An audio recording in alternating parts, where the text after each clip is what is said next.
Good afternoon, ladies and gentlemen, members of council, members of the gallery. Welcome to the regular council meeting of June 27th, 2022. And what a beautiful weekend it was. If you had the opportunity, things are back in full swing. A lot of events, especially the downtown area with the community street sale, the 50th anniversary of the Stony pool, as well as the Pride in the Park that was happening this Sunday as well. So if you're out and about, always check the Town of Stony Plains page under calendar, and it lists all the events that are happening that the town is participating in and actually planning, and actually events that are not planned by the town but other people have submitted to us, and that's where we put everything into the calendar page. Okay, with that, there's agenda. Deputy Mayor. Yes, thank you, Your Worship. The Town Council adopt the June 27th, 2022 regular council meeting agenda as presented. Thank you. Administration, anything to add? No, Your Worship, nothing to add. Okay. Call the question. All those in favor? It's carried. Moving on to next on our agenda is the public input session. This is the time that we allow residents to address council on anything that's not on the agenda. Does anybody want to bring something to council's attention that is not on the agenda?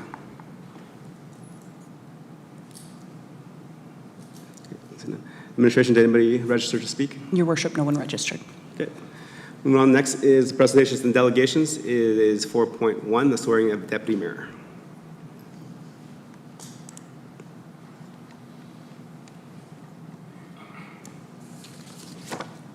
Great. Administration, would it be better to approve the motion first or swear in the Deputy Mayor first? Your Worship, approve the motion first. Thank you. Councillor Meyer? Yes, thank you. The Town Council appoint Councillor Justin Laurie as Deputy Chief Elected Official for the term of June 27th, 2022 to October 31st, 2022, or until the appointment of the next Deputy Chief Elected Official. Okay. I'll call the question. All those in favor? It's carried. Councillor Laurie? I will swear you in as the Deputy Mayor.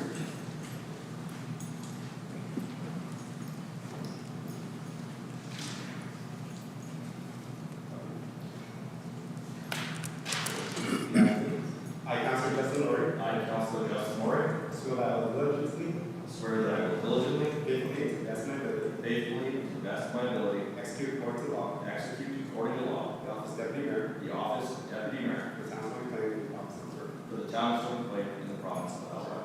So help me God.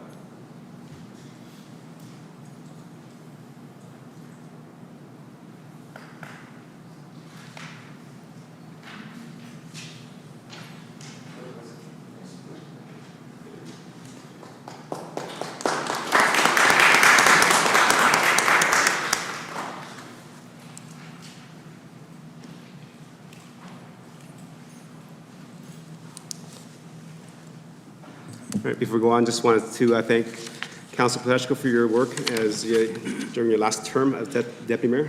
You attended quite a few things for me on my behalf, so thank you for that. And hopefully you had a good experience of learning a few new things. Yes, thank you. Thank you. Members of Council, moving on to number 5, the statutory public hearings. And today we're doing 2 public hearings. Public hearing to deal with 256/DMP/22, the South Business Area Park Area Structure Plan, and then 267/LUO/22, the land use bylaw for the South Business Park amendment as well. Okay. Okay, ladies and gentlemen, since this is a public hearing, I will call the hearing to order. This is the formal process in the public hearing and bylaw process. We will hear a presentation from the applicants, which is the Town of Stony Plain. And from that, members of council get to ask questions for clarity and understanding. From following that, then all those that are in favor of the proposal gets the opportunity to speak. And then also council gets to ask questions of clarity. Then all those that are not in favor of the proposal gets an opportunity to speak. And then council gets to ask questions for clarity. Then all those that have general comment can speak next. Then again, council gets to ask questions for clarity. And we ask that everyone that's speaking to limit their comments to about 5 minutes. That's just 5 minutes of presentation, and then whatever time that council uses to ask questions of clarity is allowed. Okay. So with that, I call the public hearing to order. Go ahead. Thank you, Your Worship. The town has its manager of planning and planning in turn here tonight. The town's planning intern has a presentation prepared for this item.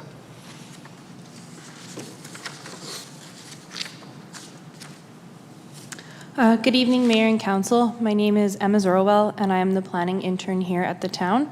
Today, I am here to present to you Bylaw 2656 DNP 2022, which is the South Business Park Area Structure Plan Amendment for the South Park Drive completion and adjacent townland redevelopment project. The Area Structure Plan Bylaw Amendment is a part of a larger project to facilitate the redevelopment of the northern portion of Lot 8 PUL, which is currently a public utility lot that is shown on this map in blue. The Lot 8 PUL is adjacent to the Silverstone and Brookview neighborhoods and situated next to the Westview Health Center. This project has come about due to the direction to design and construct the remaining half of South Park Drive around Westview Center up to 44th Avenue. We are exploring the opportunity for redevelopment of the adjacent site so that both the road and adjacent site design are in alignment. The project work also includes proposing a secondary access to the Silverstone neighborhood off of South Park Drive. During this design of South Park Drive, plans to service the northern portion of Lot 8 PUL and the eastern portion of the Westview Health Center will be incorporated as well. New recreation opportunities are proposed to be added to the southern portion of the site to provide a variety of amenities for all community members. The trail that currently runs through the site will be realigned along the northern portion of the site as well. Following first reading of the proposed bylaw, Council had made a motion to redistrict the southern portion of the site as well to the P1 Parks District, which is reflected on the map shown above. For the Area Structure Plan bylaw amendment before you today, it falls under the neighborhood design tier of the land use planning framework in Stony Plain. On the screen before you here is the current map of the current Area Structure Plan concept. And between 1982 and 2013, this map undergone many changes, including 8 amendments to the current design. In 2004, the land use concept map was amended to incorporate stormwater management ponds running between the north and south along the site. In 2012, after the storm pond to the north was constructed, it was determined that the south pond to the south, where it's shown in red there, was no longer needed as the northern pond was sufficient to handle all of the stormwater in the area.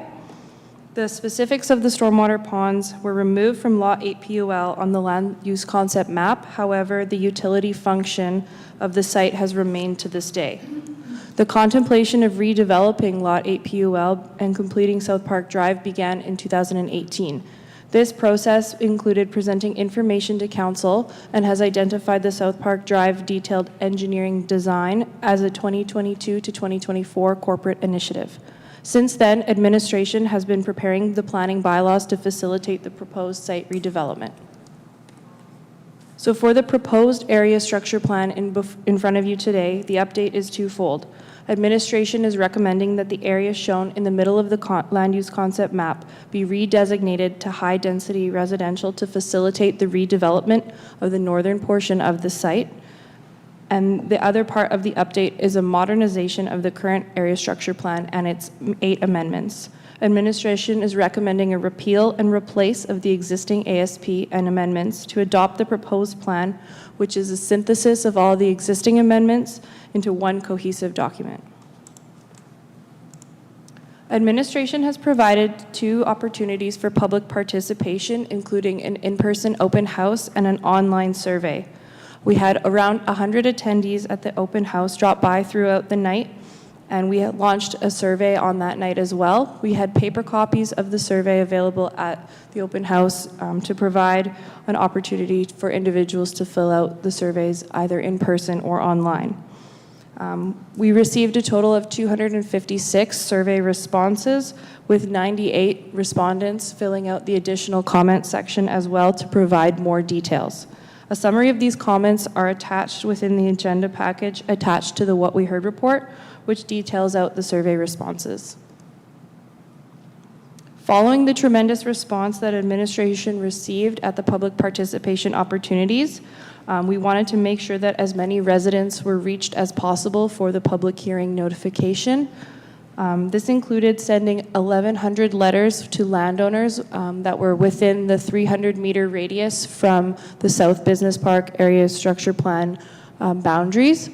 And we also sent out 1,700 letters to residents via the Canada Post Neighborhood Mail, which ensures that residents who are renters and not landowners are also receiving the notification as well.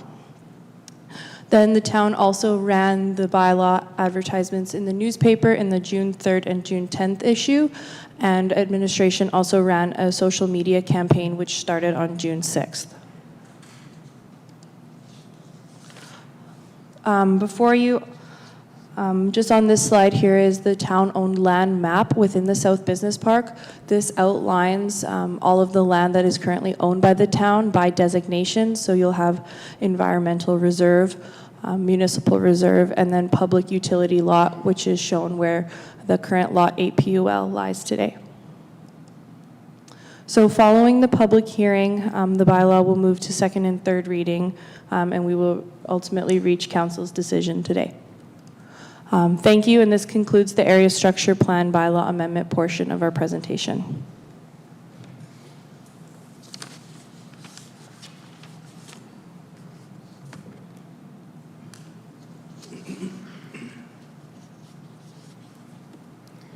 Okay, members of council. We're also doing the amendment as well, so can we do that presentation on that, and then I'll just open up the floor for members of council to ask questions on both sides. Thank you. Okay, so thank you, Mayor and Council. This presentation is just to dive a little deeper into the land use bylaw amendment portion of the two bylaws that are before you today for the project.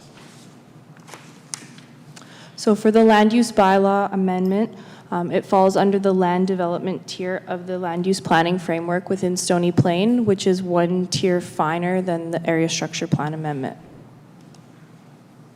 This redistricting is to facilitate a mixed-use residential development with opportunities for ground floor commercial on the northern portion of the site.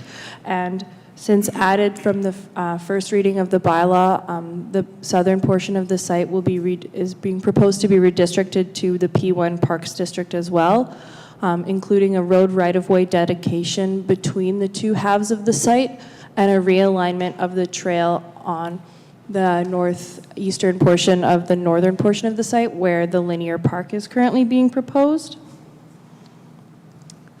And then this just goes a little bit deeper into the proposed land use bylaw amendment, so completely removing the P3 utility district and redistricting parts of both halves to the P1 Parks District and then the R8 high density residential district on the northern portion of the site.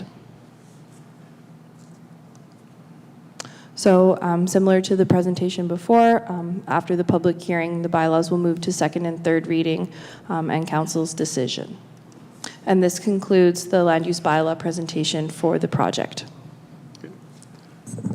Thank you for the presentation, and definitely appreciate the in-depth report that was provided in the agenda package. Members of council, any questions for clarity and understanding of the presentation?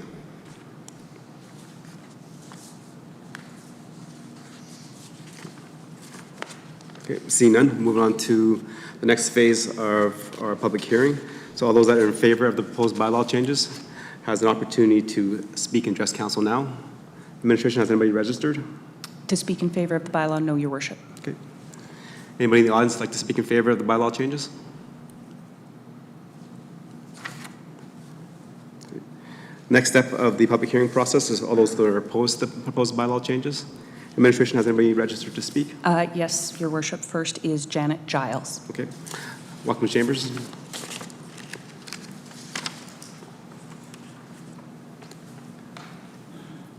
Hi, Janet, if you can just sign your name, and then, again, the mics are very finicky, so if you can speak directly into the mic, please.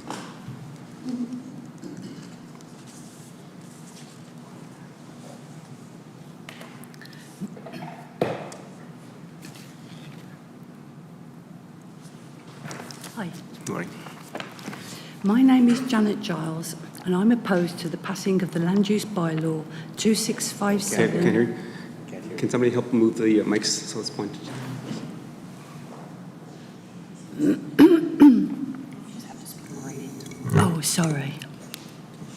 Hello again. Okay. My name is Janet Giles, and I'm opposed to the passing of the Land Use Bylaw 2657 LUO22, the South Business Park Amendment. My opposition is based on two core values. The first is treating people with care and respect. Taking this green space away from the communities in the North East Quadrant shouldn't even be an option. There is no more green space there, but there are other sites that could be built up. In my opinion, passing this amendment would be the worst thing you could do to all the communities in that area. The trail and the grassed areas are used all year round by hundreds of people of all ages, all abilities, doing all kinds of things. Playing, exercising, socialising, meeting new friends, and sometimes just taking some quiet time for themselves. Local childcare facilities use it all summer long. Literally hundreds of people appreciate having it there, and it's free of charge, which is perfect because some people just can't afford to pay for entertainment. So having it close to hand is a huge boost. Many people use this area to organise their thoughts in a bid to find the positives in life. More people than we realise suffer from depression and other types of mental issues, and this space gives people a reason to get out of the house or, on a really bad day, just to get up in the morning. I know because I'm one of those people. Taking that space from anyone with issues will impact those lives in the most negative way imaginable. For some, it may be their only coping mechanism. Not everyone has a family doctor. Not all of us can afford the drugs to help us cope with life. Where will they go to find their peace? Buildings and traffic certainly won't work for them. We all need and we all deserve a quiet space that's close to home. We all deserve the right to let our children have fun and use their imagination by just running free in the fresh air. Healthcare workers use that trail all the time to take wheelchair-bound clients for some time out. The benefits being the air is fresh, it's peaceful, and it's free from traffic. It should be obvious to council how much people appreciate that space. There's rarely any vandalism or litter, and that's because people respect the fact that we're lucky enough to have it to enjoy. There is a second trail access point on 44 Ave. This is made up of an undulating pathway which runs alongside the rail tracks, which can be deafeningly loud. Not the best or the safest place for children to play, and not even close to being 100% wheelchair friendly. There does seem to be a huge clash here. We have one space in this part of town. Using that one space to build yet more high-density housing and commercial makes no sense at all. What kind of life will people have? You offer them apartments or minimal housing on minimal plots and then give them nowhere to go for some fresh air because you built on the last patch of grass we had. Council hinted at amenities on the southern parcel. So if that ever materialises, it means that that grass will be gone too. Building even more high density and commercial there, where the area is already overloaded with both, won't be good for anyone living there.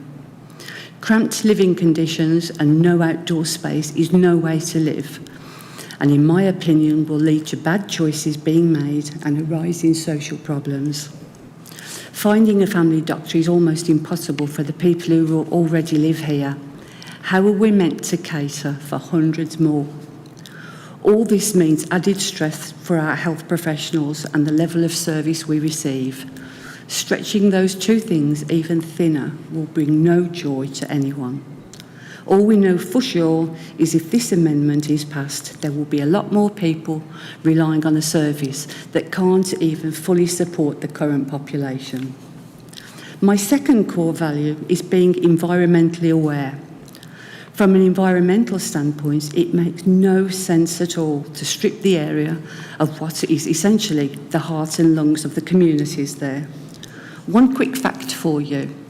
A 50 feet by 50 feet patch of grass produces enough oxygen for a family of 4 every day.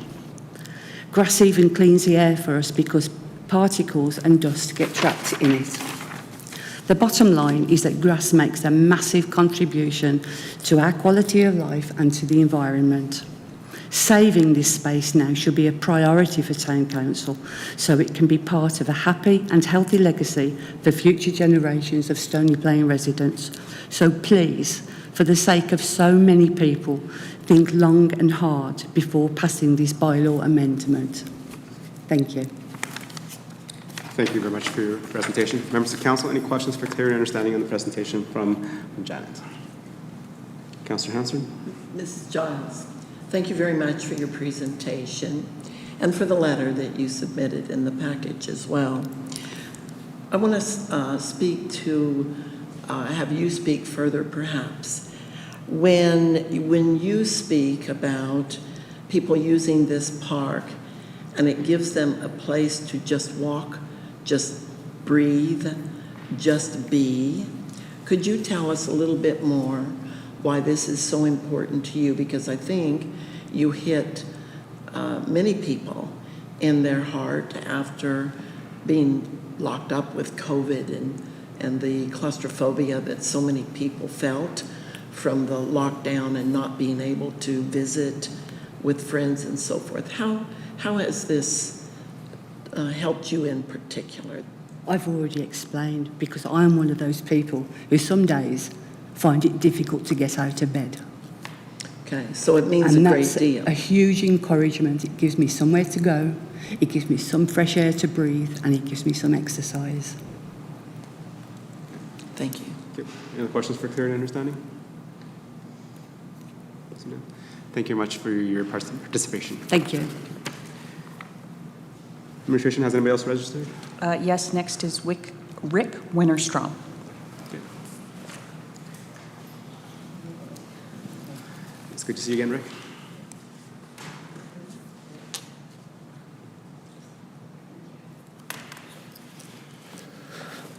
Well, thank you, Mayor and Council, for hearing me out.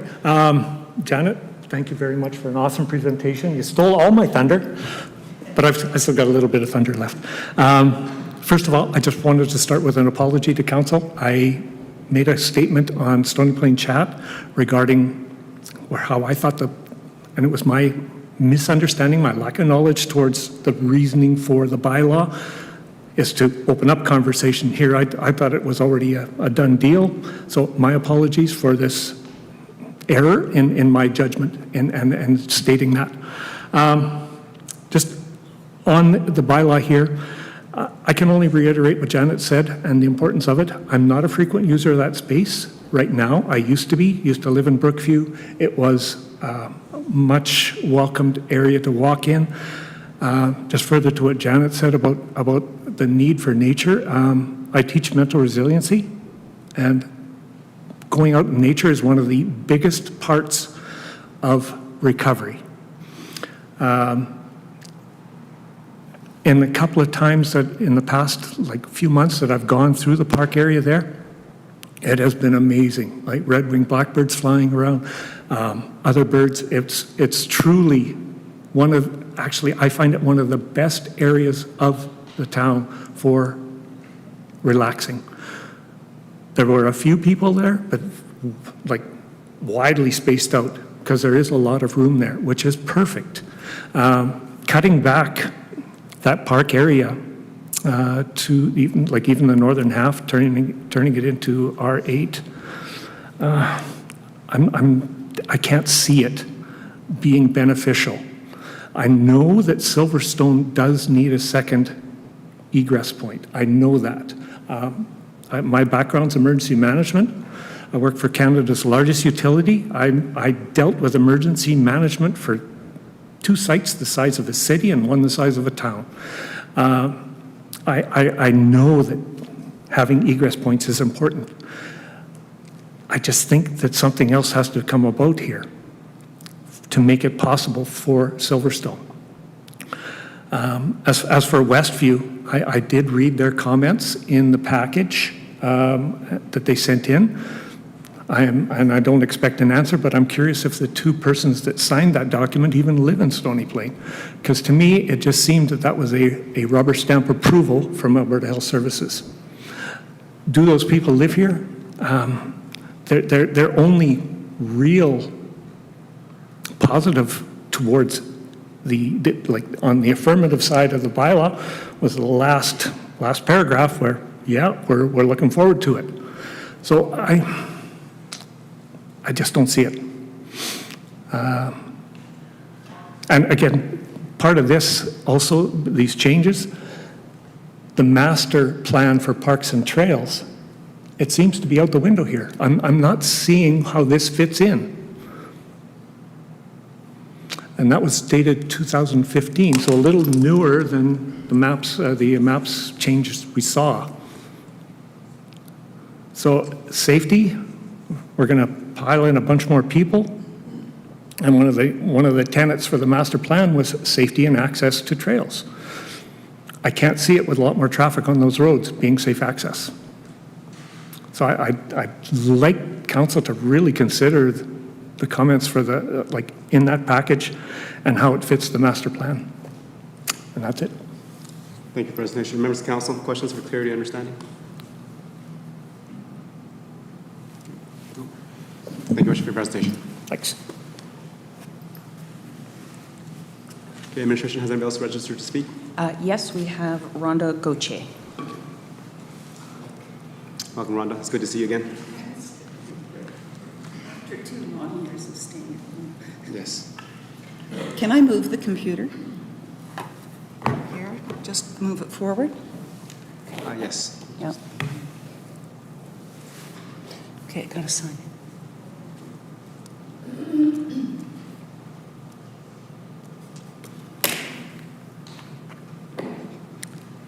Gosh, it feels like I'm doing a performance here. Okay, I'll choose this side. You can see a copious amount of material here, don't worry. There's no test afterwards. Going back to your old teacher days. Yeah, old teachers. I remember those days. Never die. They just keep going ahead. My name is Rhonda Gauthier. I live at 507 West Era Boulevard in Stony Plain.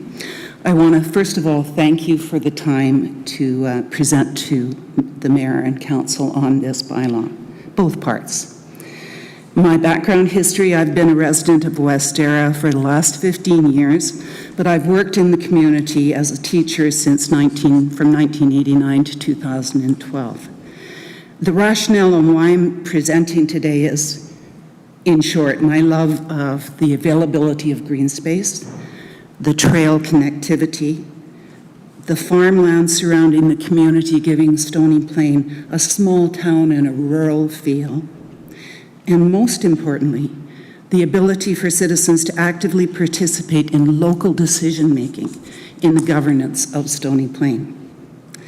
In the original presentation in the agenda, town documents in regards to development were quoted, such as provincial and municipal policies under, as directed, the Edmonton Metropolitan Regional Board Growth Plan, the land management policy of the town, as well as the Municipal Development Plan, or the NDP. So I thought maybe the better thing for me to do this evening is to look at some of the other town documents in place to aid my position on why we should not take away this green space. The Environmental Master Plan, which is a recent document, uniquely Stony Plain, the MDP, and Stony Plain Parks and Open Space Master Plan 2015. All of which I'm sure everyone is really familiar with, but I'm going to come back to it anyways. First of all, the Environmental Master Plan states that interconnection of the green network can be achieved by dedicating ER, MR, and public utility lots such as stormwater management facilities to increasing green space that is comprised of utility, natural, and recreational features. It goes on to say the EMP will guide future statutory and non-statutory plans, future land use bylaw amendments, and ensure consideration of environmental planning for proposed development and growth, which is exactly what we're doing here this evening. In urban areas, unfortunately, when you fragment these areas, you take away from that interconnectedness of the environment. You don't allow it to work as a whole, rather as fragmented units. So my feeling is that these documents, including this master plan, have some really good points. Urban ecosystems are important. They are what keep our climate in control. It keeps our people in our communities healthy in many, many different ways. In fact, it says that urban ecosystems, as in 2.9 of this document, the town will aim to enhance its urban biodiversity by increasing habitat connectivity between natural areas, green spaces, and waterways. So considering this, I go forward looking at the sustainability model, which is in this document. And a sustainability document or a model is a rooted model that displays a framework in which economic, societal, and environmental needs are considered when making decisions such as this. In fact, in a survey which ran from October to December 2020, 86% of participants in Stony Plain strongly or somewhat agreed that the environment is a priority for them. The citizens spoke to this very clearly, that environment is something that should be placed in high importance. Therefore, any decisions to change the status of any green space in Stony Plain or remove that green space from the overall environmental benefits gained from having it seems to contradict any environmental document directions under the environmental master plan.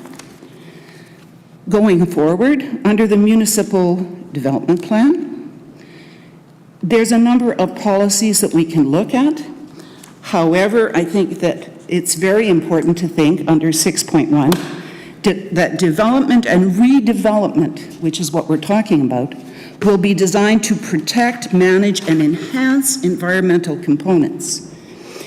It does not specify what zoning status any land being discussed under. It obviously must take into account changes in a stream course to take away that from that green space or to alter that in any way and replace it with a housing development doesn't really follow through with 1.1, where it says the town will encourage protection of the quality of environmental resources such as water, vegetation, soils, wildlife habitat, air, biodiversity, ecological systems, and environmentally sensitive and natural areas for future generations. The emphasis being on future generations, because I think that that has to be considered. Putting in housing to address a perceived need now, how will that affect the future generations in that particular area of Stony Plain? I think that we have to look at this in terms of land use and growth management as well. So when we're looking at that particular thing, I make reference to 6.2 of that same document, which says the town will require that future parks and trails be designated during the neighborhood planning process. Well, those people that moved into that area from inception believed that that would be their park. All the maps indicated it was green space. In fact, I looked at a map for 2020 recently that even showed that as being green space. Whether or not it's a utility lot is really not of the utmost importance. It is green space, and it services a large number of citizens in this community.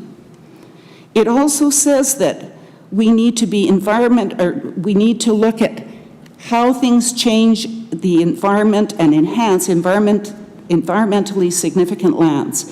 And we need to plan open spaces, urban forests, and trails to connect with existing environmental areas such as Adam Creek, and green spaces to establish a functional ecological network. emphasis on network in the community. It's not just a little piece of land. It is part of a larger and more intensive network that is maintained through wonderful parks throughout Stony Plain.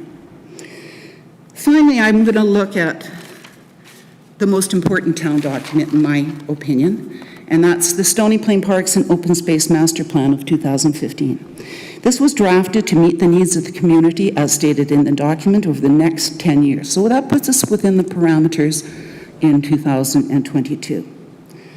It says that increasing population density will make it important to provide all residents with access to open space and nature due to their proven benefits to health and quality of life.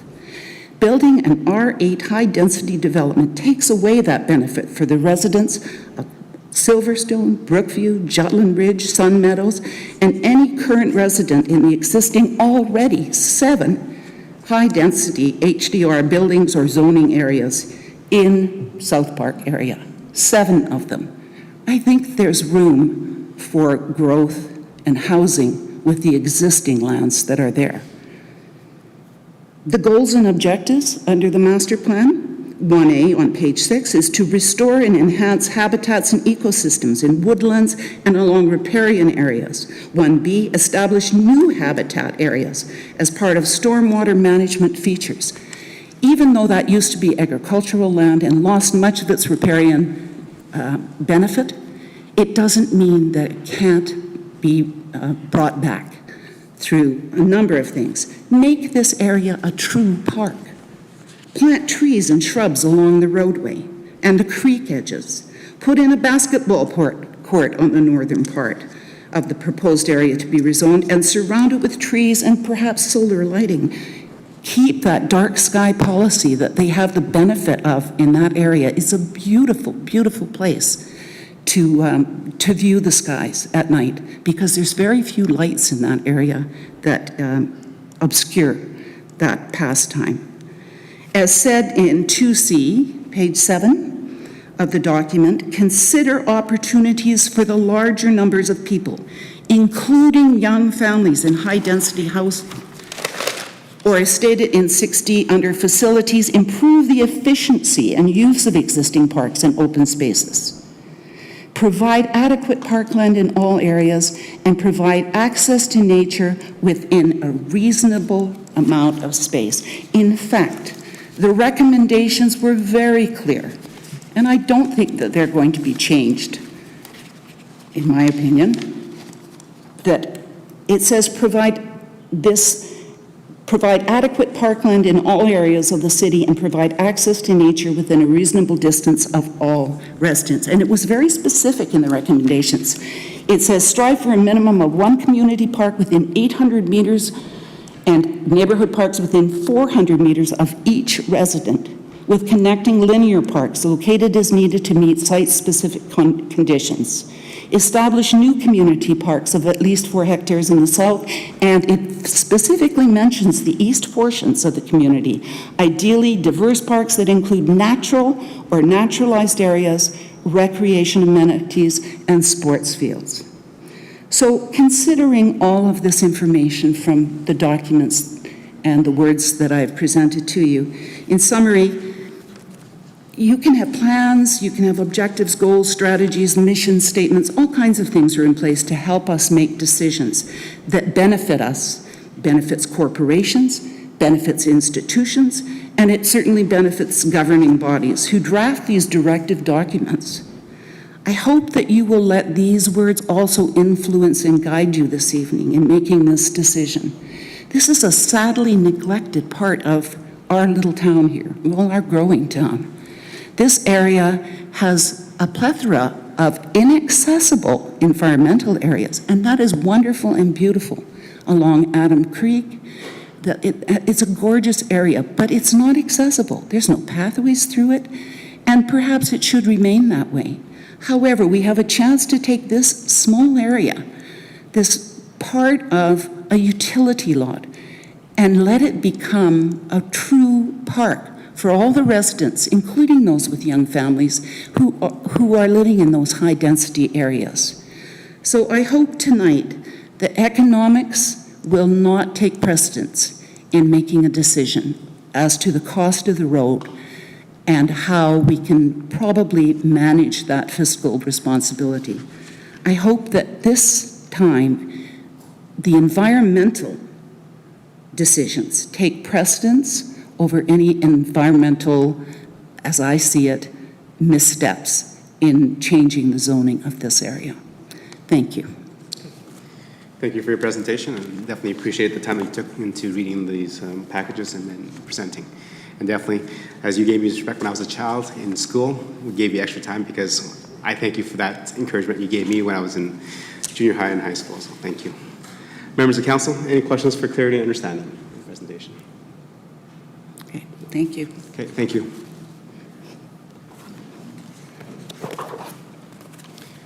Administration, has anybody else registered to speak in favor? No, Your Or Worship, no opposed? one else is registered. Okay, thank you. With that, nobody has registered. Is anybody in the chambers like to speak against the proposed bylaw change? Okay. Does anybody want to speak against the proposed bylaw change? Okay, moving on to the next process of the public hearing is all those that want to make a general comment about the proposed bylaw change. Has anybody registered? No, Your Worship. Okay. Does anybody in the gallery like to speak a general comment about the bylaw change? Anybody in the gallery want to speak a general comment about the bylaw change?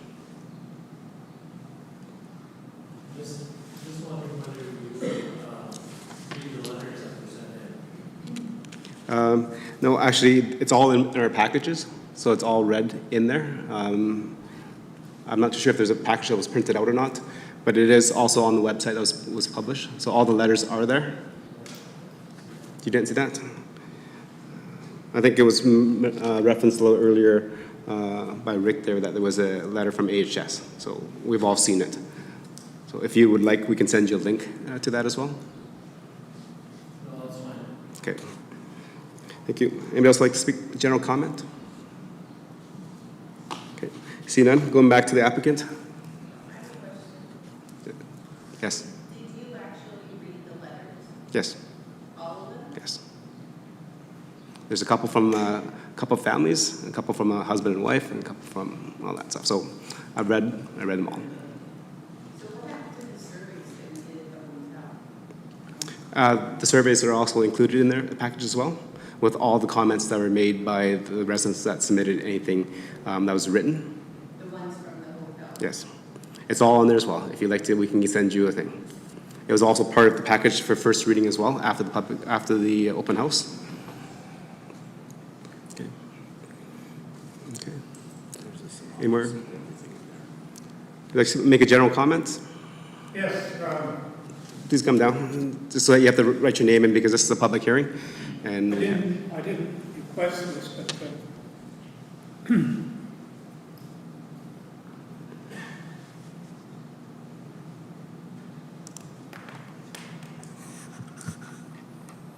yeah, when I bought in Silverstone,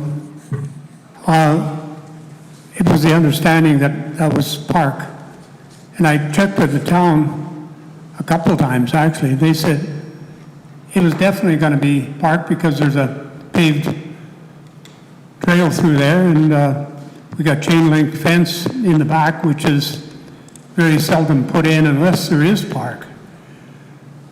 And of course, the property value is quite a bit more if you got park in your backyard. And if they put like apartments back there, our land value is going to drop a lot. So I think, I don't know if that borders on entrapment or not, but it almost seems that way.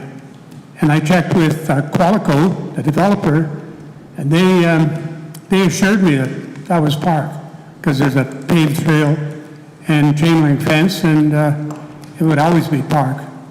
So if they turn around and put apartments in there, our property value is going to drop by quite a bit. So I'm strongly against development of high density in that area. That's it. okay, thank you. Members of council, any questions for clarity and understanding? Herb Wood? Okay, Councilor Fletchko? Yes, thank you, Your Worship. You touched a fair bit on property values. And I'm just wondering, do you have documentation that you could literally show us that would help support your findings, that a realtor would have written to you that shows that your properties truly would drop in value? I'm just curious as how you would come up with that assumption based on what made you get that assumption. Well, what do you think? Okay, so I can speak to that a little bit too, because I sat on the other side of this table not that many years ago when they took away driveways into pieces of property that I owned within this community. And I argued the same fact. The fact was, when I went to the realtor, there wasn't a realtor in town that would give me a letter that would state that, because there's nobody that could at that time tell me if that was actually going to happen or not. Consequently, I can tell you that they turned it into a, which I'm just as opposed as you are, they turned it into a fine parking lot that was never supposed to have anything in it, that today has skidded shacks, it has garbage sitting in it, and a number of things. So I'm very empathetic to what you're talking about. But I did sell one of the properties. I still own the one that's to the side of it, but I did sell the other one, and actually the property value increased. So that's why I'm kind of curious as to where you would find that, because I had that same argument sitting across. Well, I'm sure that there is some real estate people here in this room, and they will back up my statement that my property is going to go down, the value of my property, because if they put apartments, or we don't know what they're going to put there. They might put a place that's building trailers or a welding shop. We don't know. When they say high density, that covers a lot of ground. So anyone that lives there better beware that if it's changed to high density, we could lose a lot of money and a lot of well. If you got a park in your backyard, you feel better. There's birds singing back there. There's kids playing. They're riding bicycles through there. People are walking their dogs through there. Every part of the day, there's someone there talking or having fun or just playing with frisbees or whatever. And it's calming to the people.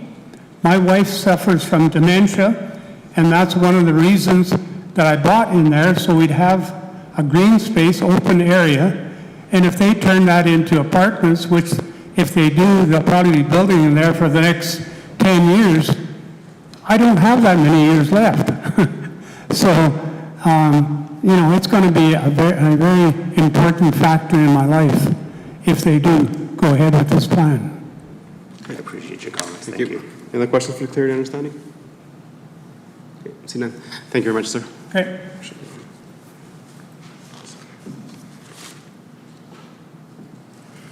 Okay. Last call. Anybody want to make a general comment? Okay. So now I just want to make some comments there.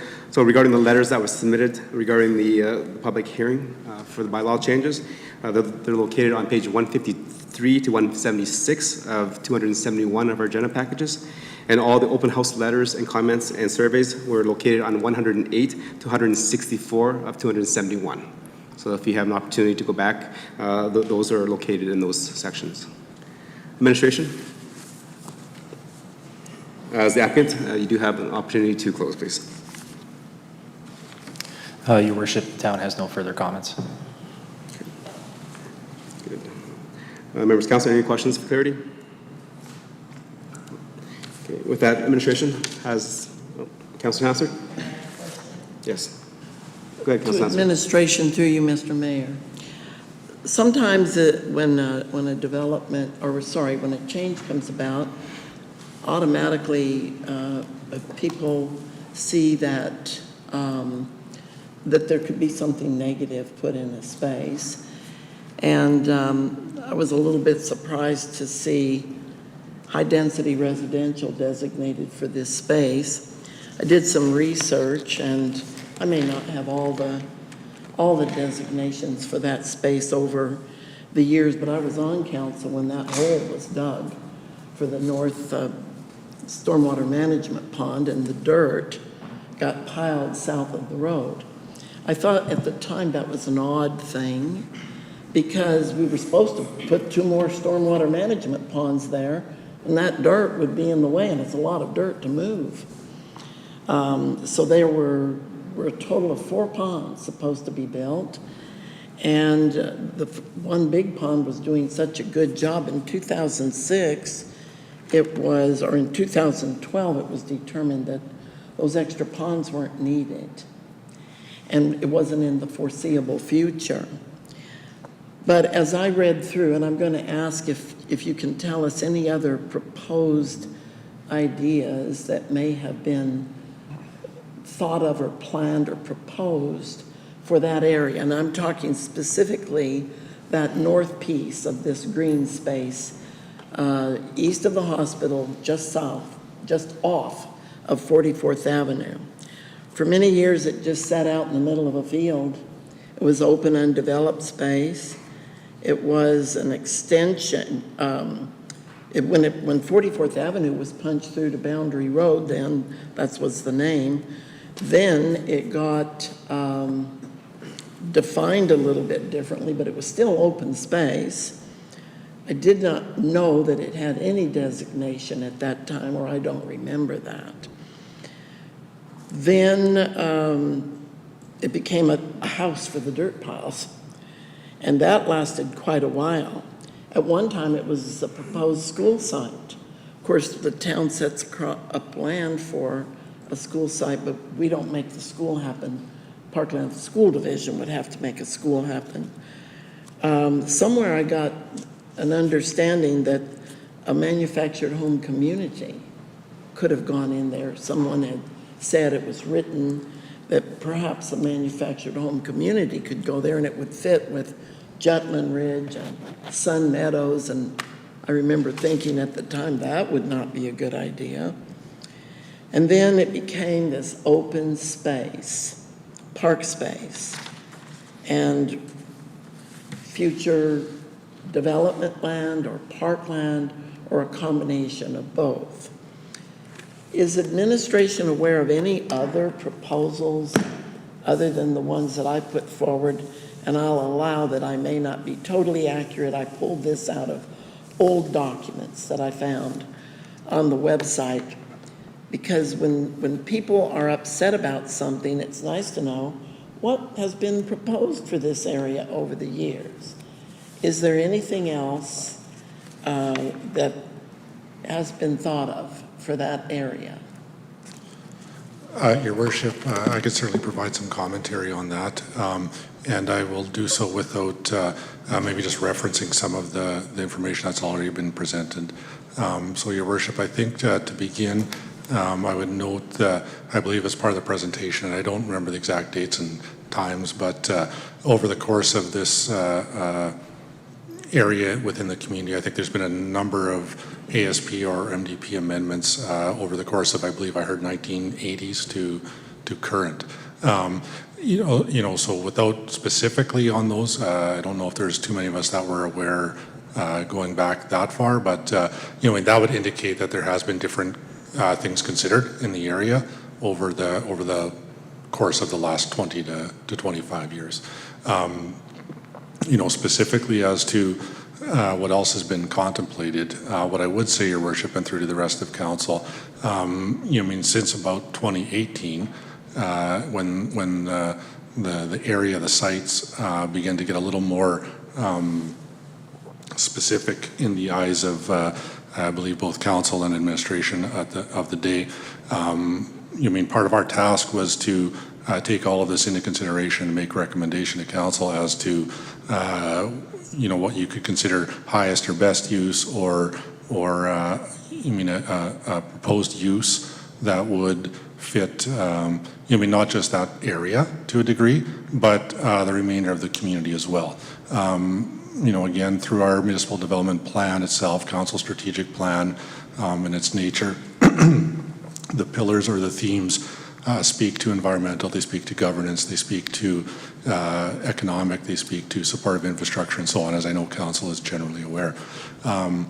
So without going too long here, Your Worship, as we factored in all of those aspects, and knowing, frankly, that there is no such thing as a perfect development or something that will satisfy, all needs or all desires of any particular portion within the community. Factoring it all in, the economic, fiscal, environmental, and certainly I know we've done a fair amount of outreach, for governance and engagement on this one, Your Worship, through to Councillor Hansard.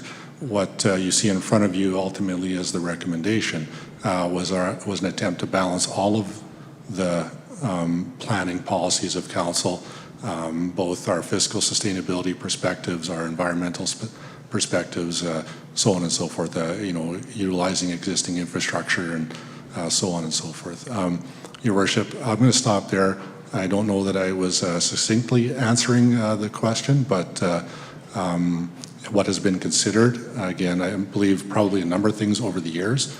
Since 2018, what was considered would be what we felt and wanted to bring to council as a recommendation,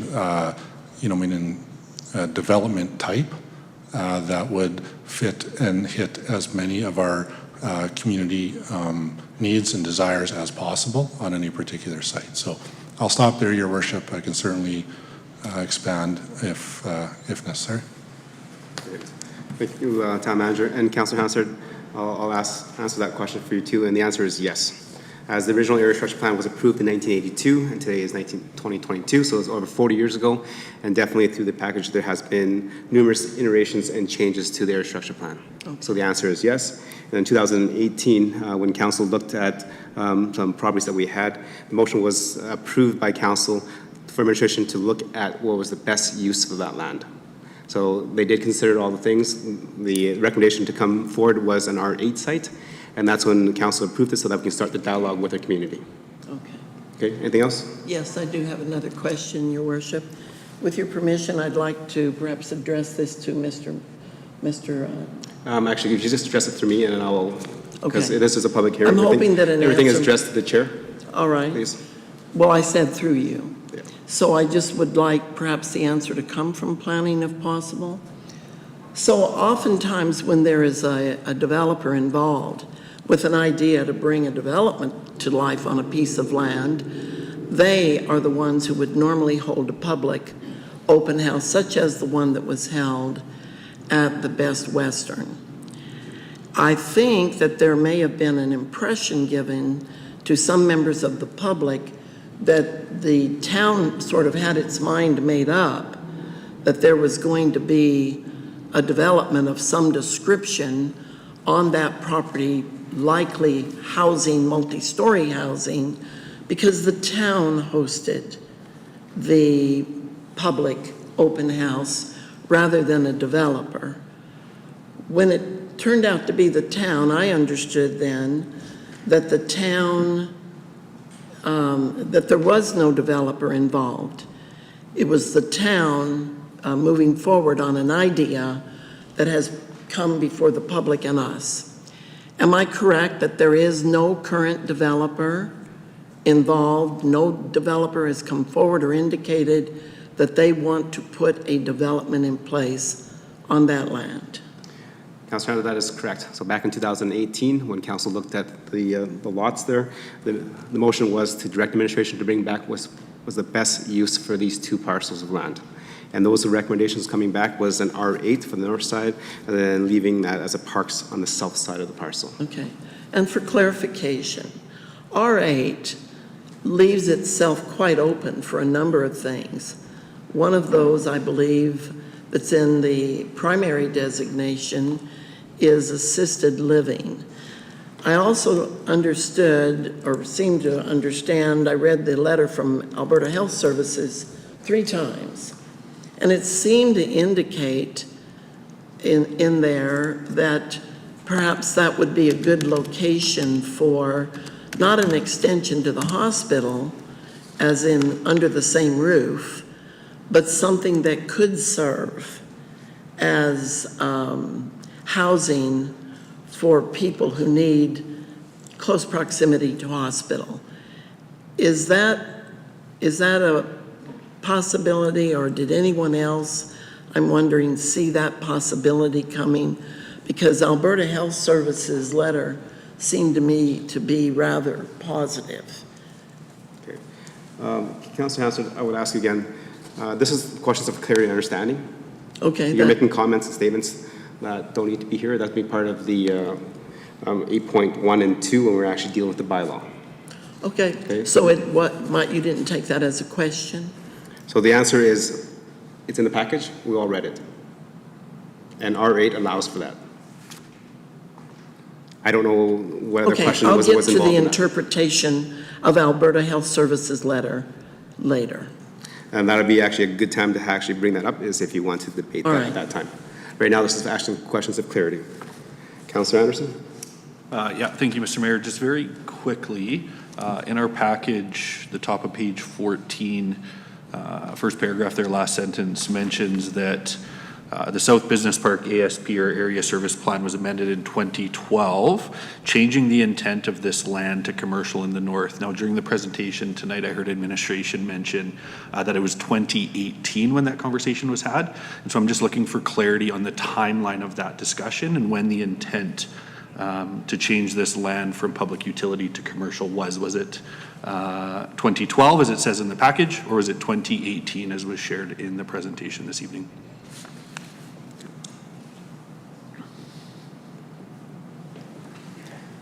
Your Worship, to Councillor Anderson, I'll ask our Manager of Planning Development to further answer your question.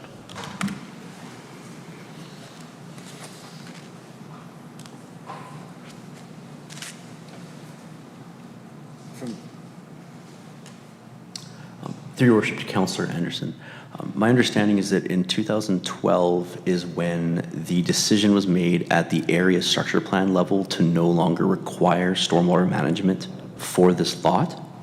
In terms of what it was to be, it was just not to be that, if that helps.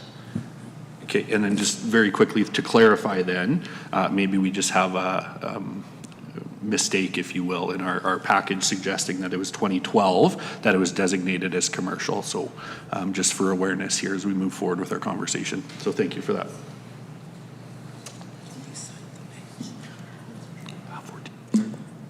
If I may, Your Mayor, specifically that area there is actually referring to the areas where the current Tim Hortons is. So there was actually a series of 4 storm ponds that were proposed initially, one north of 43rd Avenue, and the other being the one that has been constructed, and the other 2 that are on the lands of the public utility lot that we're talking about now. So specifically at that point in time, that northern storm pond that was proposed was actually converted to a commercial area at that time, which is now the Tim Hortons location, as well as the apartment building nearby. And I appreciate that. And now that you say that, I asked that question at the first reading and just forgot the explanation there. So thank you again for the clarification. Thank you. Any more questions for clarity and understanding? Go ahead, Councillor Loynes. Thank you, Your Worship. And if I need to address this at a later date, just please let me know. I was just looking at the description of R8 versus P1. And under R8, it does say permitted uses are park. So would that not still entail green space? Just for clarification. On page 200 of our package. Through your worship to Councillor Loynes, park is a very soft use, I guess I could say it. So it's actually very common in, I think, all, if not most, of our uses that we allow that, especially for things that are residential in nature. Okay, thank you.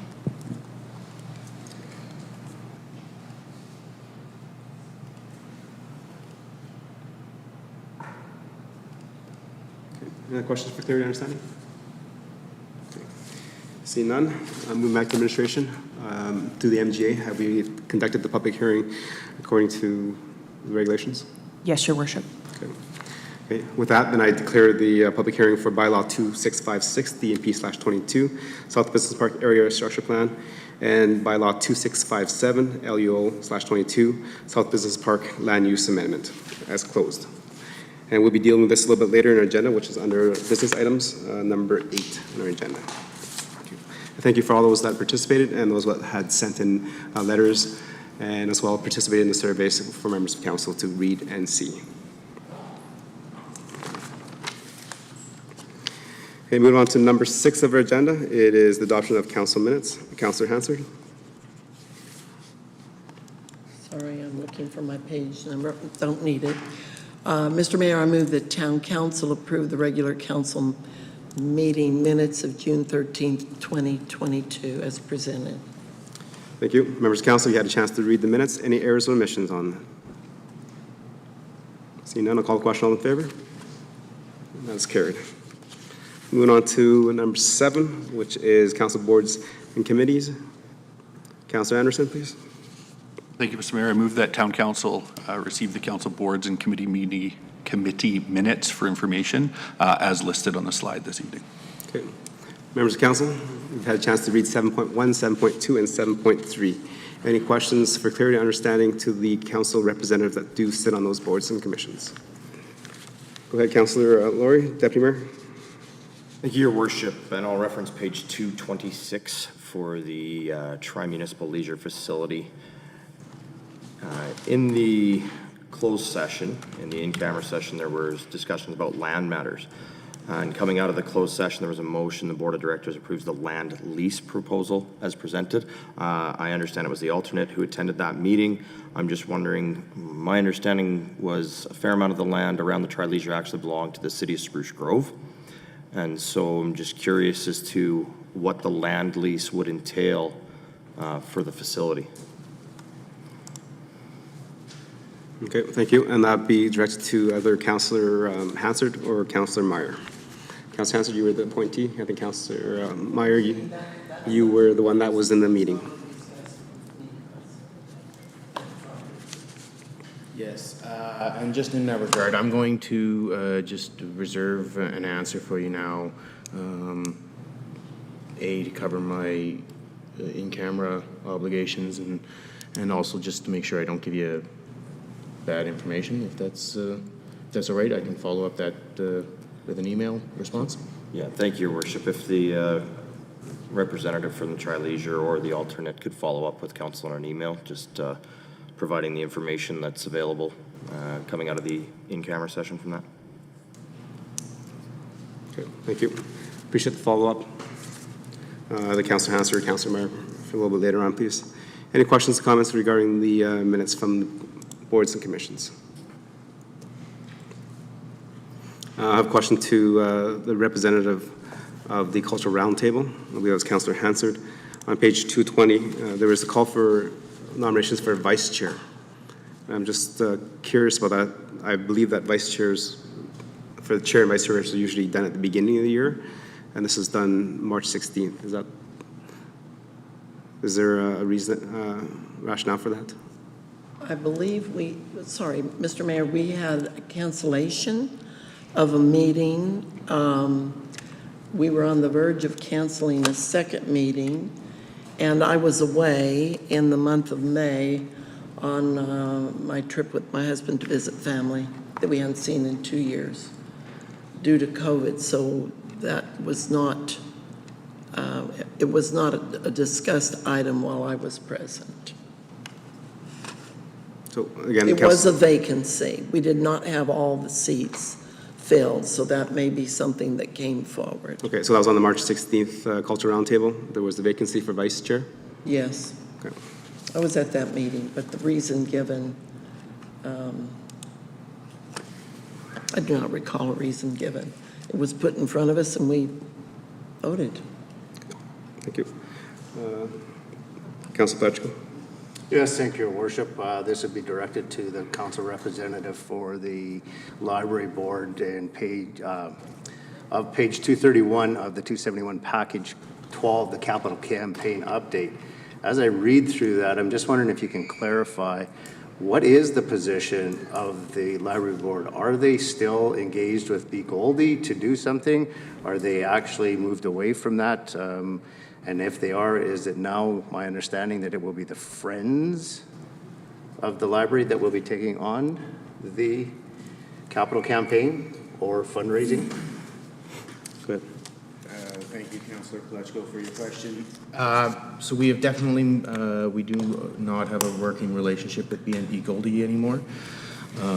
So the director just had a meeting with the Friends the other day. Basically, we are organizing this capital campaign fundraising without any consultants. We are looking to, like as you mentioned, get the Friends involved in that. There has been positive development in that regard, so some of those Friends will help the steering committee. We're also looking to reach out to the Chamber of Commerce to see and get some involvement from them. So we will have more to update you on in that regard. It's the best term, it's coalescing into a plan here. Thank you. Any more questions for clarity and understanding? Okay. There's one question to the Councillor Meyer as the library representative regarding on page 230 regarding the Mother Earth Healing Garden. I know there's some commentary there about not having the funds and the means to maintain the gardens, and it was also mentioned that that our community and protective services staff will maintain it for this summer. Has there been any more conversations of how that will be kind of looked after and cared for in the future years coming forward? Yes, so we have in place now a memorandum of understanding with Parkland School Division. Essentially, at its base, the library will come to the table in terms of dollars for plants each season, and the school division will come to the table with maintenance during the school year, which leaves about a 2-month gap there. As mentioned, Community and Protective Services have stepped forward for this year to fill that gap. We will have to find a more permanent solution moving forward, but does that answer your question? Okay, thank you. So you'll be working on the long-term longevity of 2 months in the future? Yes. Okay. Sounds good. Thank you. That's all the questions that I had noticed. Any more questions, clear understanding from members of council? Okay, see none, I'll call the question. All those in favor? Okay, and that's carried. Okay, and let's just take a 10-minute recess, and then we'll come back to continuing with our bylaws. Okay.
Okay, members of council, welcome back to council meetings. We had a recess.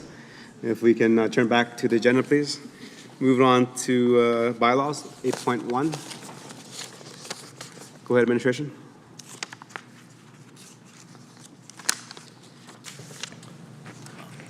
Your worship and all of council, I believe everything that's been said during the presentation sums up our perspective and our recommendation.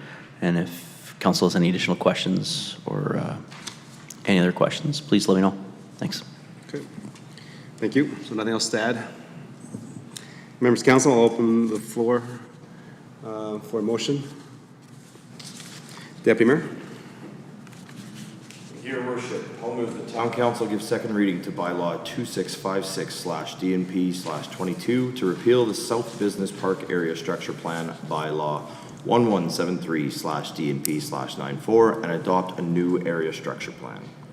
Okay, thank you, Deputy Mayor. So members of council, the floor is open for comments and debate and questions of clarity and understanding. Go ahead, Councilor Pletchko. Yes, thank you, Your Worship.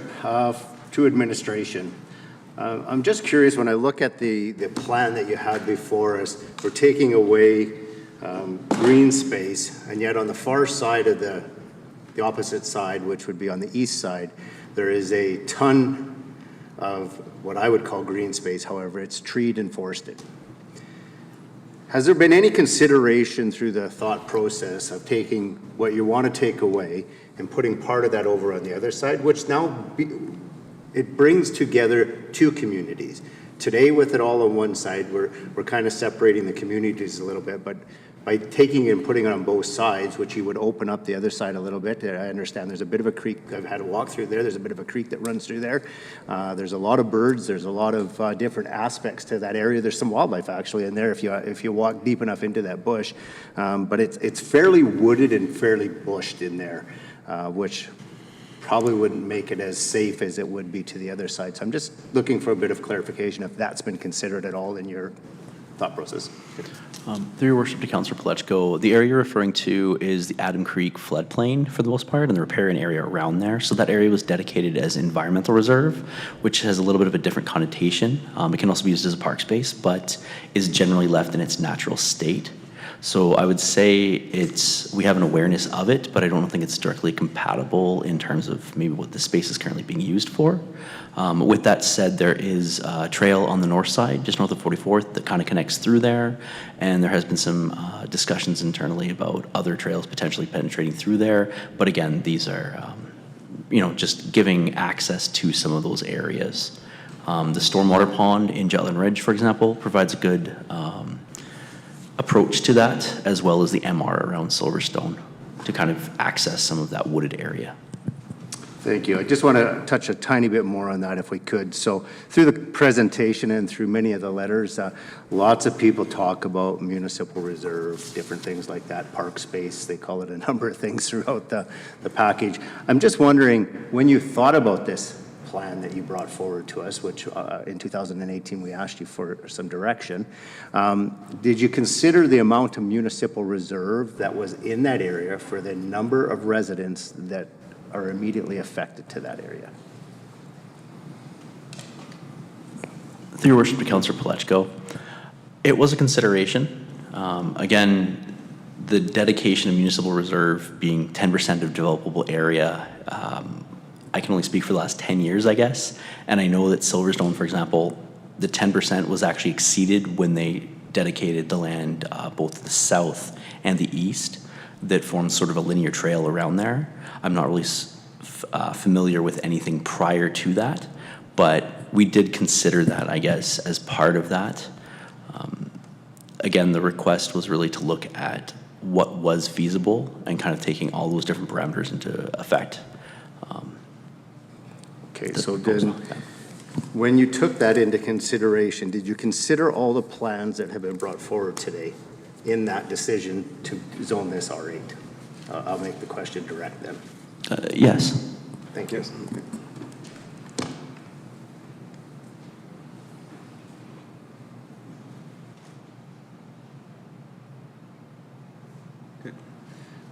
Questions, comments?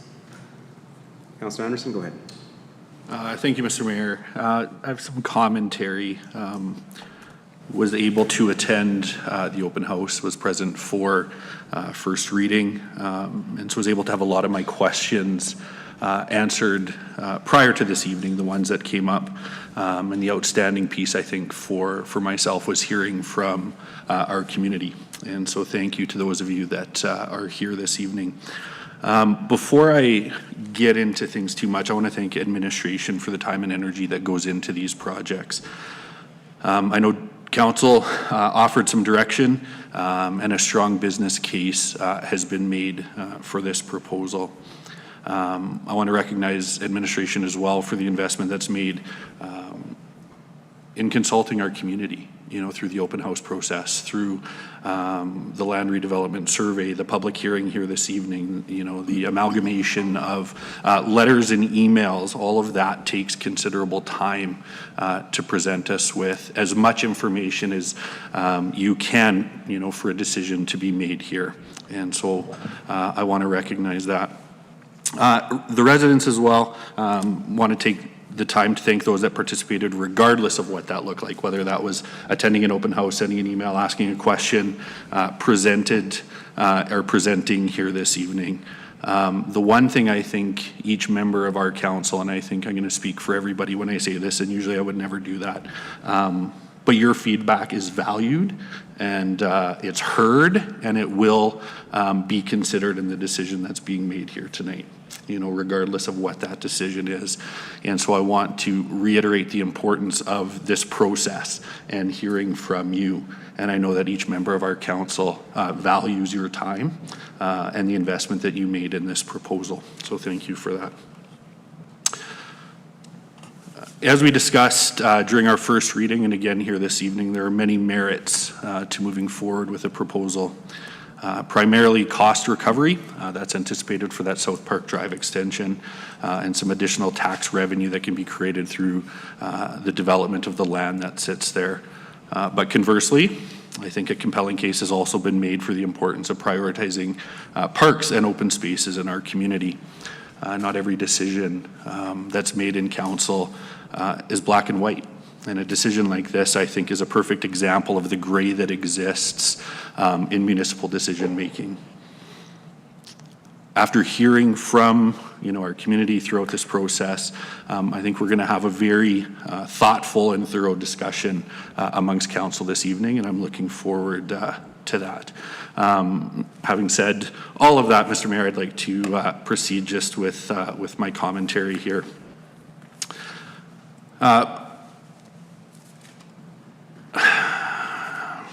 I want to speak to a couple of things that came up leading to and during the first reading of this proposed bylaw. And it was something actually that came up again this evening. And because it's come up so often, it's something that I did a lot of reading on to try to figure out where this understanding came from. But it's this idea that the 8 PUL lot that we're discussing was green space, and that it was to be green space, and that potentially our developer maybe took some liberties in advertising this development as having green space. We spoke to the comment during first reading about buyer beware, suggesting that, residents need to do some due diligence when they're looking to purchase. I want to look at pages 97, 98, of the agenda package, which is bylaw 2455 DNP 12. And I'm going to start at the top of the page here.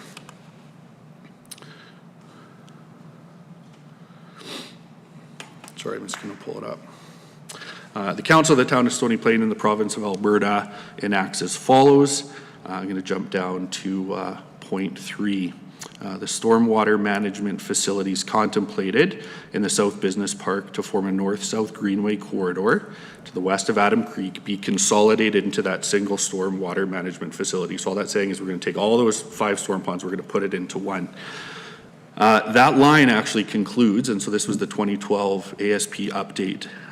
The area shall now be planned for parks and open spaces as shown on the attached Schedule A, which is page 99 of our agenda package. And so if administration, would you mind putting that map up for us?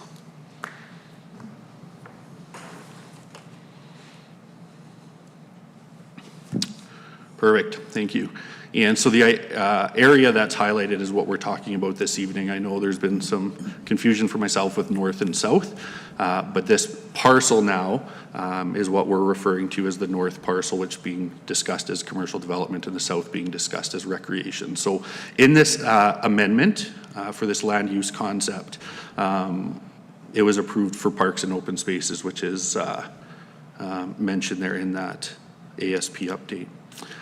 So our current proposal notwithstanding, the developer's website as of yesterday evening still shows this lot is open park space, which uses the exact same vocabulary in a different order that's presented in our area service plan. So in my mind, this isn't misleading advertising or developers taking liberties. This is a direct reflection of the service plan that's in place when the developer advertised these lots. And that's what we've been hearing from the residents that are here, and we've been hearing throughout. So I want to reiterate this just so that it is clear. Our bylaw 2455 DMP 12 identifies the lot under discussion 8 PUL as being intended for parks and open spaces. During first reading of the bylaw, council was informed that internal discussions began on this project as early as 2018. And it would be unrealistic to expect our developer or the general public buying in this area to be aware of those internal discussions. And so as far as the public is or would be aware, up until July 2020, when it came back into chambers in June 2021, when it was discussed and the direction was given to administration to pursue rezoning as R8, in our documentation, in our area service plan that was debated, discussed, and approved by council, this parcel of land was to be parks and open spaces.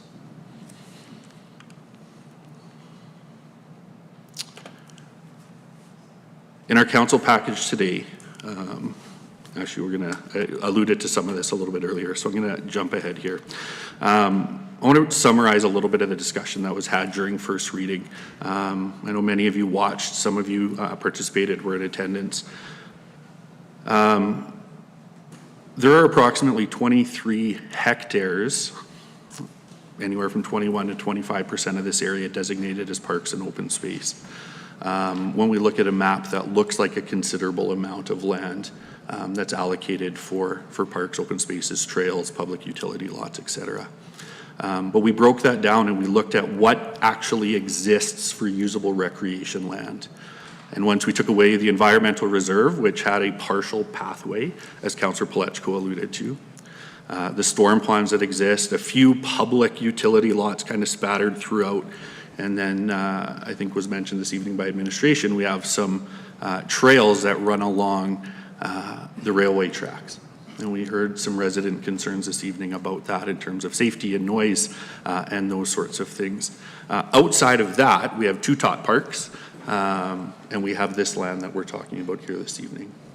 And so, 23 hectares may sound like a lot, but when we consider the utilization of that land, it's not all that much that's available for spontaneous use, organized recreation, or otherwise.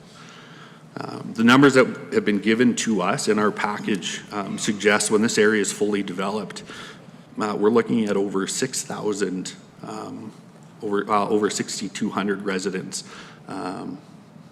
expected, which is pretty close to double the number of residents when we compare the size of similar areas in our community. And so I say that to say there's a lot of people in a small space with not a lot of green space available.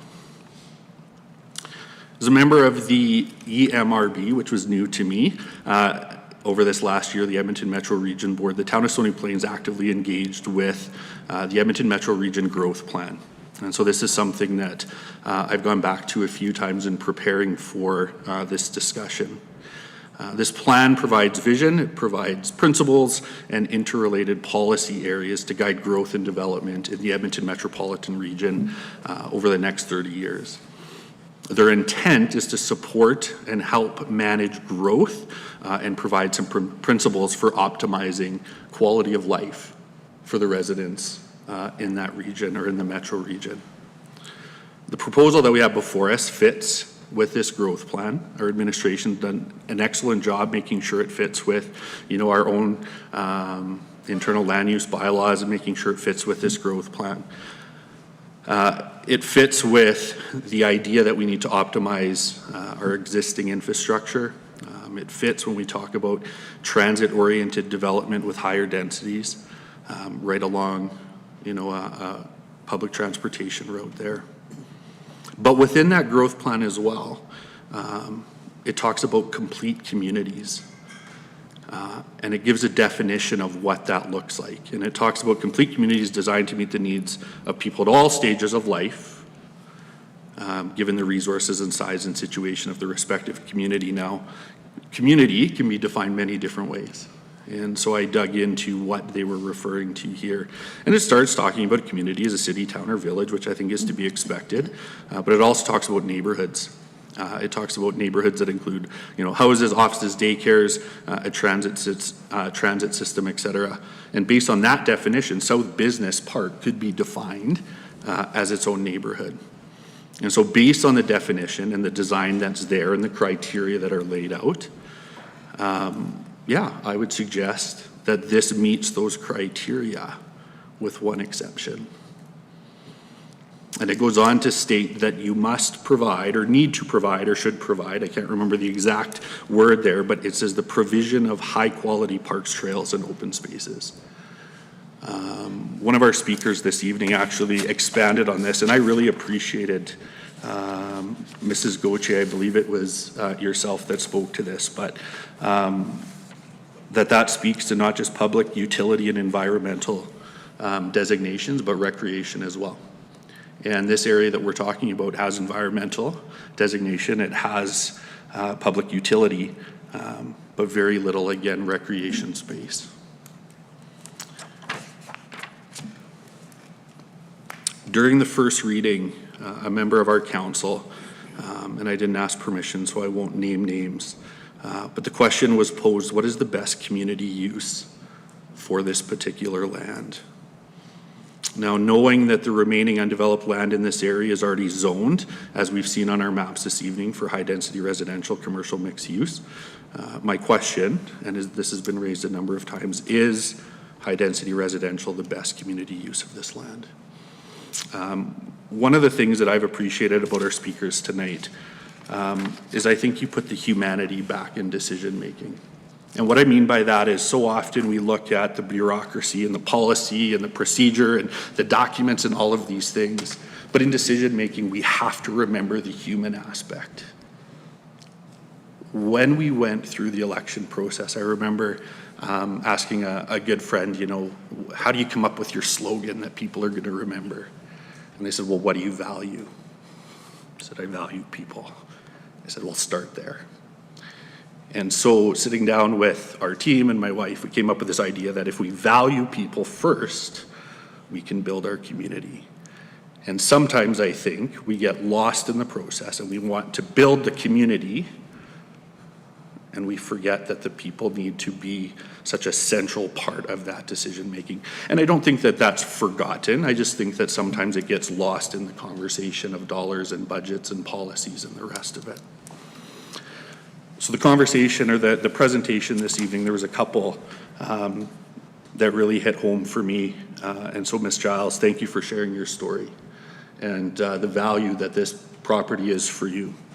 I'm going to get maybe the name wrong, but Mr. Winterstrom, thank you.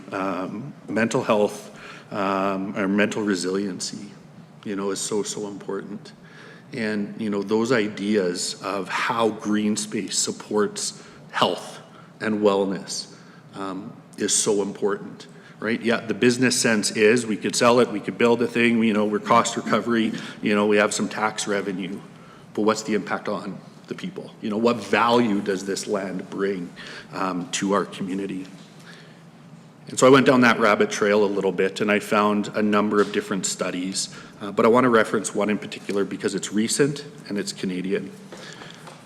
2019, this is EcoHealth Ontario, a researcher named Marianne Kingsley. She published a commentary titled Climate Change, Health and Green Space Benefits. And I want to share a few highlights. and then the conclusion that she offered.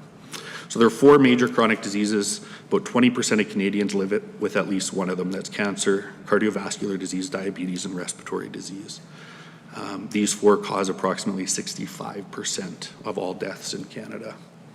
Additionally, mental health disorders, depression, anxiety are the primary cause for workplace disability in our country. A little bit on climate change, they're being felt, increased occurrences of extreme heat, droughts, and floods, and we see that, not just here, but around the world. And the assertion is that protecting, improving, and increasing our green space can help address both of these issues. There's a large body of evidence that demonstrates the positive impacts of the presence of and access to green space on health. And so I'm going to share these with you. So for the environment, we're looking at air quality improvement, reduction in urban heat, potential for flood mitigation, noise reduction. On the other side, looking at human health and well-being, mortality is reduced. Levels of obesity within the communities are reduced. The number of people living with cardiovascular disease is reduced. Symptoms of mental illness, including depression and anxiety, which has been important for a while, but never as much, I don't think, is coming out of COVID. And the impact that green space has on mental health. Self-reported feelings of stress are reduced, and there's an improvement in terms of social cohesion. And so the conclusion that they came to is that green spaces that are near residents, accessible and usable for a diverse group or diversity of groups, have shown to provide the greatest health impacts. And I have no problem sharing the DOIs for those or where you can find those online. I want to conclude with this, maybe just kind of a quick summary of what I've shared here this evening. But the only land currently available in the South Business Park, the only land that is currently available that's not already designated is the land that we're discussing here this evening. There already exists a significant portion of undeveloped or partially developed land for high-density residential or commercial mixed use, which according to the documents that we were presented this evening contain a residential component estimated at 15%.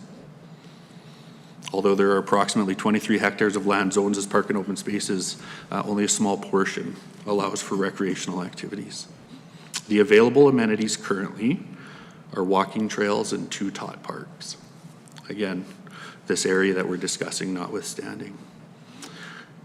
We spoke to how adequate access to green space has a significant impact on human health and well-being by addressing issues related to chronic disease, and how it has a positive environmental association. The sale of the north section of this lot, the benefit there was discussed as offsetting the cost of the South Park extension and additional tax revenue. But we've also been informed through this process that there may be other avenues of funding that haven't been explored that may be available to us without selling the land that we're discussing. The Edmonton Metro Region Growth Plan asserts that strong and healthy communities enhance the quality of life for current and future residents, which in turn will advance the success of the region. I think about something like Central Park in New York, one of the largest metropolitan centers, and how it's the green space at the center of that so many people talk about and remember. And to me, that's the influence of green space in building healthy communities. There is a primary benefit to residents in the immediate area, and I think this is important. Because there's been some discussion that, well, some of the feedback, typically tends to lean from those that are directly impacted, which I think is fair. But there is an allowance in the Municipal Government Act, which is what we follow as a municipality and a council. And it states this: one of our responsibilities is to provide services, facilities, or other things that are necessary or desirable for all, or a portion or a part of the municipality. With that being said, further discussion and debate notwithstanding, I would not be in support of moving this motion forward this evening. Thank you. Thank you, Councilor Anderson. From the council, comments, questions, debate? Councillor Hansard, go ahead. Thank you, Your Worship. So I simply want to say that I echo the sentiment put forward by Councillor Anderson. It takes a lot of work to come forward with plans, and I want to acknowledge administration's effort, all of administration's effort to come up with an idea that would be feasible for how to create the best use of this land. And I appreciate that sometimes the highest and best use of land is looked at as what brings in tax dollars. And those land uses are commercial and industrial. And second to that is residential. Residential doesn't tend to actually pay for itself. We need the commercial and industrial. Thank goodness we're not looking at industrial here, in order to afford to pay for everything that it costs us to have residential. But no matter what the outcome is tonight, I hope administration understands this is, if it doesn't go the way put forward in the plan, it doesn't say the plan was wrong to put in front of council and the public. One of the reasons we have first reading is so that the public then can prepare themselves and speak to us. And they've spoken. And I can't believe that anyone on council hasn't heard. And for the most part, that speaking has been very respectful. Social media aside, I do believe that the approaches that have been made to me by the residents of Silverstone have been respectful.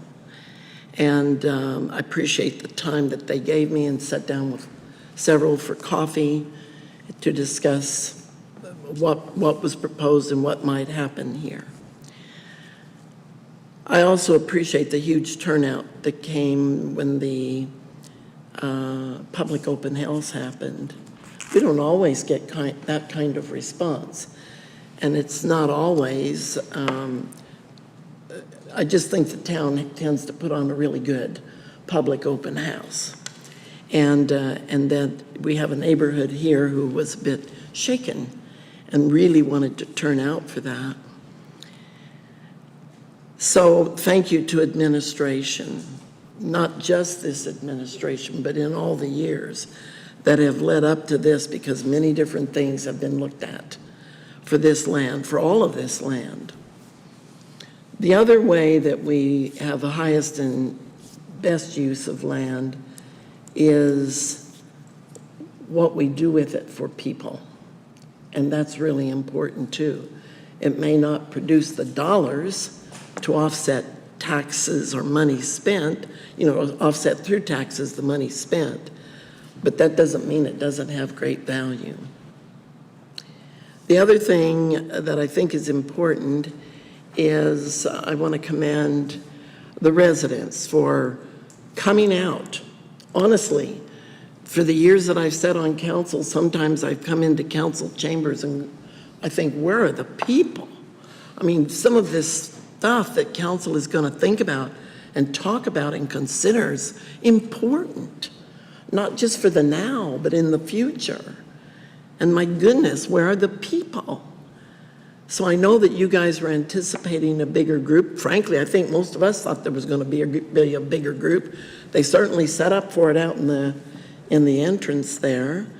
But don't worry about those that didn't come. I think it's important for those that did come, because you carried through and you show up to give meaning to everything else that has gone on before.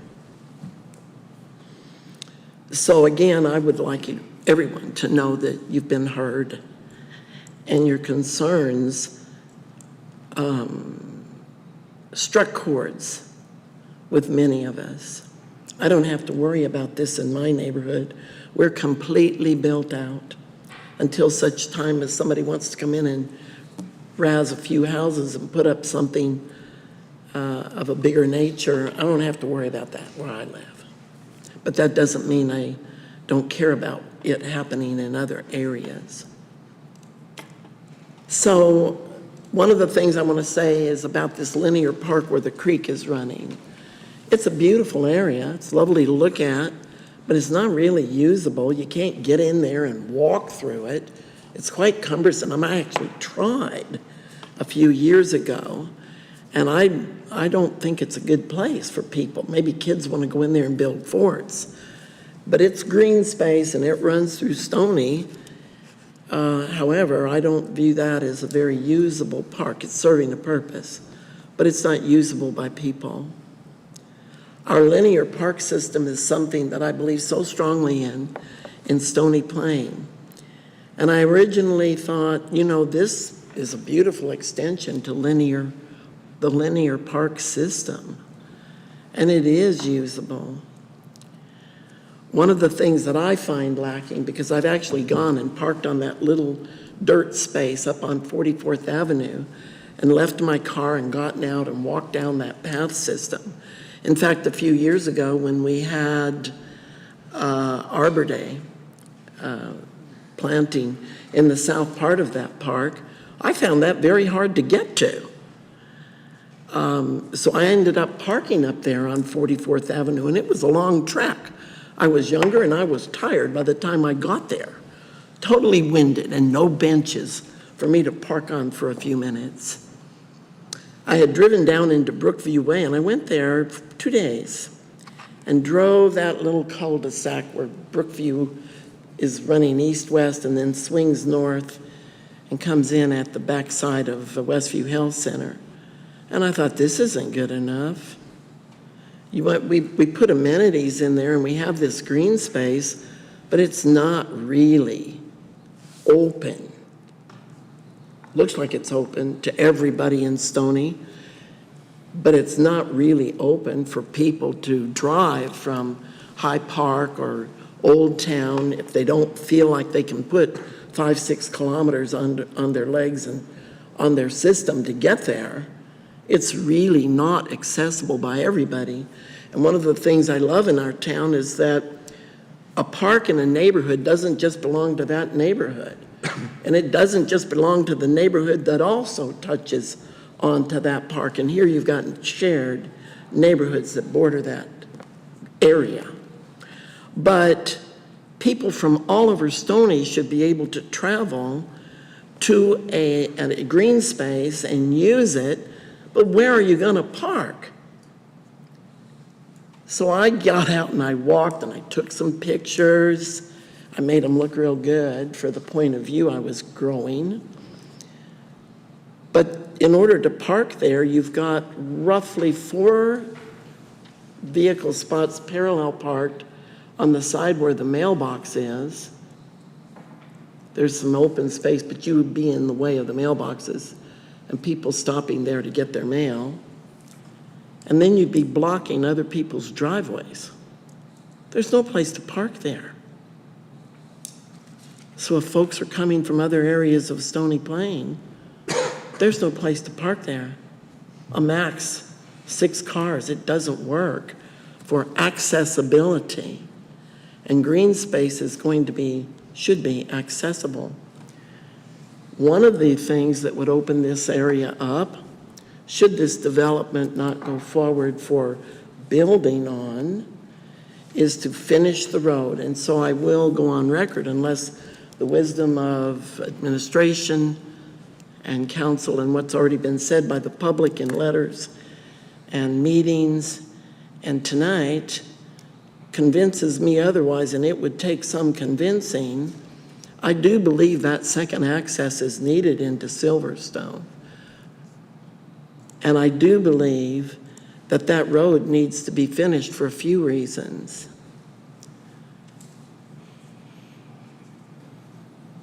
And that road, given that it be built wide enough, would allow parking along the way, so even people in my age bracket can park somewhere in there and get out and walk and enjoy that green area to the south or the whole thing.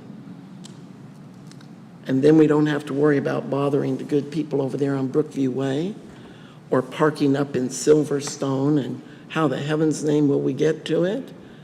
I don't necessarily want to park in front of Janet Giles's house and walk down her public utility lot and climb those dirt piles to get to green space. Heaven help me, I'd be dead. So how do I get to that area? And I believe we have to open that road up. And hopefully, building that road will serve all the wonderful purposes it's supposed to. Second egress and entrance to Silverstone, a completed road around Westview, allowing proper flow. In a very real way, it provides another exit out for all the good folks in Brookview, and there's a lot of houses in there.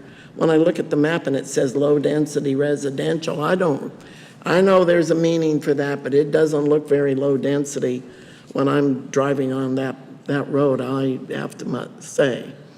Nevertheless, it does give people the opportunity to come out on that new road to be built, which I am in favor of, to turn right and head out wherever they have to go, or back out the old way to South Park Drive and the traffic light by the hospital.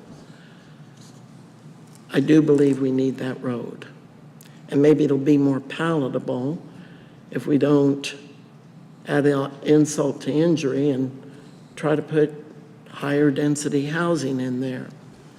I look at everything in Stony Plain. That's also my job as a commercial and residential realtor. I look at everything.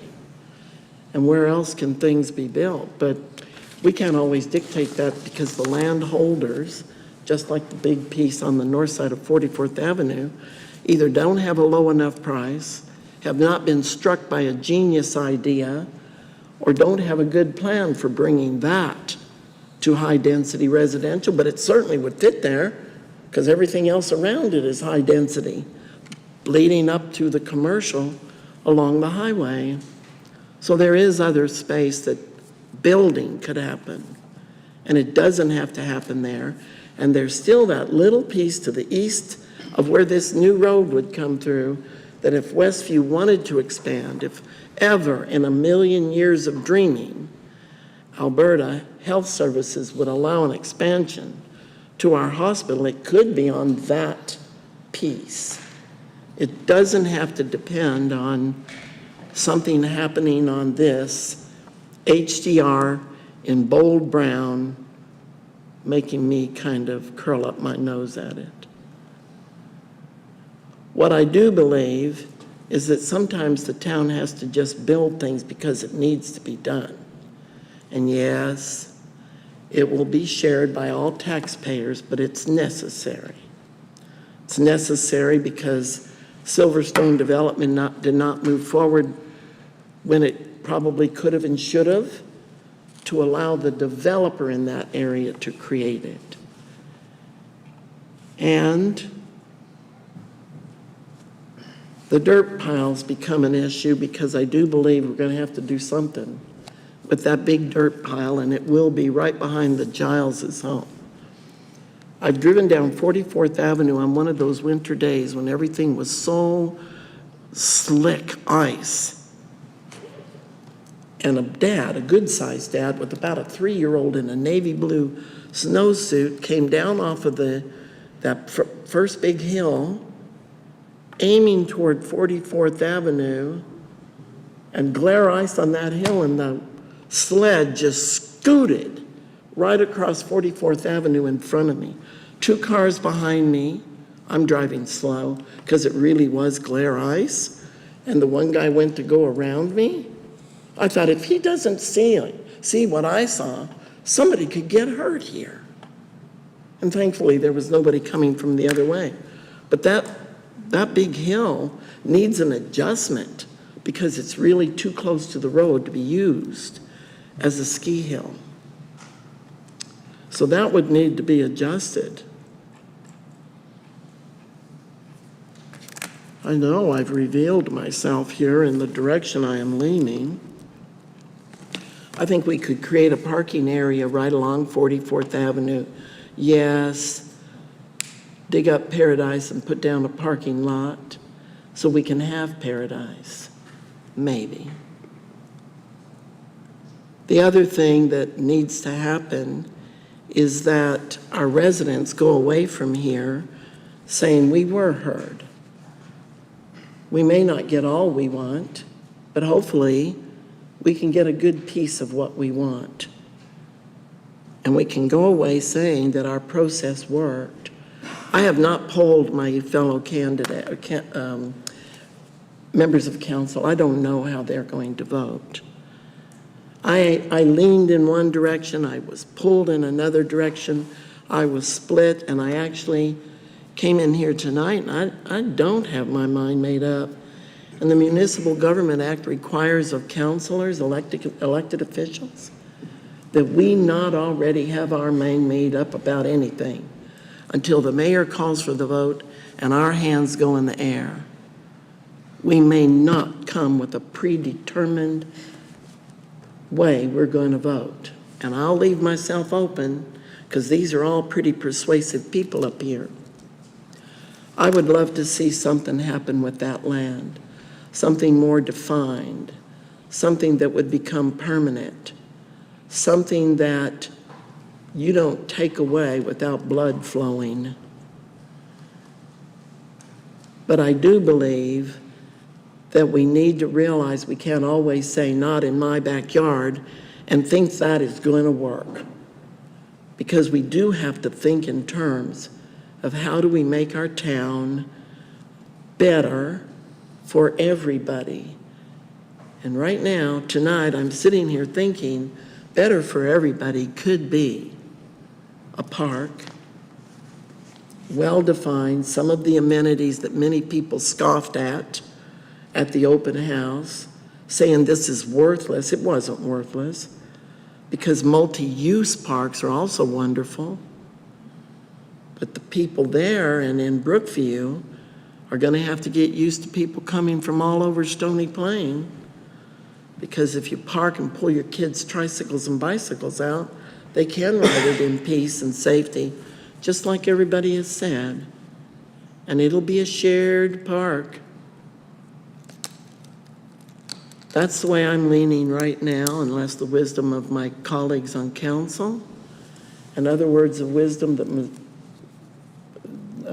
planning and infrastructure and administration want to come at me with, my mind is still not made up, but that's how I'm leaning.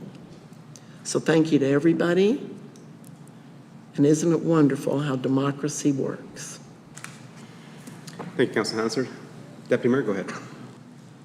Thank you, Your Worship, and thank you to my council colleagues who have spoken before me. I'm going to take a little bit more direct route, and I'm actually going to propose that Town Council amend the proposed bylaw 2656/DMP/22 to rezone the proposed R8 area to P1. So we'll wait until administration has that recorded, and then if I can speak to that, Your Worship.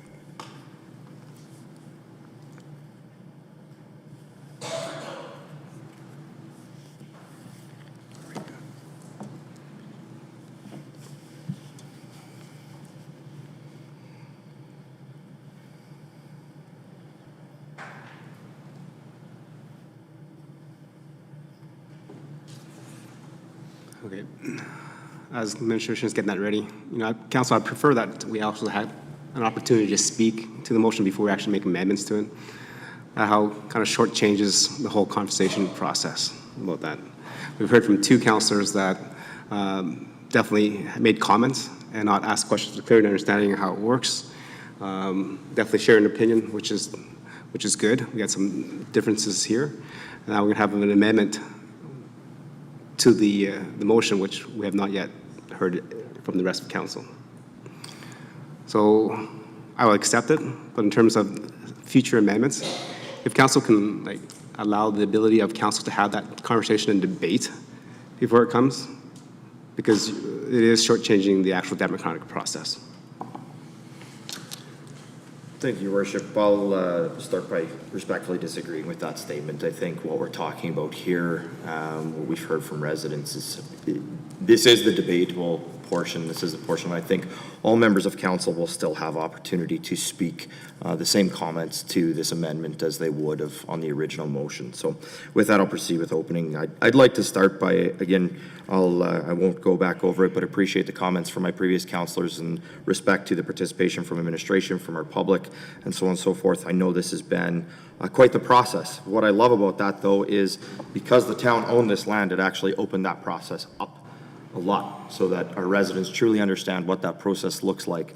I appreciate, Mr. Wennerstrom, your comments about, not understanding and making a statement publicly, not understanding the process and learning what the process was through this. I think it's been a great eye-opener for all of our residents in that. I'd also like to say I'm very supportive of the bylaw in respect to the intention of finally doing something in this area. This is something that was heard all the way back by me from the 2017 election campaign about something needing to be done here, about the fact that it was an area that had essentially been never finished, neglected. And so in 2018, it was actually brought forward for administration to review. Administration has reviewed it. Administration has brought forward their recommendations, and I completely respect their recommendations. But obviously, as we've heard from our community, and as many of us have spoken about, there are differing opinions as to what is the best use of that land. So start with the comments from AHS. I found their letter very positive, but I found it a little bit perplexing. They talked about the services and amenities that they would love to see around Westview. Things like pharmacies, like clinics, like other services. Look around Westview. There are 3 pharmacies within walking distance of Westview. There are multiple clinics within walking distance of Westview. There are additional services such as physiotherapy, dental, massage. Those exist. They're there.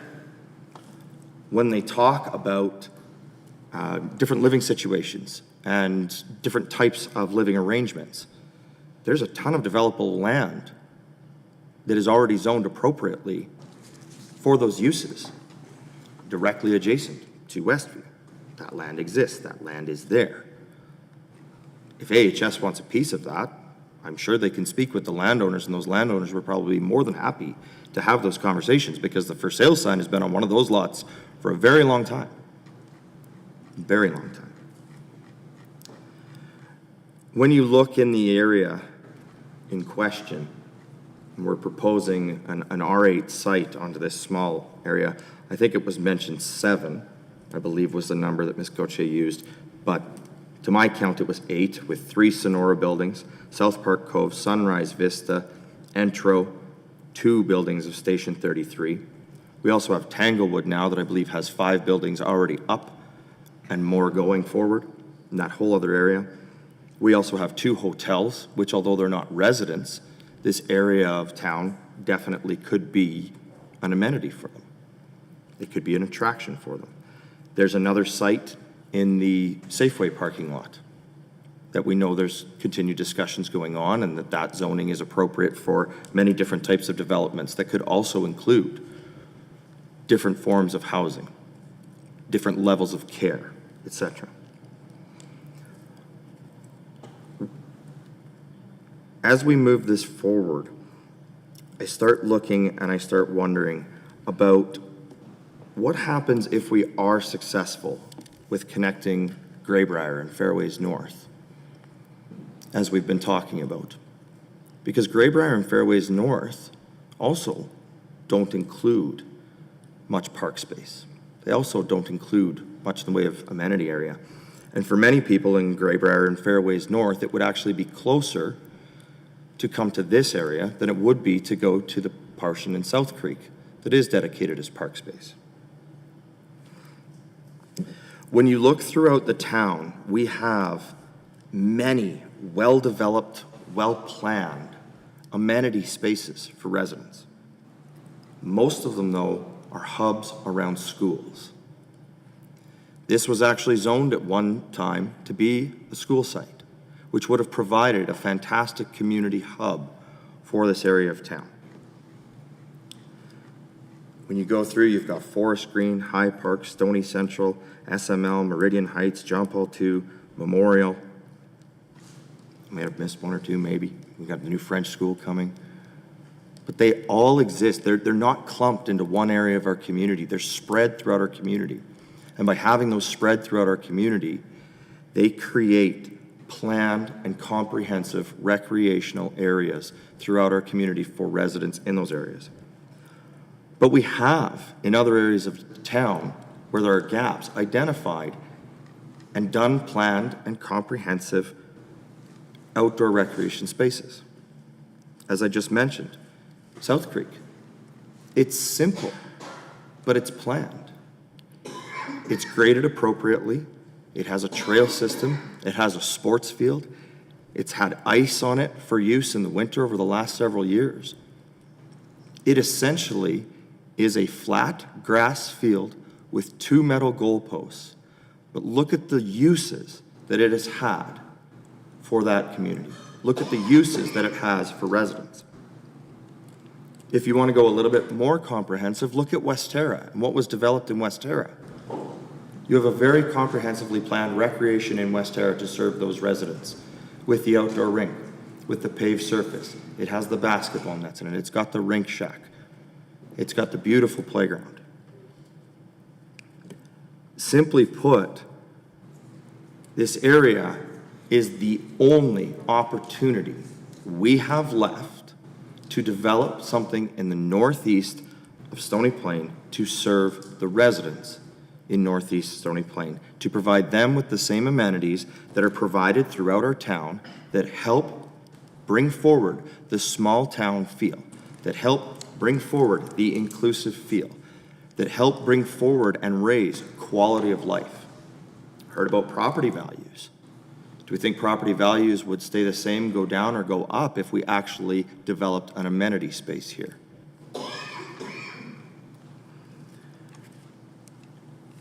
If there's one good thing that came out of COVID, it was that it shone a light on how important it is to have accessible, free, outdoor recreation. When every single rec center had to close their doors and lock them up, people realized that sometimes all you had to do was walk out your back door. And we've heard, I won't go back over it, the countless information about the studies that have been done on positive mental health, positive physical health, based on those amenities.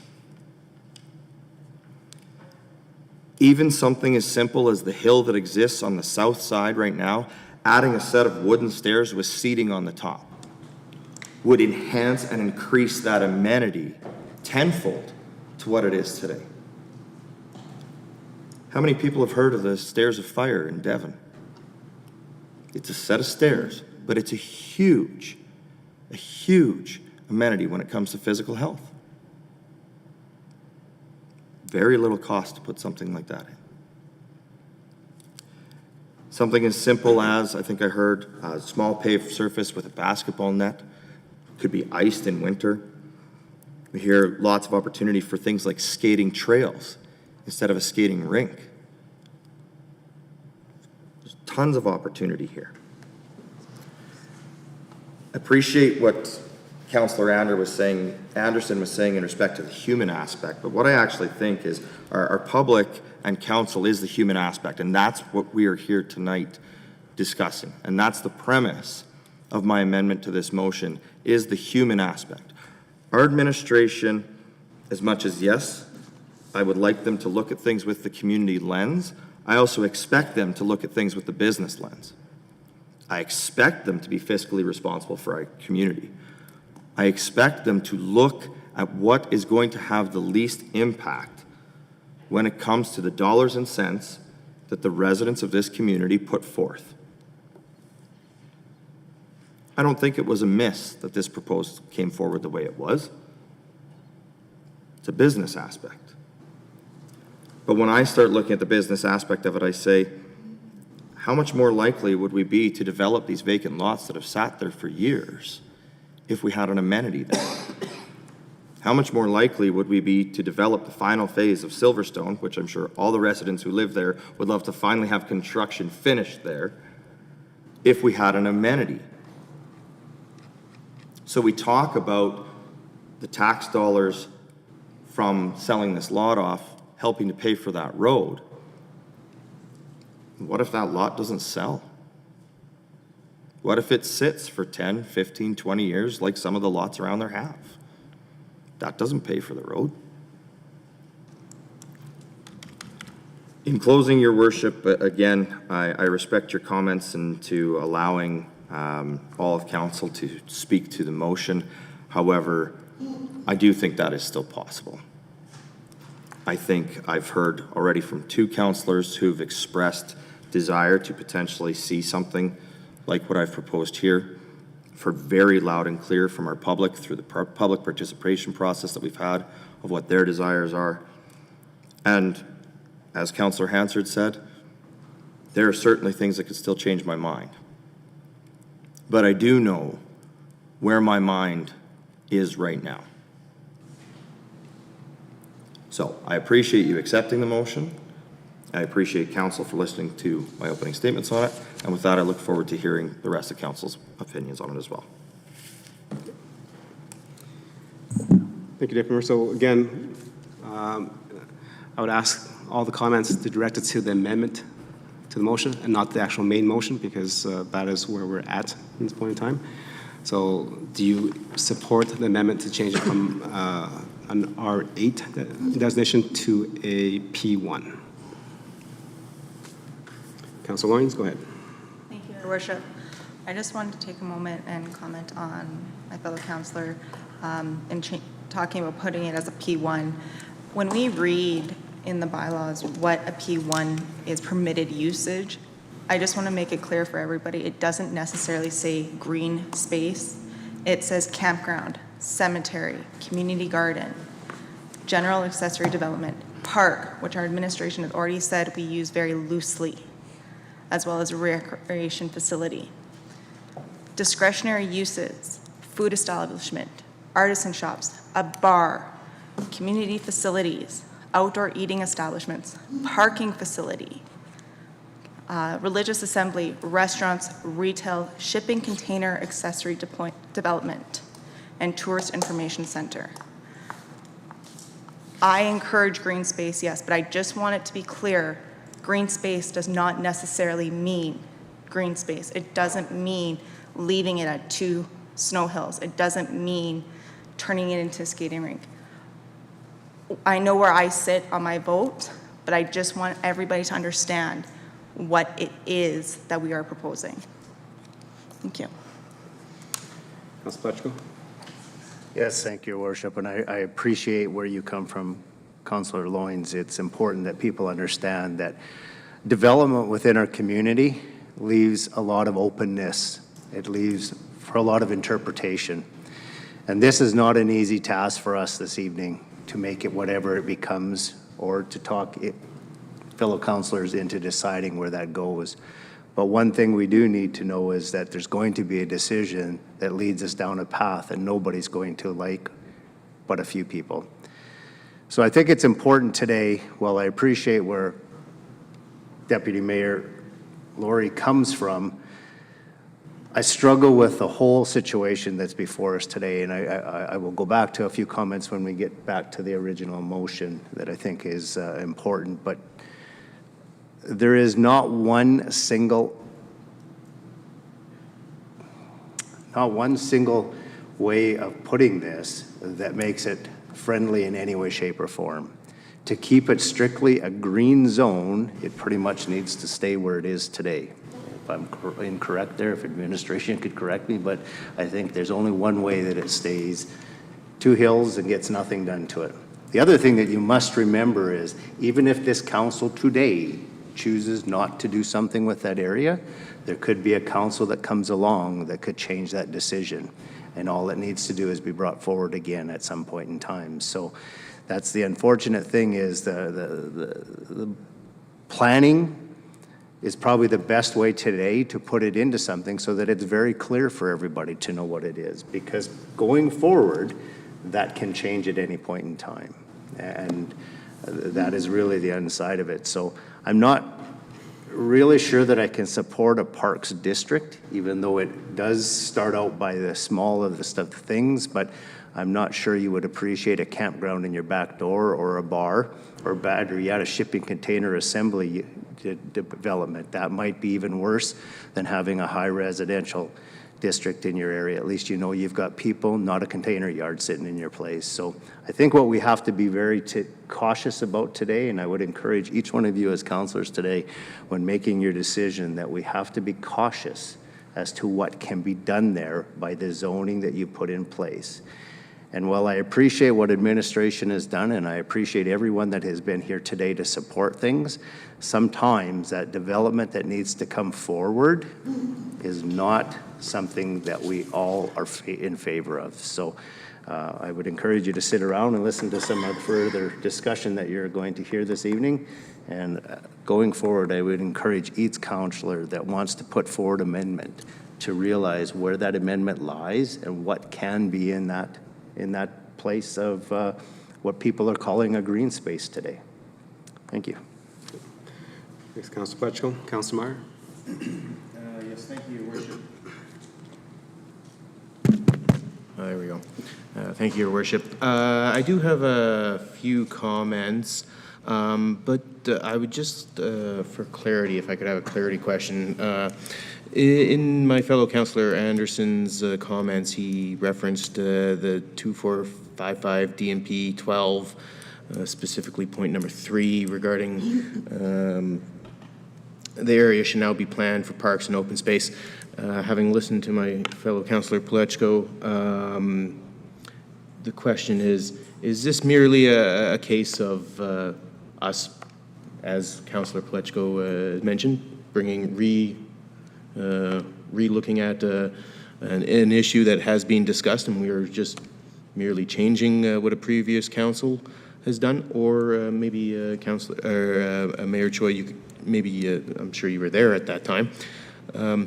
Was this debated? Was this considered, and, as Councillor Anderson says, and decided previously? If I could get just some commentary on that, because I think it's a fairly strong comment. Okay. I can provide some commentary first of all, Councillor Meyer. So back in 2012, when Council dealt with the amendment to the area structure plan, and we reviewed it, and it was deemed that instead of having 4 or 5 storm management ponds, it was adequate to have 1. The 1 was able to be able to hold and maintain the water that would have been generated from all the lots. Right. Sorry, if I could just cut you off. I do appreciate that because it's been discussed a few times. I'm specifically addressing this idea that the area should now be planned for parks and open space as shown in the attachment Schedule A. Was it debated? Was it decided? Or not to mischaracterize it, but is it a bit of a throwaway comment? Okay, we've done this to put off the storm ponds, and now this open space could be something, and just a tag on to a previous amendment. Or, as Councillor Anderson has described it, was it debated? Was it decided by a previous council to add this specific point? Okay. So the answer is no. So when that conversation was happening, there was talk about the northern part of the PO 8 of what it could be done. And at that time, we also knew that the extension of South Park Drive was also on our corporate plans. And at that time, instead of dealing with that and the rezoning of 28th Street and the storm ponds that are north of 43rd Avenue, right? At that time, council was considered to say, you know what, we'll deal with this if council wants to deal with it later when we're dealing with the extension of the road. So that why it was parked there, and the zoning did not change from a PUO, it stayed. Okay. So the PO stays. The option was to allow this council, the current council, to have that conversation, because back in 2012, we were not ready for the road extension. So there's no point of talking about the road extension then and trying to figure out what's all going to be without knowing the timelines. Okay, I appreciate the clarification there. So maybe I'll just carry on with my comments. Just in response to Councillor Laurie's comment in regards to this being the only opportunity to address some type of recreation in the area, I would just bring up that just earlier, Councillor Pletchko has pointed out that we do have Adam Creek, and we did hear from administration that despite it not being looked at in these plans, there are opportunities that could be looked at in that regard. So I'm not necessarily convinced that it's the only opportunity for that side of town.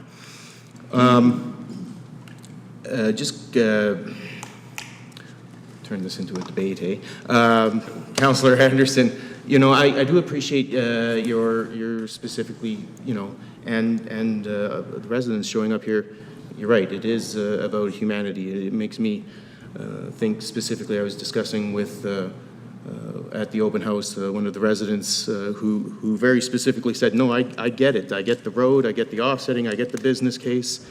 But if I had to choose between a road and that hill, I would take the hill.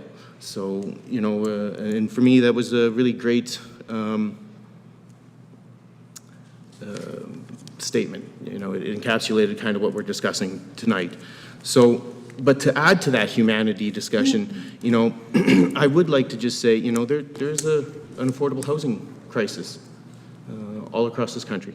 Everybody is, you could pick any demographic really. You could take a younger generation that is screaming for an opportunity to get in to some type of housing. You could talk about how that holds up their progression in their life stages. So there's a humanity argument there. As well, there's an older generation too, looking to downsize. They want to live in the town that they raised their families in. You know, an opportunity to have some type of high density is exactly what makes that choice affordable to seniors. You know, being able to downsize your house and move into something a little bit smaller and a little bit more affordable. So, you know, I don't discount the humanity argument, but I'm not sure that we flushed out all sides of that. I'm going to keep going, if that's all right, because Councillor Hansard, you got to go for so long. I feel like I can too. Okay, members of council, again, you know, I will let this go on a little bit longer because I think you deserve the opportunity to speak to it. But again, this debate is on the amendment only, right? So I think we're bringing the whole picture about the land use bylaw again and the area structure plan, which was, again, not on the table at this point in time because we're talking about, do you support this amendment? Yes or no? Okay, then you So know what? if it's, I'll end there for now. Maybe if we get back to the other item, then I'll carry on. Okay, Councillor Hansard. I do want to speak to the amendment, Mr. Mayor. Could I have some clarification, please? Councillor Laurie put forward a zoning number for that brown piece now marked HDR on the map. What is the green space going to have as a designation that protects it as park? What number goes on that? Because just because we say park, are we leaving the entire thing open, Your Worship, for all of it to be changed at some point? Or will that have a permanent designation that cannot be changed on the half of the green space that comes near the park and actually is between Brookview and Silverstone? Okay. So Councillor Hansard, the answer to that is there is no guarantee. Council has the opportunity to debate anything and change zoning as they see fit. And again, there's a process to do that. So if this process passes and we pass it or defeat this, councils in the future can bring back another motion and debate it again, following the process of an open house, public hearing, et cetera, et cetera. So there is no guarantee that a zoning that has been set will stay set forever. Is that true of every park in Stony Plain, Your Worship? That's true of every Heritage Park, everything? Yes. Whispering Waters, everything? Yes. I The find answer is that yes. almost impossible. Council has the opportunity and the ability to change any zoning that they deem fit at the time, as long as they follow the proper process. Woe be to those councils. Any more questions, comments, and debate on the proposed amendment? Councilor Laurie, Councilor Anderson, go ahead. Thank you, Mr. Mayor. I want to get back to something that Councillor Meyer said, but we'll save it till after the amendment here, because I think there's a mischaracterization of some of what's been shared. But administration, can you confirm for us, please, to change an ASP, so this amendment 2012, that would have had to come through council, discussed, voted on, for it to become a bylaw. Is that correct?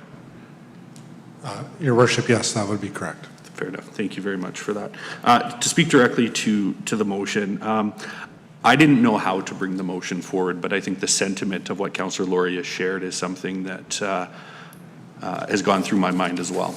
And so I'm going to ask through you, Mr. Mayor, as well, to administration, based on the discussion that's been had this evening around P1, not guaranteeing it being park space and these sorts of things, what does that look like in terms of a council motion, bylaw or otherwise, that would allow this land to be a park space? When we're talking park space, we're talking playground, recreation, amenities, et cetera, not just open green space that is open for discussion for future councils. Like, what does that motion potentially look like? Your worship, certainly appreciate the question, and council has maybe noticed that the motion, so to speak, that Councillor Laurie was bringing forward doesn't necessarily match what's up on that screen right now.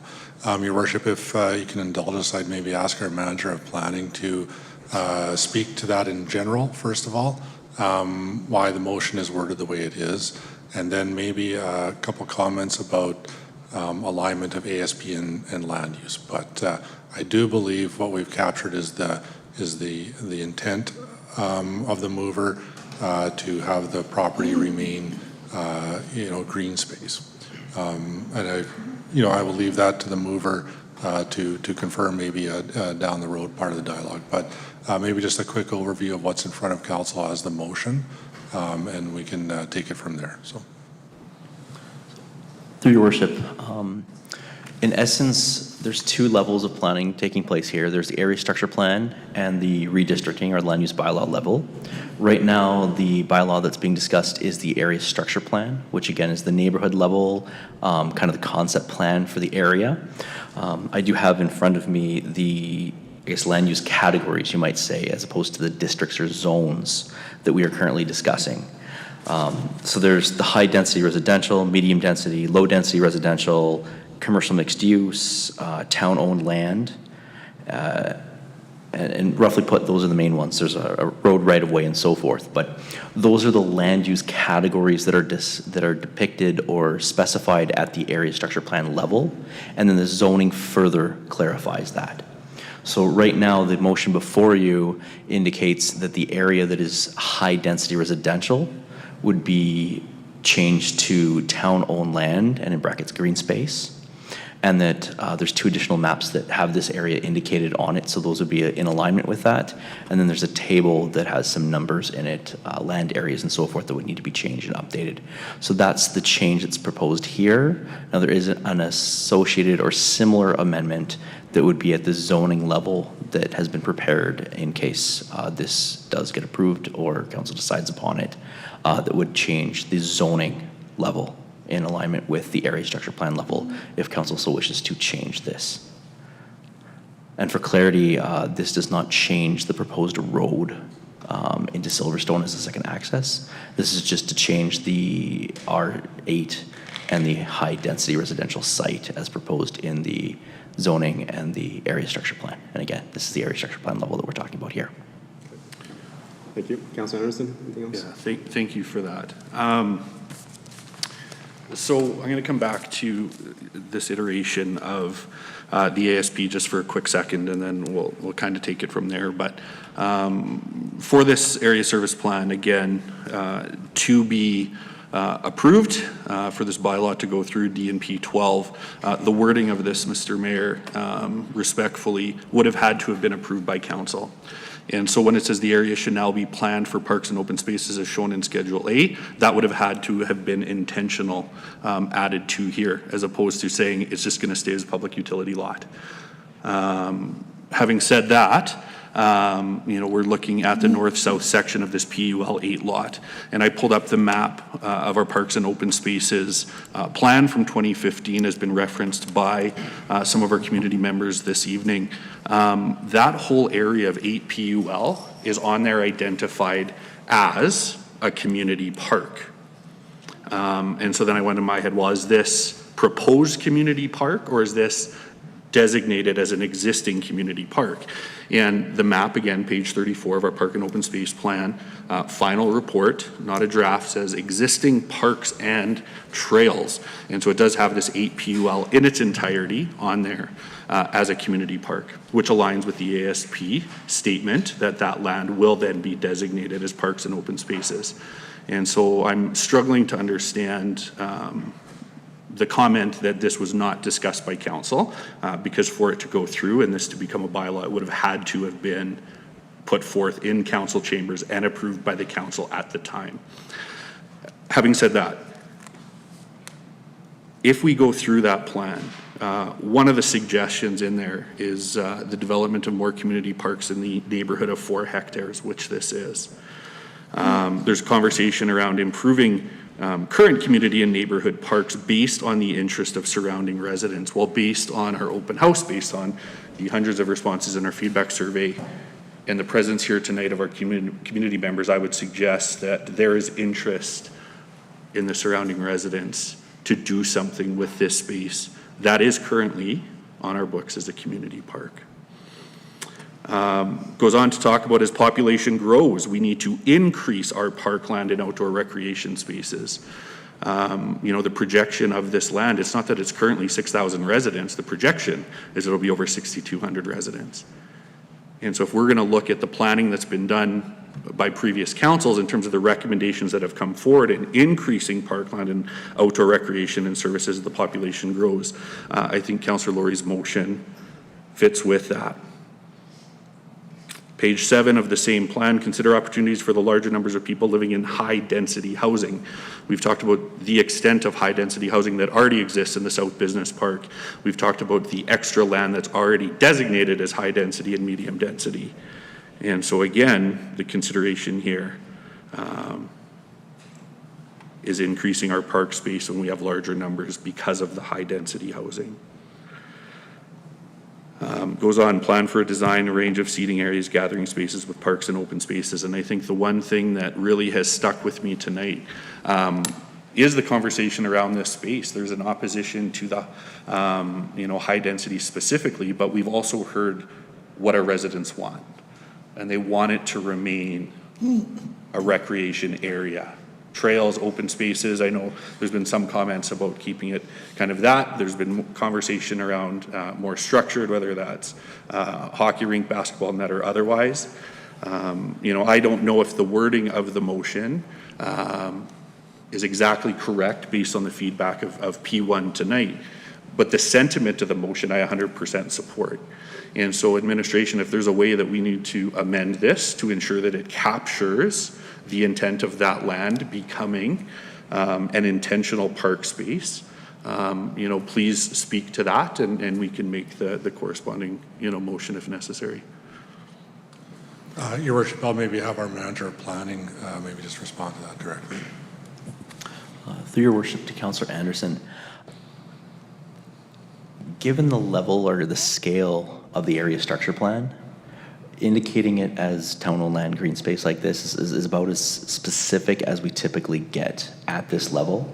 And again, this is just kind of the layering under the onion effect, if you would, of planning. So again, the MDP, just to kind of go up a level, really just says this quarter section is going to be for residential or for employment. The neighborhood level, we're allocating where the park spaces are going to be, where the high density residential, the commercial, where those land spaces are going to be. Zoning starts defining specific boundaries of lots in terms of where they're going to be and sets what's allowed. So I don't know if we can necessarily further clarify this beyond what we have, given that these are the land use categories that are specified within this plan as it's been set forth. Sure, okay. Thank you. So based on that understanding and that information as shared by administration, pending further discussion and debate, Councillor Laurie, I would support the motion that you put forward this evening. Great. Any other questions, comments, and debates on the motion amendment? Councillor Hansford? Very quickly. Mr. Mayor, there used to be a designation for land development called direct control, which allowed council to have control over what happens. Does that designation still exist? If so, can it apply to park area? Or does it not exist and we can't even rely on that to help us here? Through your worship to Councillor Hansard, direct control districts are an option or a tool that can be used within a land use bylaw. They do provide council kind of direct control, as the name indicates, for what is allowed within a specific parcel or area. The perspective that our land use bylaw currently has is it's actually gone away from that approach. When we updated the land use bylaw in 2015, I believe there were 3 or 4 different direct control districts. Administration tried to make it as broad as possible to allow and enable things not having to go back to council for every single change. So is it possible? Yes. It would be kind of contrary to, I guess, the general intent of the land use bylaw as it currently sits, but it is a possibility. Okay, thank you. Thank you. More debate? Comments? Okay. Seeing none, I will provide my comments. Councilor Lord, Deputy Mayor, I appreciate you bringing the amendment forward. I really don't think it is appropriate. If council does not seem to see fit having that rezone R8, then council can just vote down the original motion, and that just kills it. So I think this is just an overstep in terms of trying to maneuver something around that did not give council the full ability to talk about the proposal that was coming forward. So therefore, in terms of the only opportunity, we've just heard from administration, there is the southern part of PO 8 that will be dealt with. Nobody's asked any questions about that. I didn't have the opportunity to ask questions about that either, so I cannot support this motion because it did not have the full vetting of the previous motion to be able to have actually make a good decision if I want to agree with this amendment or not. So I will not support the amendment. Councilor, for a quick summary, please. Thank you, Your Worship. I will take my closing. So first and foremost, I'd like to thank administration again, being that we're dealing with both an area structure plan and a land use bylaw at the same time. Obviously, jumped the gun a little bit in what I was intending to appreciate administration, understanding the intent of that. The reason why P1 was the word that I used is because if you'll recall back to our May 9th meeting, when the first reading was brought forward, and there was conversations about the appropriate districting under the land use bylaw to protect the southern portion, it was advised by administration that that be P1. So that is why my motion came forward with P1. Secondary to that, when you look at our land use bylaw districts, we have R1 through R8, which are all residential districts, C1 through C3, which are all employment districts. The only other options we have are P1, P2, P3, and future development. P1 is listed as Parks District. P2, Community Service District. P3, Utility District. If you go down even more, we heard Councillor Loynes describe what is included. Every one of, whether it's P1, P2, or P3, has a gamut list of all kinds of things. P3, permitted use, general accessory development, government service, park, discretionary, earthworks, energy generating facility, outdoor storage, parking facility, prefab structure accessory development, rec facility, recycling depot, shipping container, and so on and so on and so on. P2 also includes that. So yes, P1 does include it. But in our May 9th meeting, when we spoke about the best way to protect the southern parcel, it was explicitly stated by administration to move that to P1, which is what we did. Secondary, I've heard some comments about potentially redeveloping the Adam Creek Environmental Reserve to put more amenities there. I'm not sure why we would touch an environmental reserve to put a recreation amenity. Placing a trail through there is one thing. Talking about different types of amenities that are available. We have wonderful trail system. I heard already from our administration that there's already contemplation of the expansion of the trail system in that area. I think that's great. Please continue with that. But we're talking about different types of recreation amenities. And if the intention, which I don't believe it was saying that that Adam Creek floodplain and the Adam Creek Environmental Reserve could potentially be redeveloped for a recreation amenity, I certainly wouldn't support that. Your worship, I appreciate your comments, and I would actually go through you to administration, because in first reading, when we talked about this, my understanding was that this had to come forward, and we did have to have a resolution on this motion. We could not vote it down and kill it if we wanted to continue to move forward with the roadways, because it separated this into two different lots. And the changes that were occurring required this to come through council, required these motions and these bylaws to be passed, even if the zoning on the land use bylaw or the ASP was still for it to be parks. My understanding from the first reading was that this still had to go through. So in a sense, with that understanding, without this amendment and just simply defeating the bylaw, the second reading of the bylaw, we are actually now no further ahead than we were before, in my understanding, that now we cannot work on the roadway. We can't do any of that because we did not move forward with a bylaw to split this up, to redistrict this, to bring it forward as the way it is. So through you, your worship, I'm looking to administration for clarity. If council were to simply vote down second reading, does this then have to come back to council in order for the roadways to be developed, including the secondary access to Silverstone?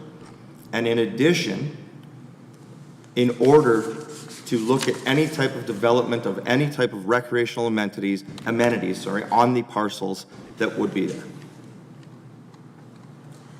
Yeah, Your Worship, I can speak to that through to Councillor Laurie and to the rest of council. So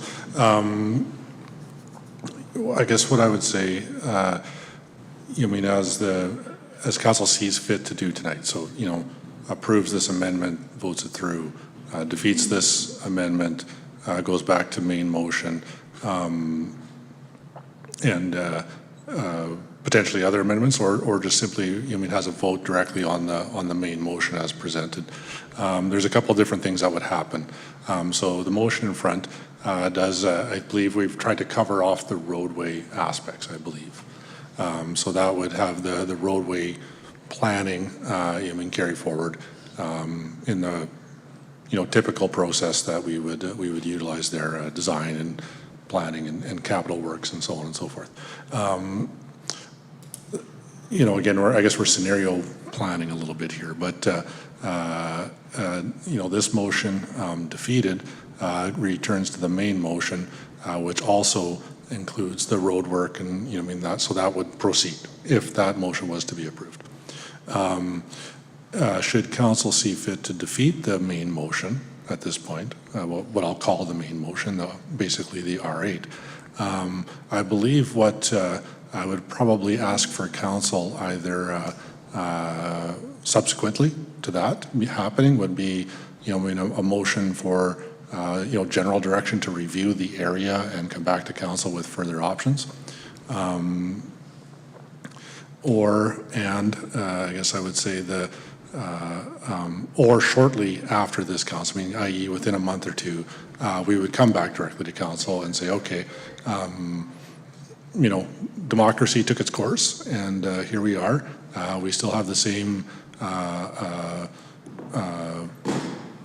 what does council want to see? So we would probably come back to council with some way, shape, or form with other options as directed.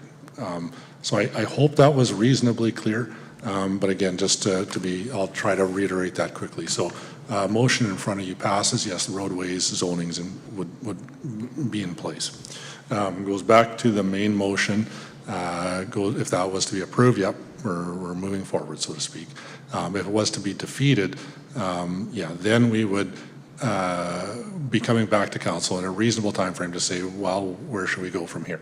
At the same time, though, I know we have some work being planned, if not underway, on like roadway design and understanding the soils and so on and so forth. Your Worship, I guess I'll just be straight on that. I don't think we would stop doing that. We would probably continue that work, for the eventuality, whether it comes in 3 months or 3 years, that the roadway would ultimately be under construction. I'll stop there, Your Worship. I hope I clarified to a degree. So if I may comment on that, Your Worship? So thank you very much, and thank you to administration for confirming essentially that what I understood from the first reading was correct. The way I look at this, we have moved significantly forward in this process. Defeating the original motion would be a step back. It makes administration go back, put it on another agenda, bring it forward, talk about it again. In the May 9th meeting, we spoke about the southern portion, and we amended the southern portion at that time to P1 on first reading. So in essence, in my viewpoint, at this time, all we are now debating to move forward is the zoning of the last remaining lot, which was currently proposed as R8, which I have made the motion to amend that to P1. To move this forward, we can still accept this amendment, debate the original motion, and defeat the original motion. This amendment is R8, P1, or high density, or town-owned land green space. That's the amendment. Okay. I don't understand why the premise or the thought of defeating the motion to delay the process makes any sense. We have this in front of us. Let's move forward with it. Councilor Laurie, Deputy Mayor, thank you for your comments. And again, before I call the vote, members of council, this is very clear. This is not a vote on the original motion. It is a vote on the amendment.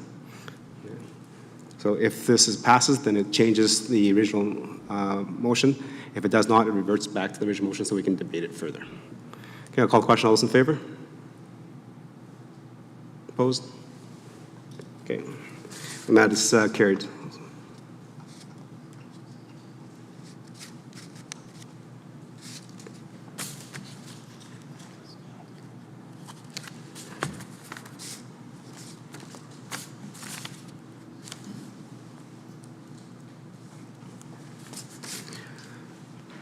Okay, can we pull up the original motion with the change on it?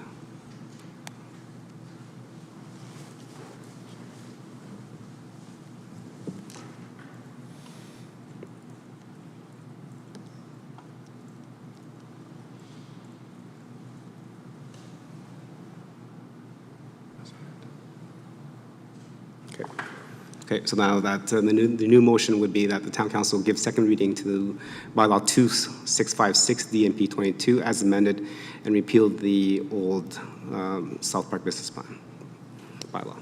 Okay. Turning back the comments to the debate on the amended motion.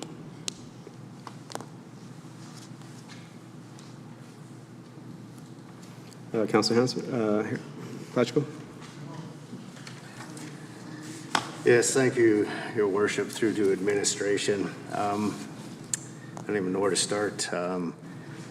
So my question is around the development that is there and the cost of this. One of the things that has troubled me through this whole thing is when I seen the cost of what this costs and how we're trying to recoup the money. And there was nothing that was related to how the people of our community are part of this. This was based on a money thing.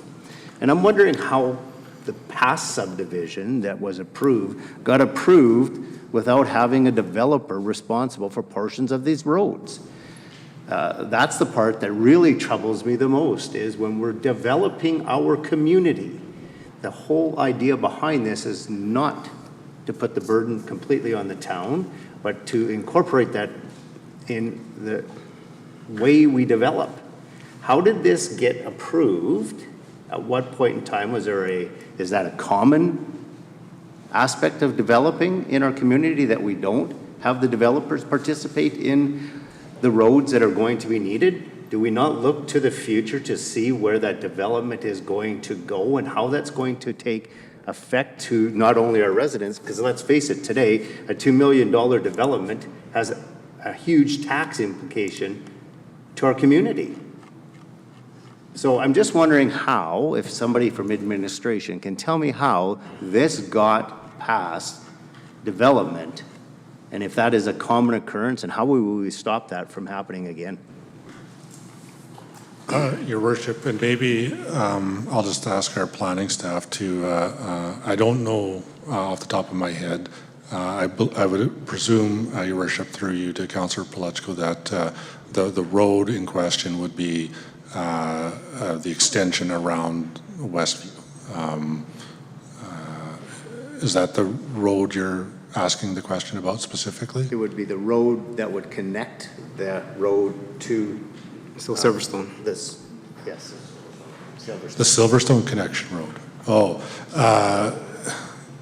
I'll maybe take a shot at this a little bit, but I would ask our planning staff to help me out if needed. So that road, part of my recollection at that point in time, the original subdivision approval, I believe, didn't have that noted as a requirement. It was or put in place by our municipal planning commission, and there was some dialogue back and forth at that point in time. But ultimately, because of the way it went in, I'm just checking with our manager of planning to correct me. But as the way it was authorized, so to speak, it wasn't part of the development negotiations. Your worship, I may be wrong there, so I'm going to ask our manager of planning to correct me. Through your worship to Councillor Palechko, the original planning work that took place at the area structure plan level for Silverstone. So when the area structure plan was set, it only contemplated one access into Silverstone based upon, I'm not aware of this, but the transportation planning. So typically a transportation impact assessment is the most common form of kind of engineering transportation study that is done to determine when, say, second access would be required.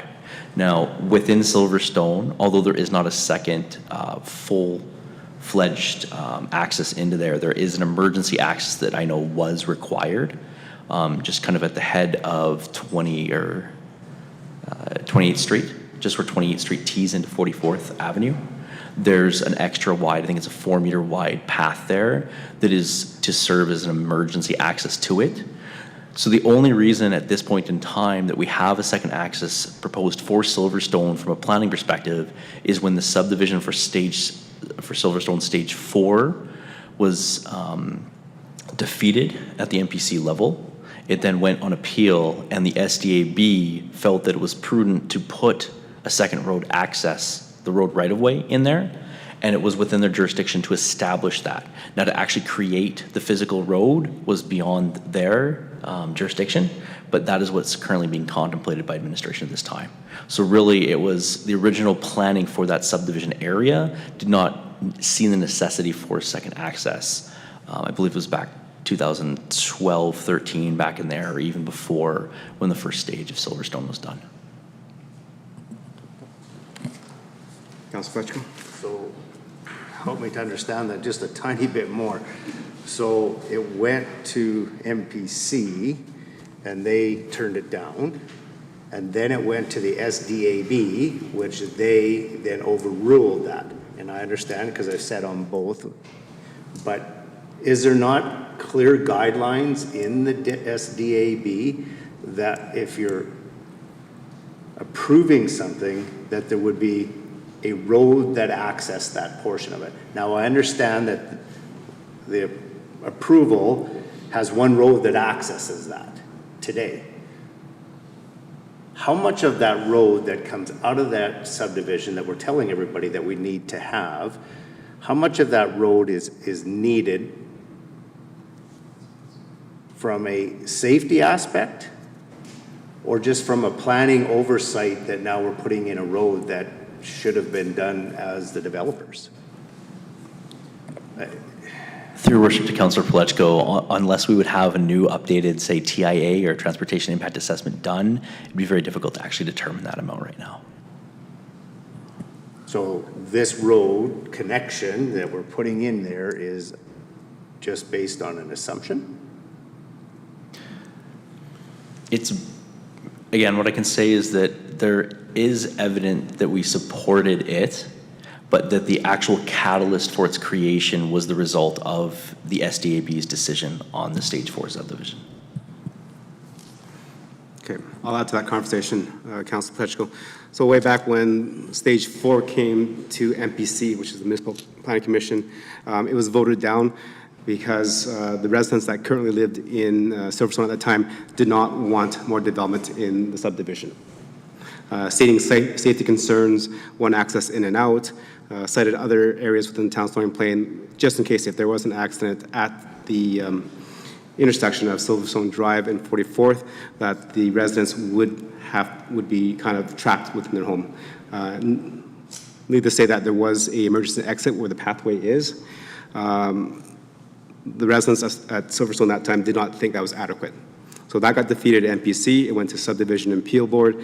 The board said, well, what they're asking for is reasonable, but to make the residents happy, a road was actually added to Silverstone, and that was at the cost of the town of Stony Plain. So the only way that we can get a developer to pay for that is if the developer comes for phase 4 and wants to change the current zoning in there, then at that time, town of Stony Plain can then renegotiate the development agreement and ask for monies for that road. Thank you for clarification. So then I'll just add one further question to that. So is there a process that we have in our community today so this does not happen twice? I think with the Development Authority now residing 100% in administration, the administration will follow the plans that we have, and therefore, hopefully that does not happen again. Thank you. Any questions, comments on the current motion? Okay. I'm going to do my job as a representative of this community. And I understand there is a few individuals that here that reside in the areas that we're talking about. Okay. As a member of the elected community, we represent 17,993 people. So we have to take that into consideration when we view these area structure plans and how we will move forward as a community. We had a good public hearing, open house, which is above and beyond what the MGA requires. There was 100+ residents that came. Out of the population that we have is a 0.005% of the population came and voiced their opinion. Okay. We had a survey that was fanned out on bulletin boards, emailed out. 102 respondents responded. A 0.009% of the population responded. Today we have a public hearing. We have 18 members in the gallery. We had about 5 people speak. 0.001% of the population.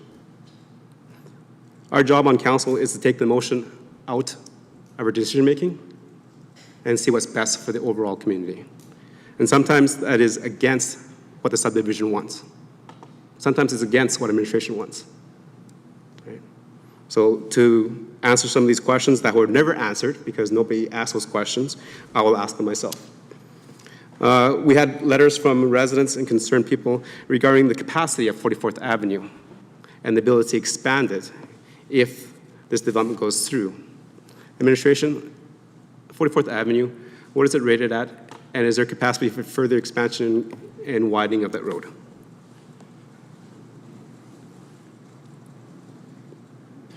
Your Worship, I'll answer that a little bit and then maybe ask our planning manager to jump in. Presently, 44th Ave there is available road right-of-way to expand should it be necessary. However, our current transportation master plan does not contemplate this. As per the transportation master plan, it does specify this is a collector road. So again, the intention being that it would eventually be twinned potentially. But again, as indicated by the manager, or the general manager of planning infrastructure, there are no plans to do that at this time. Okay, thank you. So the simple answer is yes. To address the concerns that was raised by residents, the answer is yes, 44th Avenue does have the capacity to expand to accommodate any additional traffic that may be generated from the site. Okay, thank you. Next question that I heard and through here is the pathway. I love pathways.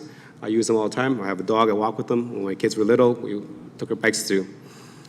In this proposal, is the pathway getting destroyed and not rebuilt? It's proposed to be rebuilt along the eastern side of the area on the north. Okay, so the question is, we will not be losing a trail.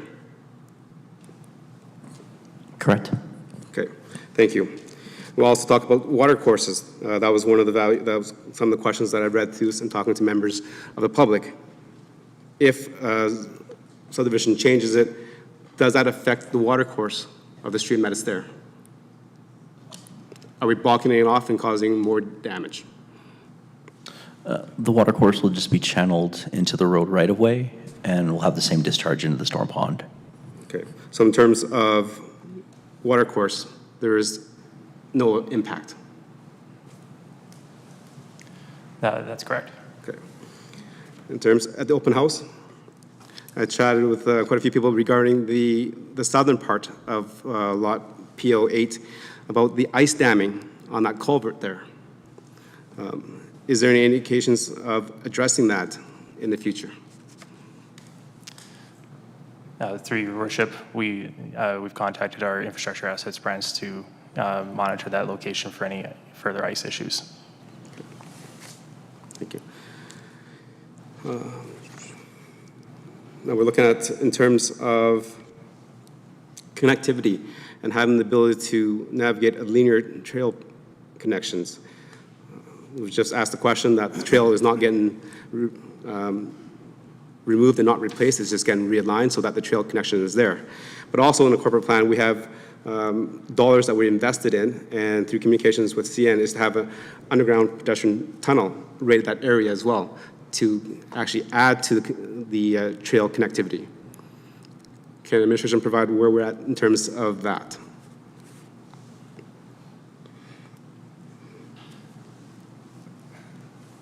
Your worship, if I could just ask for some clarity, you're asking about the trail connectivity through the entire site? Now, in our corporate plans and our strategic plan, we have a secondary pedestrian underpass over CN is one of the themes. We've applied for a grant. We've also decided to put some money in to do some feasibility studies of what the best place is. So we've consulted with CN, and the best and most logical place is right behind Silverstone that connects to Graybar. Through your worship, that work is presently underway, yes.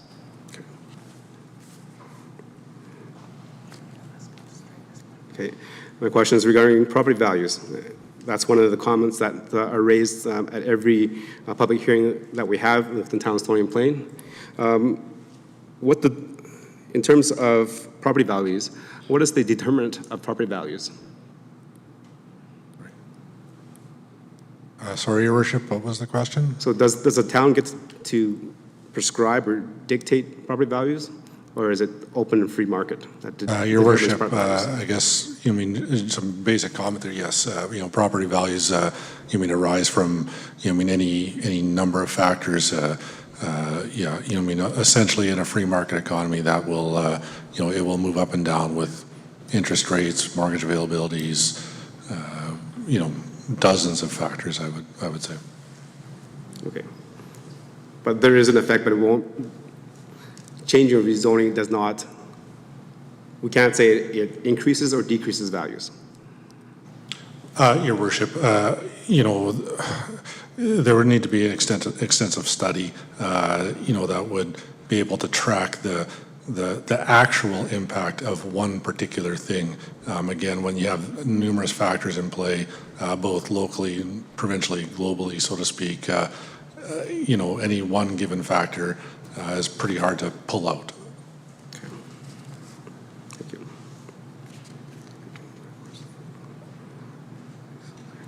Okay, and there was questions regarding a different funding model to complete the South Park Drive extension and the connection to Silverstone. Is it out of council's purview or ability to create a specialized levy for that? I ask that question because in the mid-'80s, when the town center plan was being developed, the natural standard for back lanes was gravel. Residents of Meridian Heights subdivisions did not want gravel. So they agreed and paid for a levy to pave all the back alleys, which was on their tax bill for, I don't remember how many years, until it was paid off. So is that a possibility for council to consider? Yeah, Your Worship, I believe what you're referring to is what generally considered a local improvement levy of sorts, and yes, there is abilities to, target specific infrastructure upgrades or other upgrades to specific properties. I would say, Your Worship, that that's, not as commonplace a funding mechanism as it would have been or was, 20 years ago, 30 years ago, 40 years ago. They were tended to be fairly common a couple, generation or two ago, not as common nowadays. Okay. It does exist. It is a financing tool that is available to Stony Plain and or any other municipal government. Okay. Questions to administration. As this comes forward in the presentation, the southern portion of the PO lot was going to be deemed as recreational, and there's a few commentary about what could be there. Can administration provide those concepts and what can actually go on that parcel? To answer, Your Worship, at the area structure plan level, again, it just refines it as a green space. And then again, if it does get the zoning to go there as well as a park district, pretty much any type of recreational amenity could go there under the park land use concept. Recreation center, I know, is another one within there. So between those, any of the major things, you would see fields, courts, benches, plazas, anything to that effect would be possible under those districts and areas. Okay, thank you. And I think on the package of the surveys, the number one thing was picnic shelters, naturalized playground, and an outdoor climbing gym. I believe that was correct.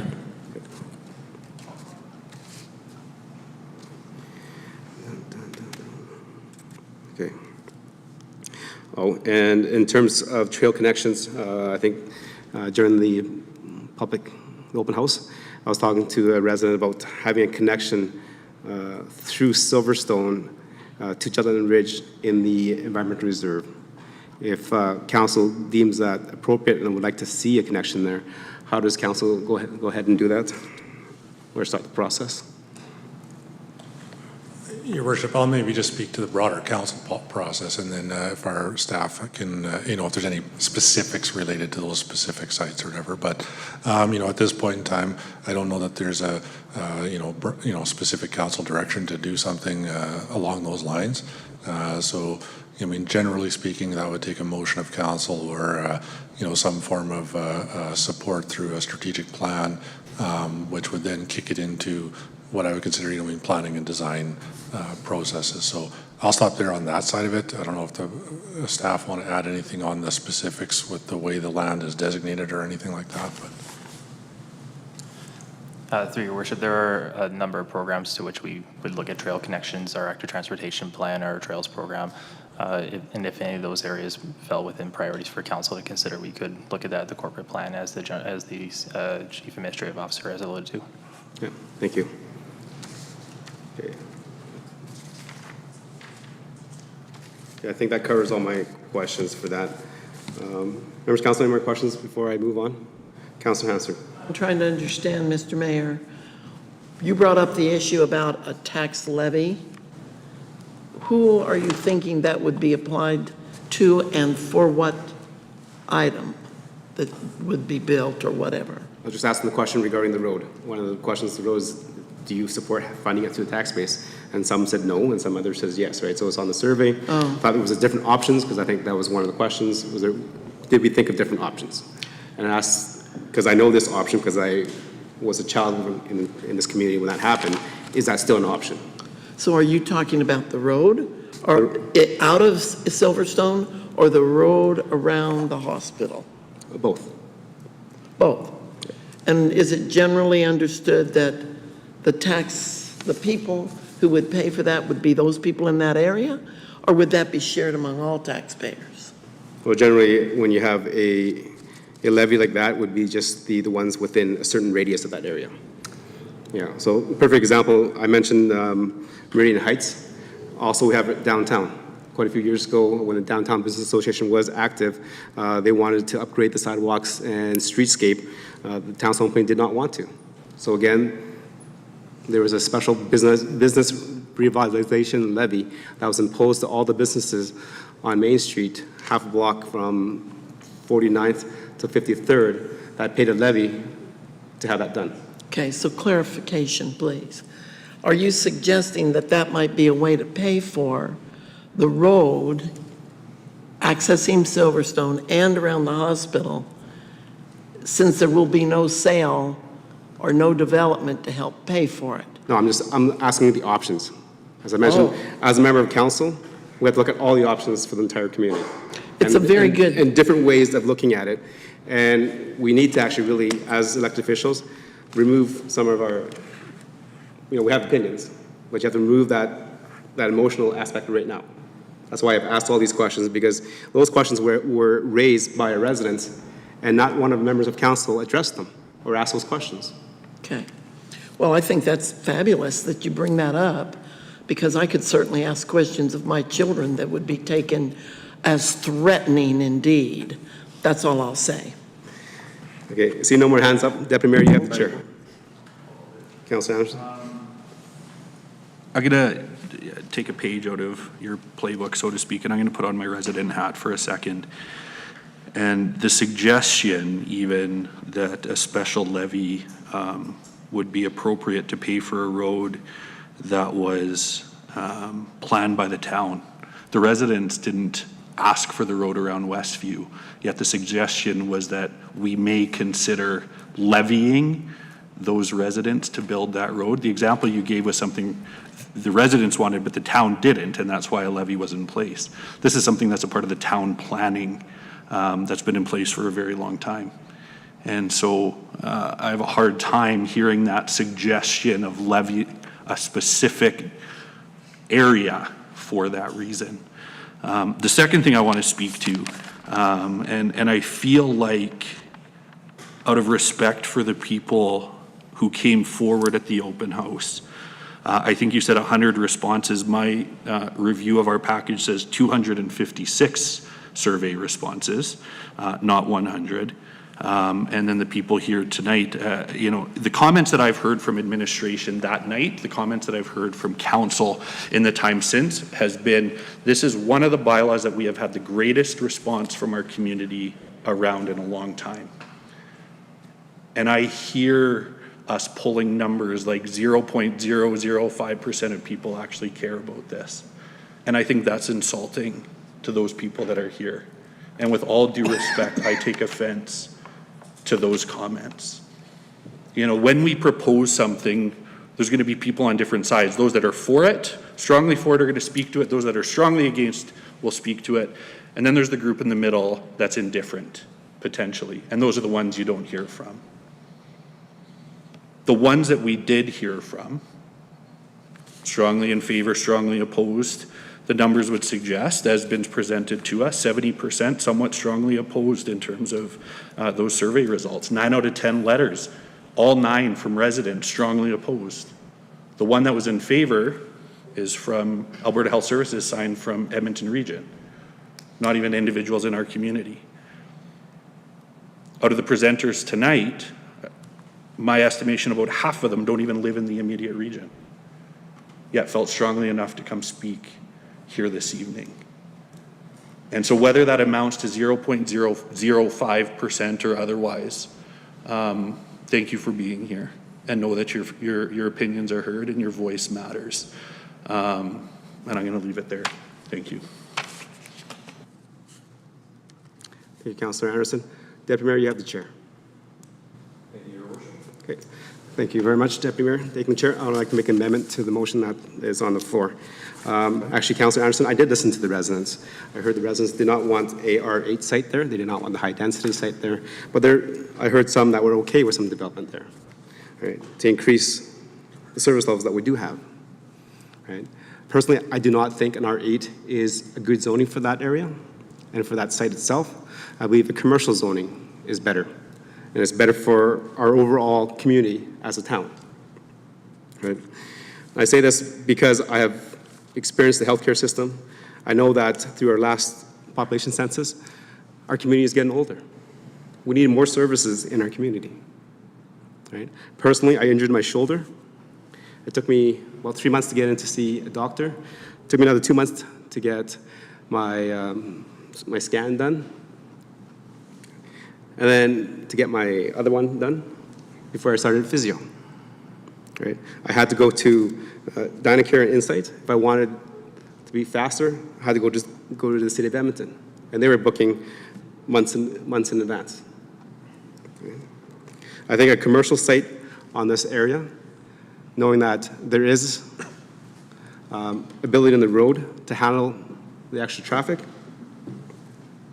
that our population is older and it requires more attention. From last census, we've gone from 33 years old to now 36 or 38 years older, right? So I think in terms of what's best for our community is not an RA site there, not a park space in the northern part, because there is going to be a parks area to the southern part of that hemisphere. For overall development of our community as we grow, I think a C1 is probably a better zoning, so I'd like to make a motion to amend that part to a C1 or a commercial district. Thank you for the motion, Your Worship. I'll wait till administration captures that, is able to display it, and then we will move into questions and comments for debate.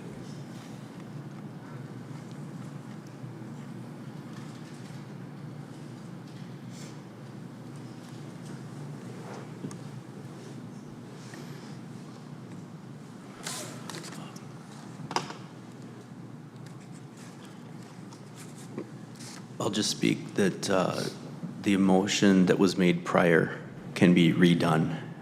Simply put, if it's commercial, it would be under the area structure plan land use category of mixed use commercial. And then at the zoning, it would be the C1 as recommended for the LUB equivalent amendment. Okay. Thank you very much, Manager of Planning, for that. So we'll move forward as administration works to have that displayed. So at this time, I'd like to open the floor to any questions, comments, debate. Councillor Hansard.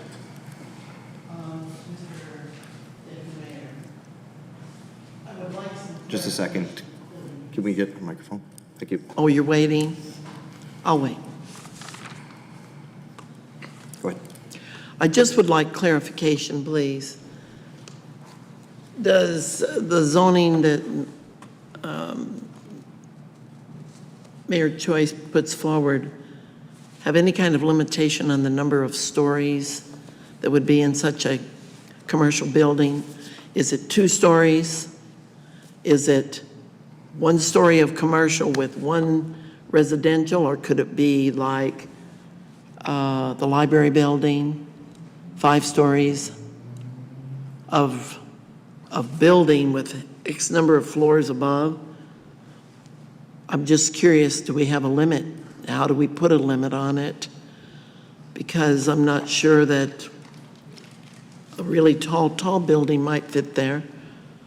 I could get my head around some commercial, especially if it might help move services forward, but we've got no way of guaranteeing what will go in such a commercial building, because you've got to have somebody willing to come and the price worked out, you know, in the free market kind of thing. So there's no guarantee unless you strictly prohibit anything to go in there except health services. Then you've got an empty building sitting for a long time. Thank you, Councillor Hansard. And I believe the R8 zoning that was originally there would have allowed for commercial on the main floor with multi-unit residential above it. But I will look to our administration for what the height limitation on C1 commercial zoning would be. Through your worship to Deputy Mayor, we're just looking that information up right now. Excellent. Thank you. While administration is looking that up, I'll look for any. Would you like to continue? No. Okay. I'll be happy with a good answer. While administration is looking that up, I'll look for any other questions, comments, or debate. Councillor Meyer. Thank you, Deputy Mayor. Okay, so in the absence of something going in there, and I think this is a very similar question to what the mayor asked earlier, how are we going to pay for this road? Through you to administration. Sorry, Your Worship, just to be clear, the question was? How would we pay, what would be the alternatives? How would this road be paid for? Yeah, thank you, Your Worship, or sorry, thank you, Deputy Mayor, through to the rest of council. So the business case, so to speak, did, as written, does contemplate land sales and well, certainly land sale, and to help offset costs of the roadway constructions and so on and so forth. Depending, now there's another motion in front of council, but without any land sale, then other funding mechanisms would have to be found or would have to be contemplated and brought forward to council for consideration, through the corporate plan process. So just to be, I'll go a little bit further there. So other funding sources, as council is aware, grant funding, capital funding through our capital budgets and so on and so forth. I'll stop there, Your Worship. That's the nutshell version. So. Councillor Meyer, did that answer your question? If I could have another one. Before you go ahead, I believe administration has the answer to Councillor Hansard's question. Your Worship, through the Councillor Hansard, we just did some digging here. The maximum height of a C1 local commercial would be 14 meters. That's approximately, give or take, 3 stories. 3 stories. Give or take. An approximate story height is about 4 meters. So a maximum height of 14 meters. It doesn't fit really nicely into the calculations, so roughly about 3 meters, or 3 stories, pardon me. Thank you very much. Councillor Meyer, you may continue. Maybe come back to me. Sure. Thank you. Councillor Plechko. Yes, thank you, Mayor. So further to the question of costs, and that has to be a concern for all of us sitting at this table today. There is always a cost associated with doing things. I suspect today that the $2 million that we're talking about to develop this piece of property is substantially more. The cost of everything that is out there today has gone astronomically through the roof. Now, correct me if I'm wrong, but I'm just going to use high numbers. So for $200,000 in tax, it's about 1% is what we have to raise taxes. So on a $2 million one, just do the math at where we're talking about what taxes look like. So there needs to be a bit of a compromise here at this table, I think, and I don't want to put the total cost burden as what we're thinking about, because I don't think that's what's important today. What's important today is what best fits in our community. And I think that's the question that we all have to ask ourselves is, how does this fit within our community that best serves all of the people? Not barring numbers or anything, because I don't think that's important of what percentage is sitting in front of us or who was at the meeting or anything like that. What we have to look at when we come to this table as a good councillor is what is best for our community and what is best for our residents. So that is the thing that we need to consider today. And the cost of that, I've still yet to hear, I've heard some small talk. I'll put this question out. Is this project something that we can put on hold for a period of time until we actually find funding for this that does not affect our residents and we're able to leave it status quo?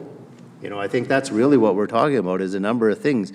When we talk about recreation, we're not only talking about 2 million or 2.5 million or 4 million, we're now talking about developing that as a park for you too. So there's a cost associated with that, which now becomes additional money. Quite frankly, part of our strat planning, I don't recall that being part of our strat planning.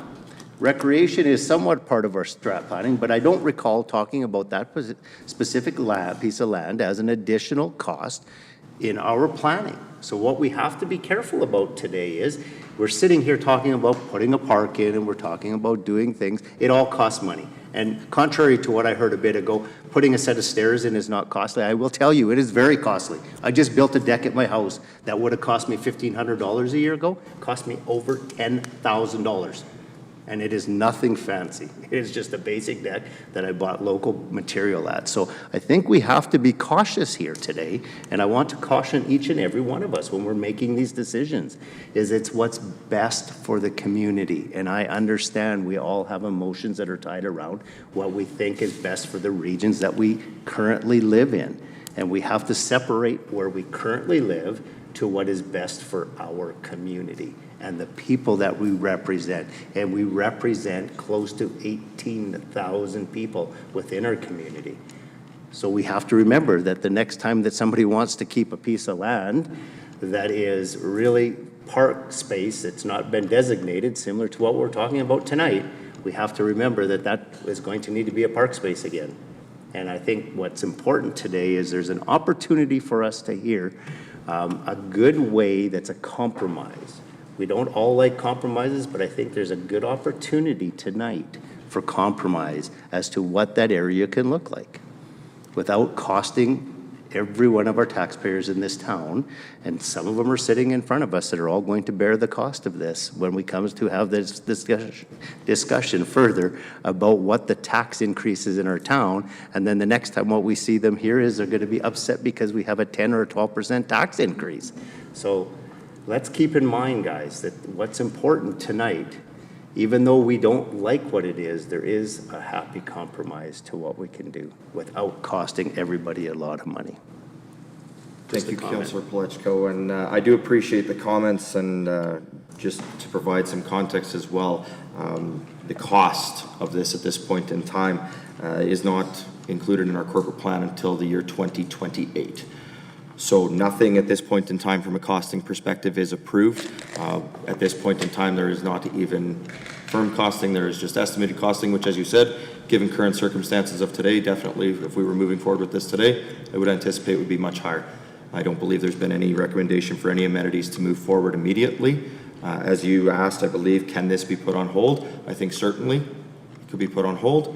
I believe tonight we're talking about the future plans, not when that future arrives. Councillor Anderson. I appreciate you sharing the 2028. That was my understanding as well. Maybe administration can clarify for me. I think I'm missing something. And the 2012 ASP for this particular area lists this as park and open spaces, and it is on our Parks and Open Spaces master plan as being a community park. But I've heard several times from council that this is not designated parks and open spaces. Our ASP, from my understanding, says it is. So please help me see what I'm missing here with the designation of this land. Through your worship to Councillor Anderson, I think the nuance here is the difference between proposed and what is. So at the area structure plan level, we're generally saying what we would like it to be at some point in the future. So when the area structure plan was amended back in 2012, the direction and kind of the policy direction or the concept at the time was that we would like this to continue or to be a parks and open space. At the time, I believe as the mayor indicated, there was still discussion in terms of the nuances of what that actually meant. So in terms of what it is a public utility lot. It was dedicated to the town for utility purposes. The zoning that is currently in effect as of right now is the utility district. So the districting, again, it's for utility purposes. That's the primary function, if you would, purpose. And yes, the Parks and Open Space Master Plan does indicate it to be a park, again, at a policy level or conceptual level. So there's indications that it's to be that.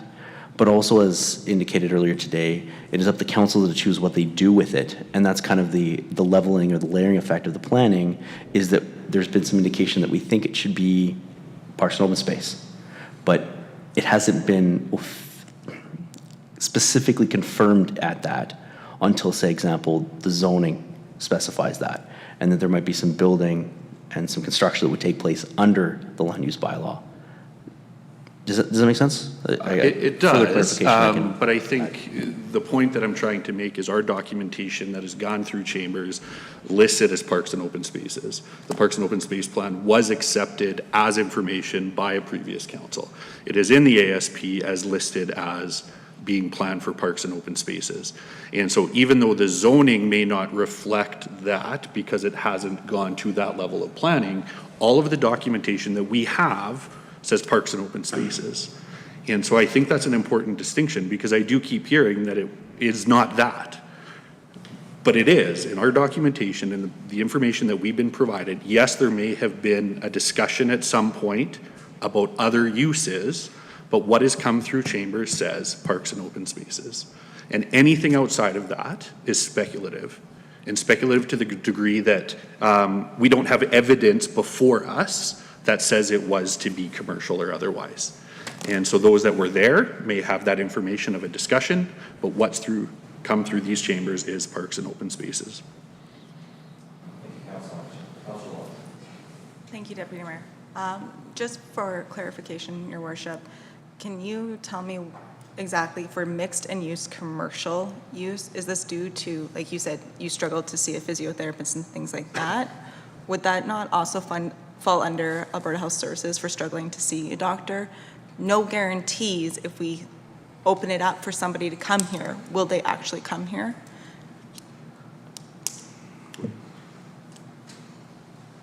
Okay.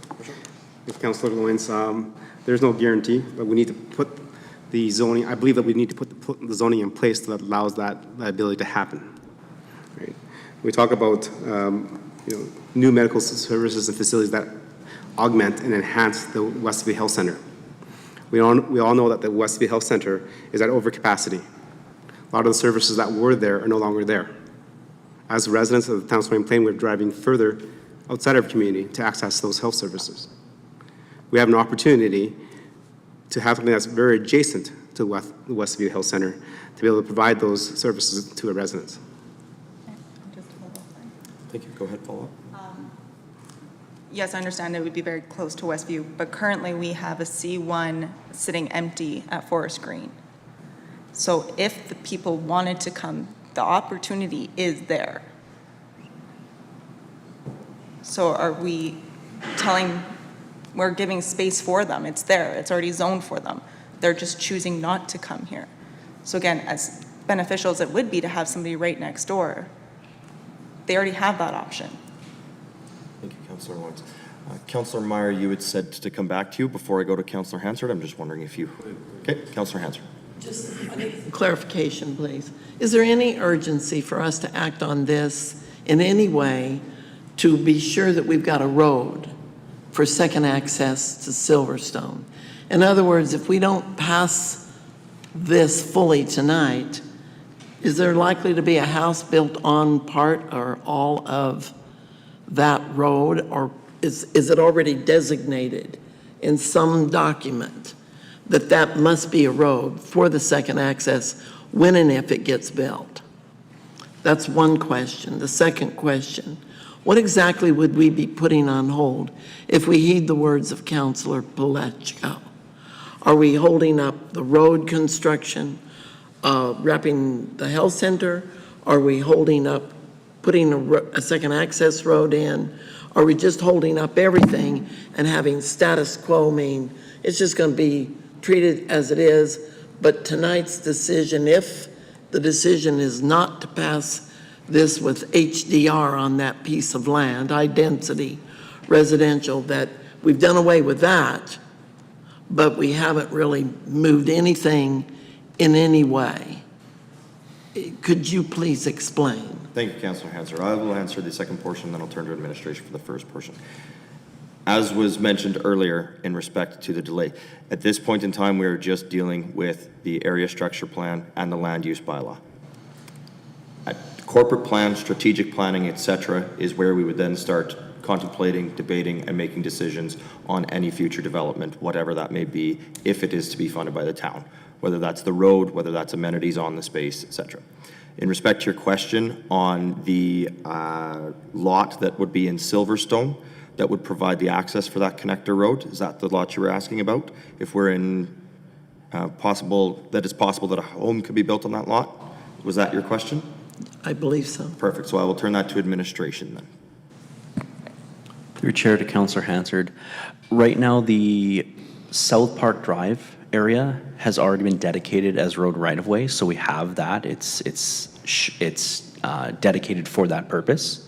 Half of the roadway to Silverstone, the access there, the second one, has already been dedicated, and there's a portion through the public utility lot that has not been officially dedicated for road right-of-way. Please note that roads and utilities may be built through other parcels such as reserves and utility right-of-ways or public utility lots under certain circumstances. So I guess what I would say is with the planning in place, it's explicit. Right now, it would be implicit or potential, but not explicit.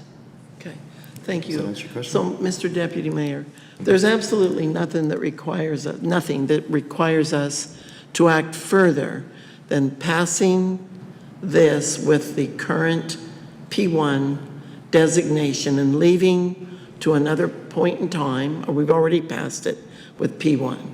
Now we're going to come right in on top if we do what is proposed. Come right in on top of that decision and change that to some kind of commercial, if I'm understanding the motion in front of us.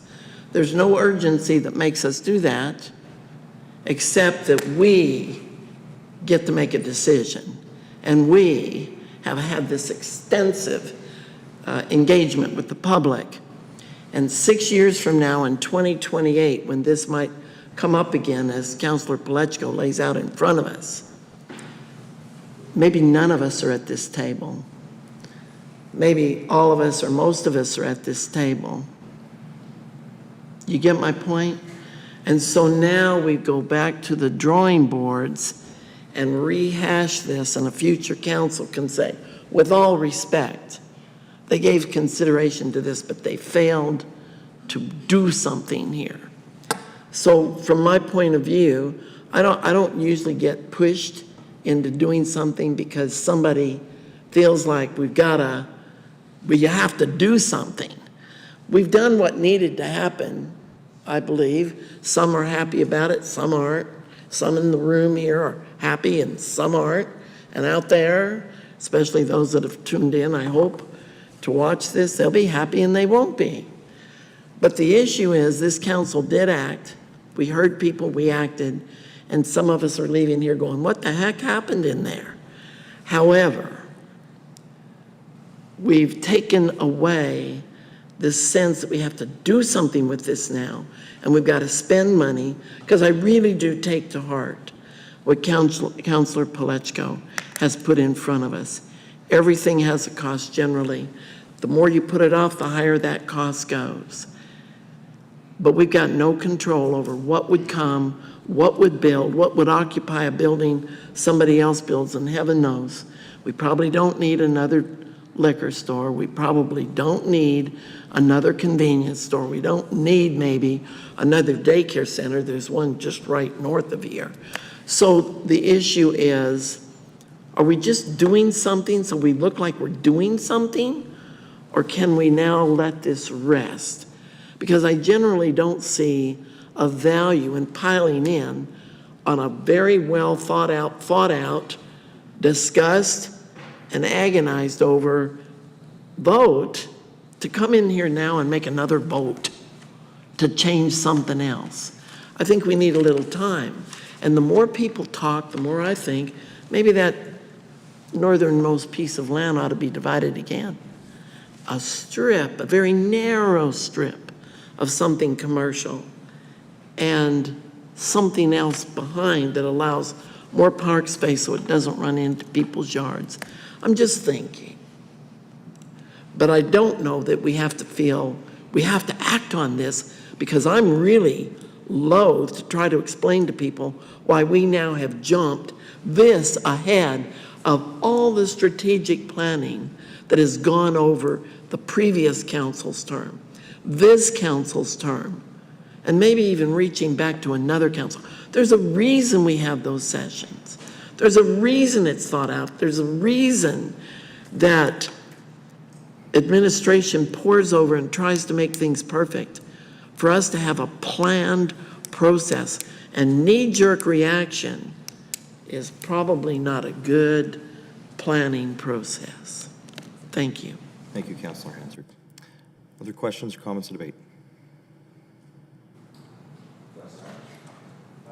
Just very quickly, I think we have an important opportunity here.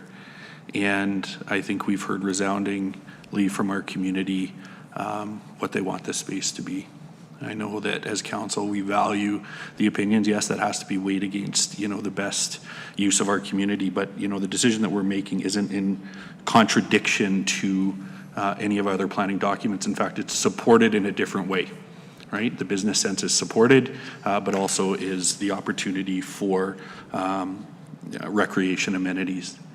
And I think we have an opportunity to show our residents of our entire community that A, their voice matters, but B, when we say things like, we intend to manage our green spaces and parks as valuable assets, that we're going to hold on to what's available to us. We're not talking about having ample green space available to us. We're talking about a small parcel remaining.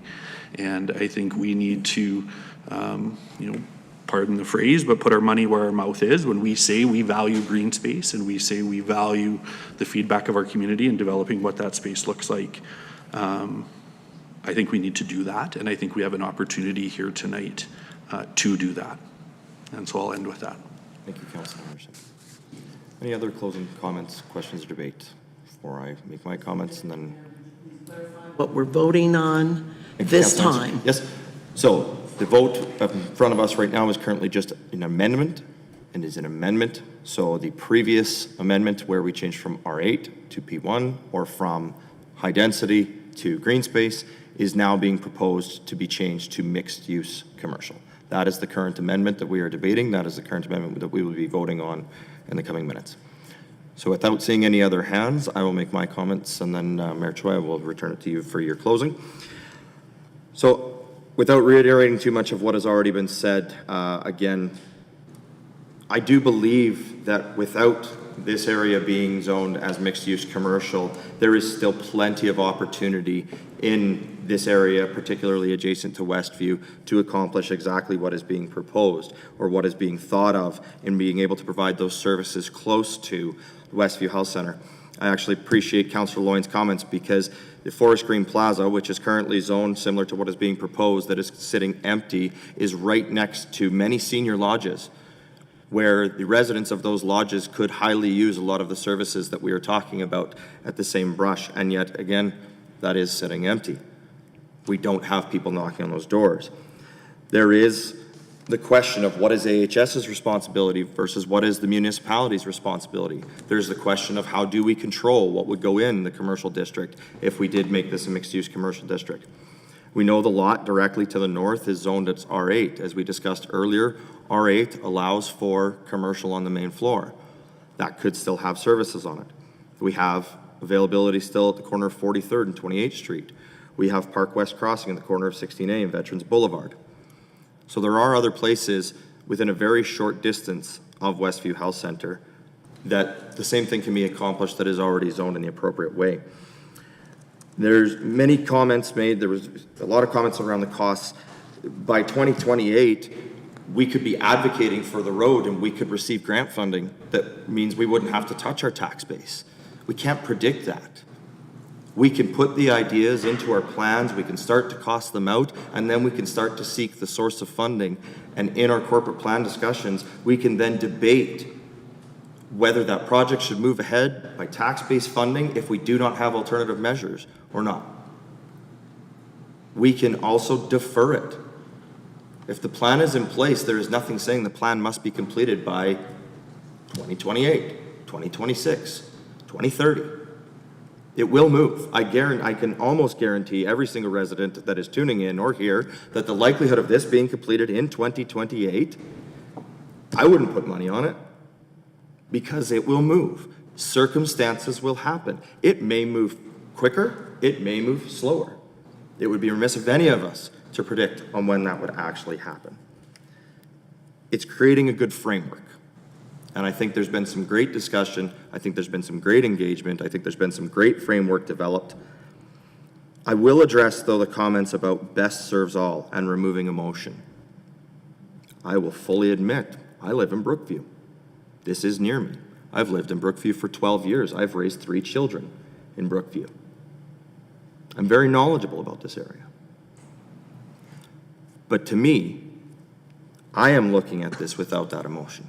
I am looking at this with the best for the community, the best that serves all. I raised my points earlier about what exists in the rest of the town of Stony Plain. What amenities exist around all the other subdivisions and all the other developed areas of the town of Stony Plain? How close are those amenities to those residents? And I have raised the point long ago how there is a discrepancy between the other areas of Stony Plain and this area of Stony Plain in their distance to access those amenities. So I don't care whether it's Brookview, whether it's Silverstone, whether it's Old Town in the Glens, St. Andrews, Willow Park, Range Road 12, or Greybrier. I believe we all act in the best interests of the residents of Stony Plain, all residents of Stony Plain. And I don't feel that there's one councillor up here that has not done so tonight. The zoning will set what is allowed to happen. The zoning will set in motion the future planning. If this is zoned mixed-use commercial, once that is in motion, once that land is sold, you cannot, well, I can't say you cannot, the likelihood of returning that to green space is very slim. We have an opportunity in front of us right now to determine the best use of this piece of land for the community. I will not support the amending motion. While I appreciate the premise, I appreciate where you are coming from and wanting to co-locate services and bring those forward. Health is more than just services provided. Green space is health. Your Worship, your closing comments. Thank you, Deputy Mayor. I appreciate the conversation and the discussion. This is why we're here as elected officials, is to have those conversations, discussions, and debate about what we believe and feel is best for the town of Stony Plain. I do not make the amendment lightly. I take into a lot of consideration of what we're building for our future. As many residents in town of Stony Plain know, we may pass a bylaw and it may not get enacted for another 5, 10, even 20 years from now, as mentioned by members of council. This is where do we see we as a community when we're 30,000 people, when we're 40,000 people? How do we access those services? I believe that if we do not have those places available to add that coexisting services to enhance our wealthy health center and to support our population, our aging population, we might lose it. They might just move to another municipality, another area. Right? There was a lot of conversation at the open house, a lot of questions and comments for the public surveys, and there was concerns here raised in the submissions to the public hearing, and that was addressed by the members of the public that came forward. A lot of those issues were addressed. Right? Safety. Does it provide safety? I think it does. It's open. It's on a high exposure road. It's on a collected road. That's where you want businesses to be. Right? We heard from residents that they didn't want it against their backyard. That's addressed here. I believe that there is like a 15-meter road of strip between the existing Silverstone subdivision to the proposed lot. That's huge. Most developments we see, there is not that large of a strip. We heard a lot about flooding, especially for people from Brookview, about the damming of the little creek there and flooding in heavy rainstorms and the spring thaw. This does address a little bit of that. We heard concerns about, not altering the water course. This is not doing it. Okay. We talk about connections for trails, amenities. Okay. We had the opportunity to develop the southern part to address all those mental health issues, the ability to walk, the ability to free access. Right. It's there. It's looking at the complete area. And I believe that laying the building blocks for our commercial site in the future is part of the best use of the land going forward. Thank you. Thank you, Your Worship. Again, a reminder, this vote is on the motion to change to the mixed-use commercial district. With that, I will call the question. All those in favor? Opposed? That motion is defeated. I'll return the chair to you. Thank you, Your Worship. Thank you very much, members of council. That's a great conversation and debate. We're definitely looking at seeing what we can strive for our community. Can we have the motion back up, please?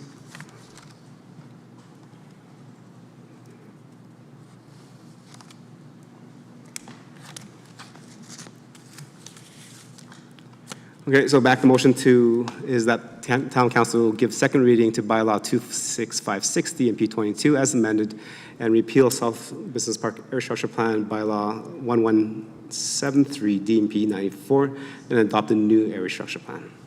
Okay, back to comments and debate on that motion. Any other questions?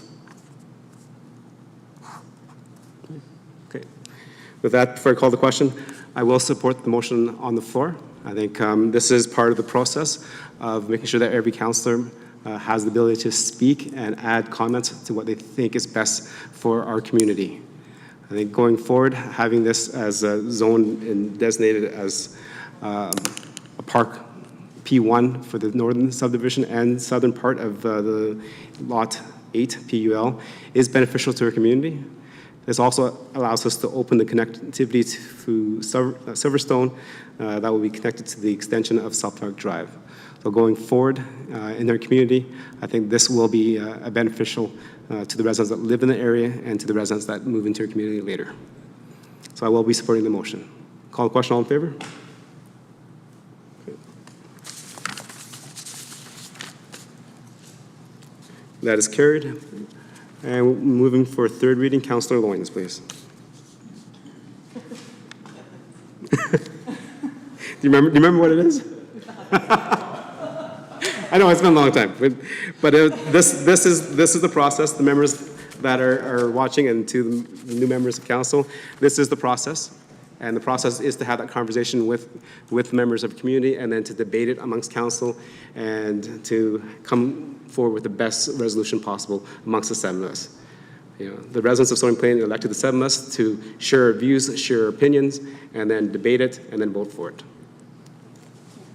Town council give third reading to bylaw 2656/DNP/22. Right. Thank you. Any questions, comments, debate on that? No. Nope. Okay. On behalf of council, thank you, administration, for putting this project together and bringing the suggestions forward to our residents so that we can actually have that conversation. Definitely appreciate the work that was put into the open house, the surveys, and for the public hearing. It does allow us as elected officials that provide the governance of our community to have that fulsome conversation and debate about what is best for our community going forward. And I look forward to having this area developed in the next 5 years or so, hopefully. I'll call the question. All in favor? Okay, and that's carried. Okay, it is late. Let's take a recess and we'll come back to 8.2 after recess. 10 minutes, please.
Right, members of council and administration and people that are participating in the gallery, welcome back to council meeting. We'll continue on with our agenda. It's 8.2. Go ahead, administration. The change of the amendment to the last bylaw, we are recommending that a motion that we had prepared for such a change that happened to the area structure plan be requested or motioned by council. Again, I'll leave that up for council to decide, but that's the recommendation that we have, and the motion has been prepared. I think it can be brought up on the screen here if requested. Thank you. Okay. Sounds good. Councilor Fletcher for second reading, please. Yes, thank you, Your Worship. The Town Council gives second reading to bylaw 2657/LUO/22 as amended to amend land use bylaw 2654/LUO/22. Thank you. And for members of council, the word amended means that staff has changed the zoning of the parcel that was changed in the previous area structure plan. So why are we looking at this now? Because this is land use, the other one was area structure plan. I got it. So that's why this is amended to match. Your Worship, I actually believe that's not the case. Manager of Planning did have his hand up there. Can we confirm that? Through your worship, the amendment speaks to the amendment at first reading to redistrict the southern portion to P1. Originally, it was not. So the amendment that's referred to as amended refers to the fact that the previous the bylaw has already been amended at the first reading when the southern portion was added to it. So we need an amended amendment? So how many amendments do we amend it? Because it's already as amended to amend. So we're going to say as amended to amend because. So if I may, the original amendment, the original bylaw was to amend the land use bylaw. Right. And at first reading, that motion was amended, hence as amended to amend. Okay, so how do we make it so it reflects what we just passed in the area structure plan? You would make an additional amendment or motion to amend.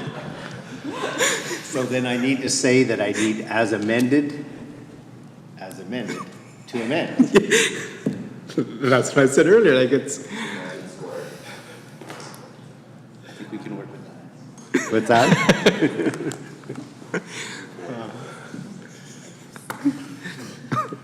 Okay, so let's get that corrected. So the council give a second reading to the bylaws 2657 LUO/22 as amended to amend land use bylaw 2654 LUO/22. For clarification, it has not been amended twice yet, just the first time. You said two as amends. Well, that's what he said a minute ago. There is one amendment. Make the amending motion. Okay, as Councillor Pletchko is making the motion, he can just add that as his own motion. There we go, done. So we don't need to amend it. Like, I asked Councillor Pletchko to make the motion. Now there's some clarity, he can change his motion, and I will accept that, so I don't need another amendment onto that. There's As amended amendment. Legislative Services, Town Manager. Oh, my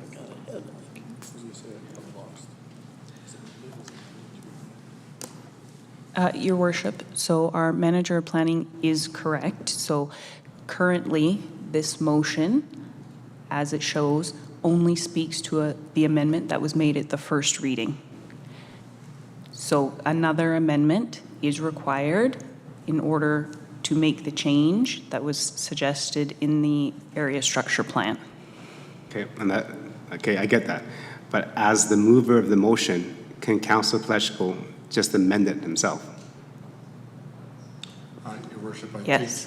Yes, right? So I apologize for the confusion, yes. if we can change that so it says as amended to amend, Oh, dear. because he's making the amendment to change. You have to make the amendment, though. He has to say, I would like to amend. Your Worship will change the motion to read as amended to change the R8 high-density residential district within Lot 8 PUL to P1 Parks District.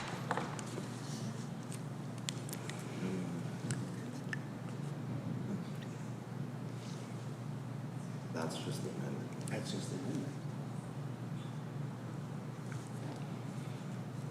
So, Okay.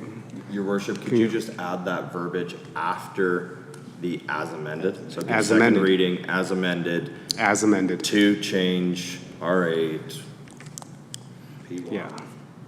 to Why- amend land use bylaw. Okay, I think the 8.1 where we made the amendments to change the area structure plan, to amend it from a high density to an R1 or a parks place, changes that. So therefore, the area structure, the land use bylaw has to agree with that. So as Councilor Pletchko is the mover of the motion, can he just, instead of reading the motion, he can read his own motion and that says it's amended? Through your worship, to council. Right now, the motion that is before council does not include the P1 for the area that is R8. So to change that so that the entire area is being proposed as P1, amendment needs to be made, or a motion needs to be made to further amend what was on the screen. Your worship, I think I'm just going to jump in here, and we're getting caught up on process. I think we're clear, everybody's clear on what is wanted or what is desired. So the motion that was included in the original package, which was up on the screen a little bit earlier, dealt with stuff from the first reading. I think just for clarity, so everyone's clear, I think we should get a amending motion made by some member of council reading that town council amend bylaw 2657, so on and so on, to change the R8 high dense to within lot 8 PUL to P1 Parks District. So that would be a motion made by a separate councillor to amend the main motion.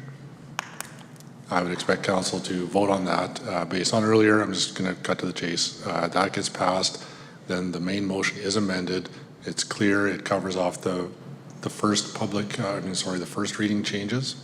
It's clear that it aligns with the ASP, and ultimately, your worship, that would put all of that land that was discussed in detail under the P1 designation, and I think that would be the clearest, cleanest as possible. Okay, to move this on, so Councilor Pletchko, I accept the motion. Councilor Meyer, make the amendment, please.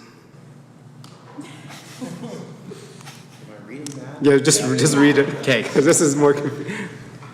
The town council amend bylaw 2657 LUO/22 to change the R8 high density residential district area within lot 8 pole to P1 Parks District. Okay. Any debate? It's a quick one. Okay, quickly. Thank you, Your Worship. I think what we've discovered today is that in our land use bylaw, our parks districts have some very interesting uses in them. And so I think we need to take a look at that in the future as to how we designate certain areas of town to not necessarily have development per se potential where they would end up with some type of a physical, habitable, occupiable type structure. So it's just a comment, you know, as you go through P1, P3, they all include things. There's no way to really assure a resident this is a park. And I think that's a miss. Thank you. And we'll call the question. All in favor? Okay. We had agreement in the other ones. Okay, so can administration put up the amended motion? Because now it's double amended. But it's still amended.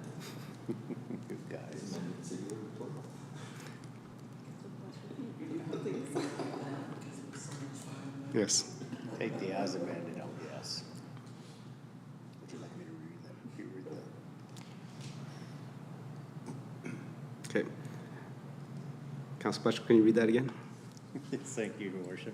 That town council gives second reading to bylaw 2657/LUO/22 as amended to amend land use bylaw 2654/LUO/22.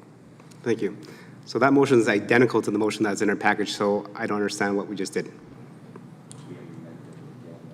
We amended. But this motion doesn't state that we amended the amended motion.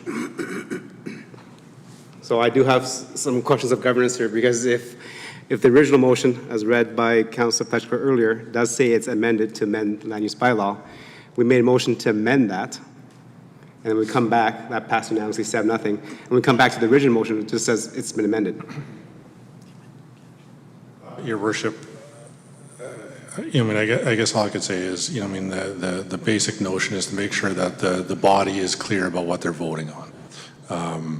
The amendment, that it made it very clear to anybody either in the room or 20 years from now that there was a motion made to change the zoning from R8 to P1.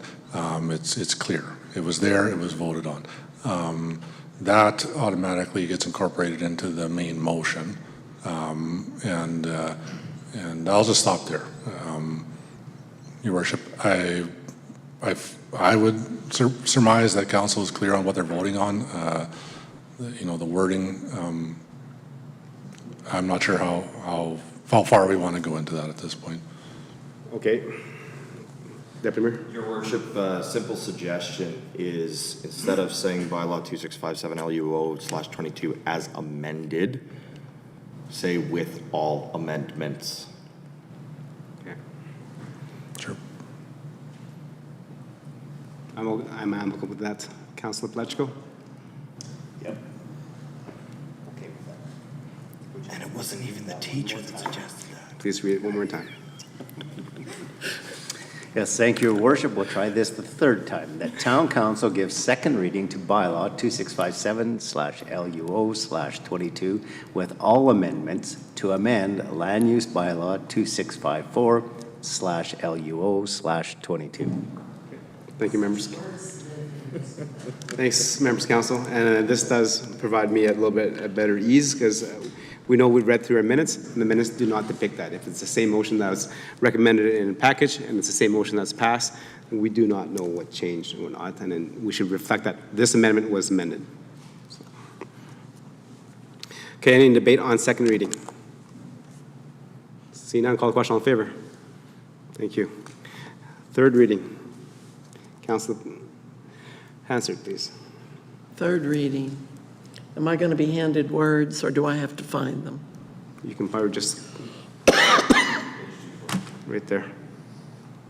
Mr. Mayor, I move that Town Council give third reading to bylaw 2657 LUO/22 as finally amended.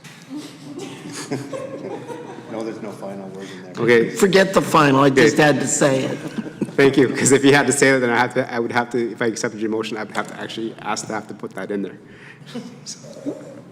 So let's leave it, I'm good with it. Okay. Any last comments, debate in this? Okay. Well done, ladies and gentlemen, members of council, and thank you, administration, for providing that support. That was definitely a good process of how the public hearing works and how we deal with land use changes in the community. Definitely appreciate all the residents that took time to come out and speak, come out to the open house, and also participate in the surveys. Definitely, council reviewed all that, took all that into consideration, and debated what we did tonight, and we came up with the best solution for a community going forward.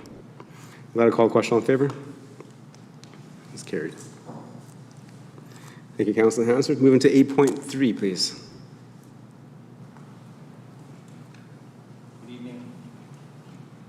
Your Worship, members of council, done some heavy lifting tonight, so I'll make every effort to be brief. This is item 8.3 on your agenda. It is presentation for first reading of bylaw 2663 RC22, which is a road closure bylaw to facilitate Brickyard Stage 5. So within Town of Stony Plain's land use planning framework, this would fall under land development. We're moving through the subdivision process currently, and this road closure is a requirement in order for that subdivision to be endorsed. So just for some context, the ASP amendment and LEB amendment to support this development of Brickyard Stage 5 was approved by Council on June 13th. Subsequently, now we are here to discuss this road closure in order to support subdivision approval and endorsement. So this is the land use bylaw districting, which was approved on June 13th. You can see the R5 block located in the middle. Specifically, that area with the red circle is the subject matter of discussion for tonight. That flare out is the area which would be closed. And this map just zeroes in a little bit closer there. These flare-outs are originally designated based on the future local road design. However, the current proposal relocates the residential development to be fronting onto Brickyard Drive and accessed via rear lane. As such, this little portion of the flare-out that was for a potential local road would need to be closed. So provided council gives blessing today, we would advertise for a public hearing, which is tentatively scheduled for August 22nd. Ministerial approval is required for a road closure prior to second reading. So provided the public hearing goes forward, we would be seeking that approval and then moving forward through the process. That's the end of the presentation. Thank you. Members of council, any questions for clarity, please, and understanding? Seeing none, Councilor Anderson for the motion. Thank you, Mr. Mayor. I move that Town Council give first reading to bylaw 2663/RC/22 to close a portion of Brickyard Drive and authorize administration to proceed with newspaper advertising and notification of a public hearing to be held on August 22nd, 2022 for bylaw 2663/RC/22. Okay, thank you. Any debate? Is it actually closing Brickyard Drive? It's a flare-out off of Brickyard Drive. Yes, a portion of. It's a closed a portion of. Okay. And that's also on page 260 of 271. If members of council and our people at home want to watch, that's the portion. Okay. Okay, any other questions? Just for clarification. Thank you, Your Worship. I understand that this is just first reading, but due to what happened 2 weeks ago with this developer in particular, is administration going to reach out to them as requested by them to let them know we will be discussing this road closure? Your Worship, through the Councillor Loynes, we are in communications with the developer. I'll ask our development supervisor to add any further comment to that. Okay. That's correct. Through your worship, to council, all members of council. We are in communication with the developer. They're aware of this presentation tonight. They're aware of the road closure. They have submitted materials to support it. Okay, thank you. Council question. Thank you, Your Worship. If I could have the Planning and Infrastructure General Manager please repeat what he said. I could not understand a word of that. Through your worship to Councillor Plechko. Through your worship to Councillor Plechko, I can confirm that the town is in active talks with the developer that was here 2 weeks ago. Thank you. Okay. Questions? Okay, call question, all in favor? That's carried. Thank you. Okay, move on to number 9, business items, 9.1, the Planning Advisory Committee Citizens at Large appointment. Go ahead, administration.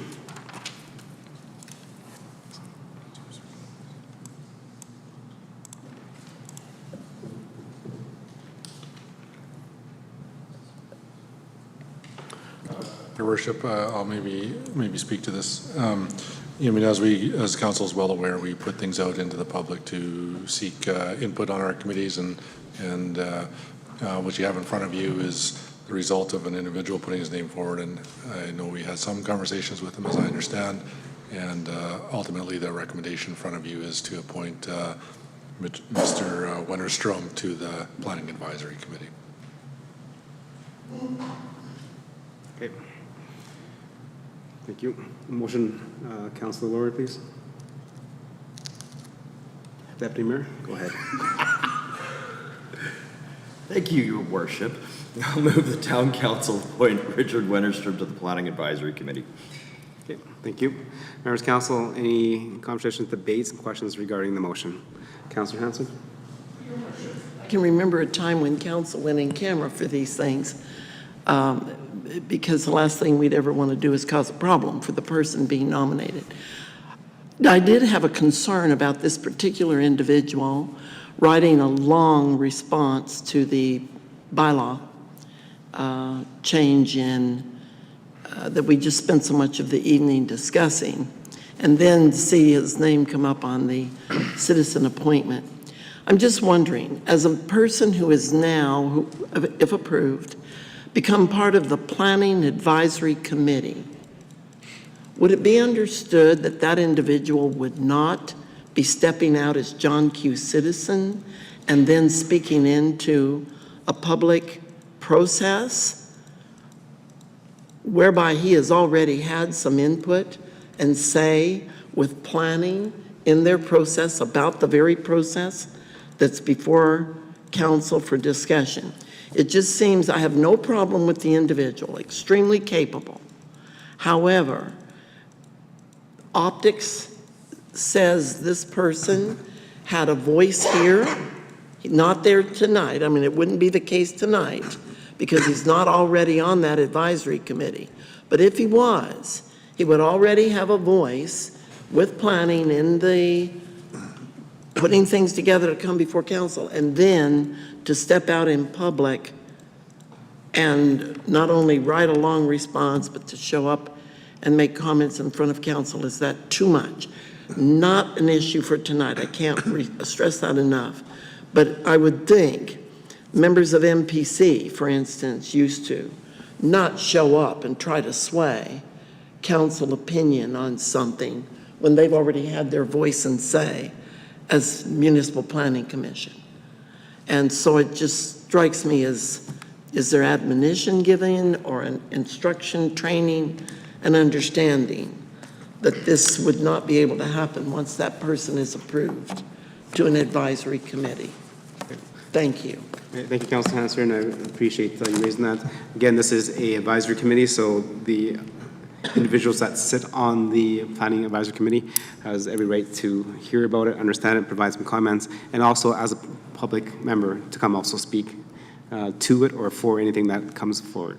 Just like every other committee that we appoint residents to, such as the TLC, the Cultural Roundtable, those are opportunities for members of our public to come speak to council if that subject is appropriate and if it's also in the package. So it is not an issue. I hear you say that. It does seem uncomfortable for me, particularly if in the advisory committee capacity, there's advice given, and then coming out in the public is a completely different point of view. Just a thought, perhaps that could be just a thought hung on to in the future. Deputy Mayor? Thank you, Your Worship. Two things. One, actually, I'd like to commend Mr. Wennerstrom for putting his name forward for this. I believe, as he expressed tonight, he actually made an error in process.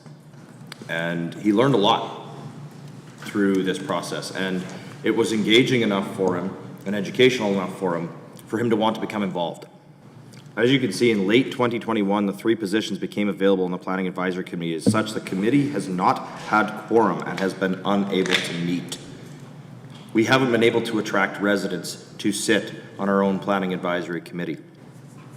So for Mr. Wennerstrom to have gone through this process, as arduous as it is, all the information in front of him, trying to understand, to then want to step forward and be a part of this committee, I would commend him for that, and I would be more than happy to be in favor of that. I do have a question, though, through Your Worship, to administration.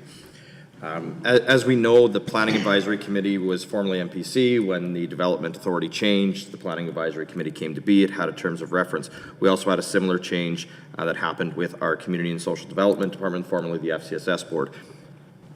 I'm just curious, so council previously would get regular updates and would see regular updates from the MPC, from the FCSS Board of Directors.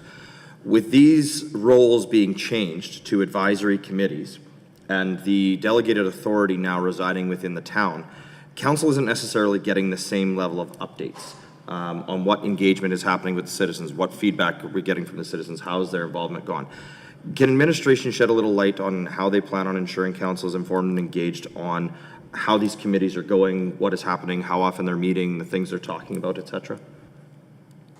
Yeah, Your Worship, I can provide some comment on that for sure. So generally speaking, the minutes would still be coming forward to council through, regular timing, so to speak. So when there are meetings, they would be subsequently flowed into chambers. That would be the primary reporting mechanism.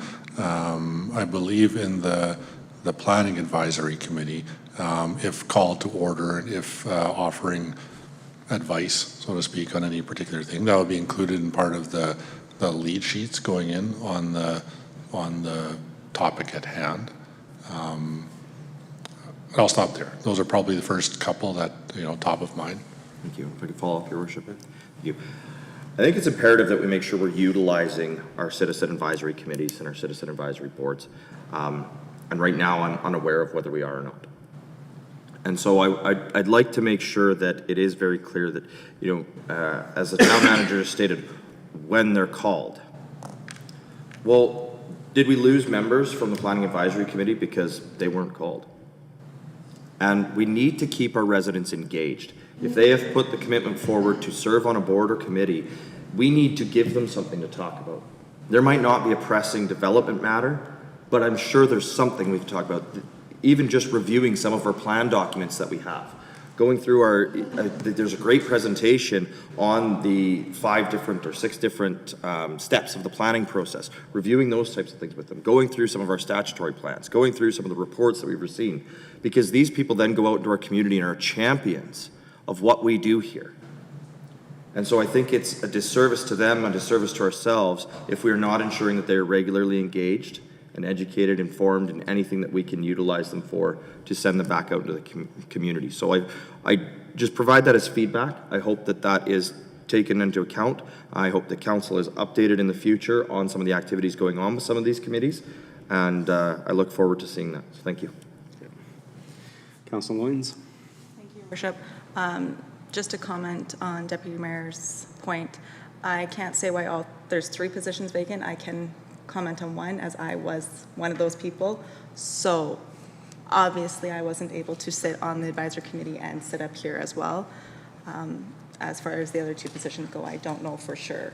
But it wasn't due to lack of not being called. It was just due to different placement, I'll call it. So thank you. Any questions before I call the question? Your Worship, if I just, maybe a quick comment, just as we're on this topic or this particular item, just for council's awareness, the council code of conduct bylaw does apply to our council-appointed boards and commissions and so on and so forth. And that standard is set for all members of those boards to conduct themselves more or less in the same manner that council expects you to conduct yourselves as it relates to ethics and so on and so forth. So just a quick note, Your Worship. Okay, thank you. Okay, with that, I'll call question. All in favor? Okay, that's carried. Moving on to number 10 and 11, council information items and council discussion. Councilor Anderson? Thank you, Mr. Mayor. Nothing for me this evening. Councilor Hansard? Yes, I have a couple of very brief things, Mr. Mayor. One, I got called by a resident, went to their neighborhood. I won't name the neighborhood. I can provide information later. An incessant dog barking situation turned a bit aggressive when the owner of the dog threatened to turn this aggressive acting dog loose on a woman walking by with her dog just because she was looking at the dog with his incessant barking. The person who called me received a dog barking package, which requires 2 weeks of documentation to even lodge a complaint or a concern. And I was asked, is it not possible to just have a simple process? I don't want to go through all of this, and I don't want to make an enemy of this neighbor, because he was also told that if needed, you would be agreeing to appear in a court of law, and at that time, your name will be revealed. And he went, I'm not doing that. But he still has a legitimate concern. I went there 3 times. I heard what he was talking about. And I don't know that we need to always have 2 weeks of documentation, days, times, etc. I myself was given a package twice in the past and opted not to go through that torture. It was bad enough to listen to the dog. Eventually, the people moved away and my dog problem was solved. But I think there needs to be a simple, even if it's an anonymous going somewhere on our website and just reporting it, and maybe wouldn't take a peace officer very much to go there to hear this dog. It goes on all day long. So that's one comment, and I'd appreciate if there'd be some way we could look at that and not require such an arduous process for somebody to lodge a legitimate concern.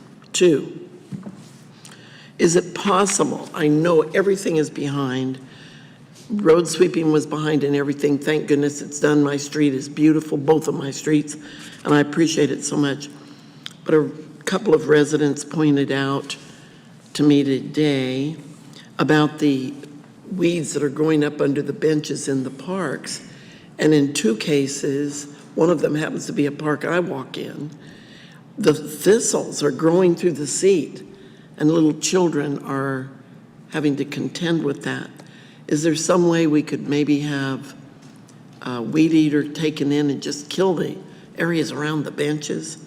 And I know everybody's working hard, but if there's something that council could do to enhance Public Works' ability to handle things better, I would sure like to hear about it. And we almost, I got to music in the park, summer sessions last week, and wondered what happened. Did we cancel it because of that horrific rainstorm? But there were a few people there. Everything was delayed about an hour, and then came Brass Tactics. Holy Dinah. That was a fabulous performance, and I was literally blown away. So much so that Spruce Grove is copying us now, and they're having Brass Tactics to their Canada Day celebration. Way to go, Spruce Grove. So I just want to encourage people, don't be turned off because it's pouring rain right before the music is supposed to start, because it goes forward, and in all the advertising it says, come rain or shine. And they did, and last week was fabulous with not a lot of people there, but it was great. So please support it, tell your friends about it, promote it on social media, and come. That's all. Okay, thanks for your comments, and definitely appreciate that. So the general manager, any comments regarding Public Works and weeding? Through your worship to Councillor Hansard, thank you for your comments on the weeds. I'll just give a brief overview of some of the challenges that the crews have been facing. So there are 2 crews. There is a mowing crew, and then there is a trimming crew that follows. With the excessive rains, what has happened is the mowing crews have been in cases been able to get out. However, the trimming crews are unable to get out as quickly as we would like. With respect to the benches, as it's known to council, some of these benches are on concrete pads and others are not. New benches that go on concrete pads, so they're more easily maintained. Staff are looking at ways to create a program that could allow us to retrofit previous benches so that we don't have the weed problem growing through the benches right now. This is involving taking inventory of what we have and seeing what we can do in future capital programs for council's consideration. For now, in cases with the rains that we've had, the trimming is behind, and staff are working to catch up, so to speak. Thank you. And just to address your comments about the dog parking package, and yes, the package is done in a way, as we talked about in terms of community standards, is to protect also both parties. We don't want to have an issue where, all you need is just one complaint because you're having a bad day or something happened to the owner's dog that they had to leave the dog out, to start an investigation based on that. So it is done to protect both the complainant and the dog owner as well. So a fair process. Councillor Meyer? Nothing this evening. Councillor Pletchko? Yes, thank you, Your Worship.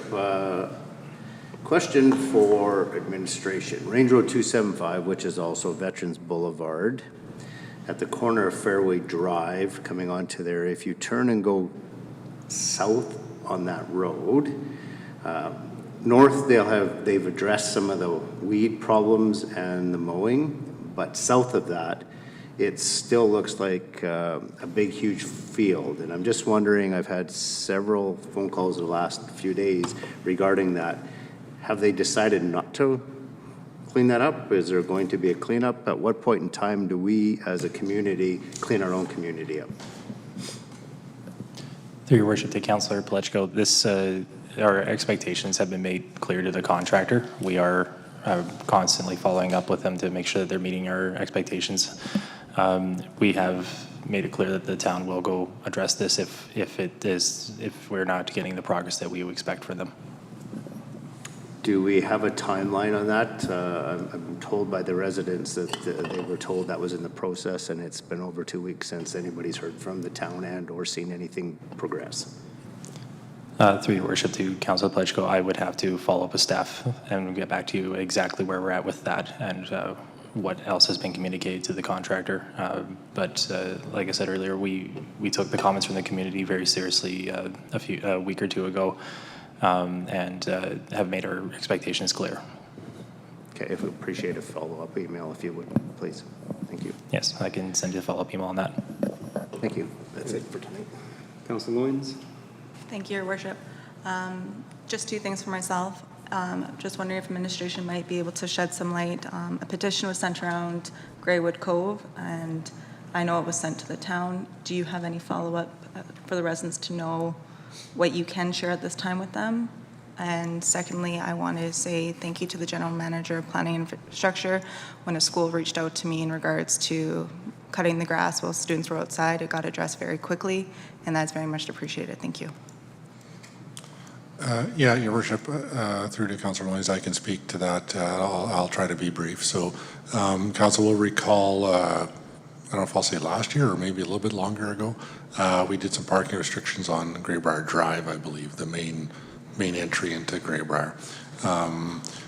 Subsequent to those restrictions going into place, we've had a bit of a spillover effect, if you want to call it that. So some parking has been taking place on, and I forget the name of the road. Greywood Cove. Yeah, Greybrier Cove. So we did receive a petition, and so I wouldn't say like an MGA required petition, but some concerns being brought forward and a number of people signing to those concerns. Essentially looking for some way to better handle the parking in that area. I know our staff have already been out there, and it was something that was on our radar in that we were expecting some spillovers to occur. And I think at this point in time, it's I'll say that the concerns are heard. There will be some changes forthcoming in that area. I would expect we need maybe another week or so just to review. Signs can take some time to go up from time to time, but I would expect within the next few weeks that the residents will see a change to the restrictions on that particular area. I know not just the petition coming forward, but I know our own staff on their own accord, we're monitoring, and sight lines are hampered.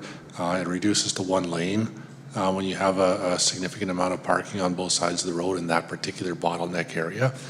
So it is without question sight line and to a degree a driving concern. So confident it'll be addressed in the, I would say, reasonable future, 4 to 6 weeks type of thing, making sure signs and locates and so on. Thank you very much. Thank you. Deputy Mayor? Your Worship, just a couple of quick things. Thank you, Councillor Hansard, for bringing forward the town appearance.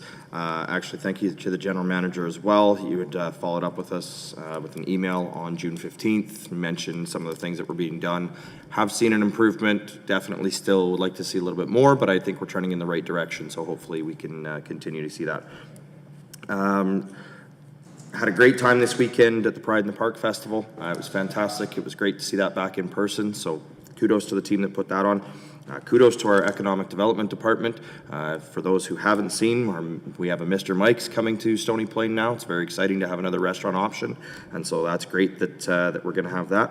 I did have one question for administration. I was just wondering if we could get an update on the Umbach Storm Pond, the construction that's going on there. I haven't heard anything on that in quite some time, so it doesn't necessarily have to be tonight if we don't have something prepared, but even just an email update would be great.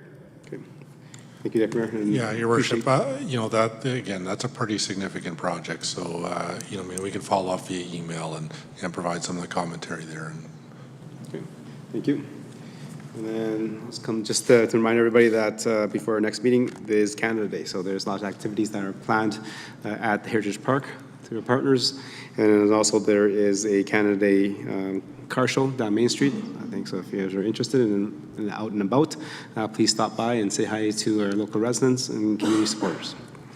Okay, with that, before I adjourn, thank you very much, administration, for putting the package together, and members of council, thank you for coming to council prepared and ready to debate and making sure that our voices are heard so that we can make the best decision for our community going forward. With that, we're adjourned. Thank you. Good job, guys.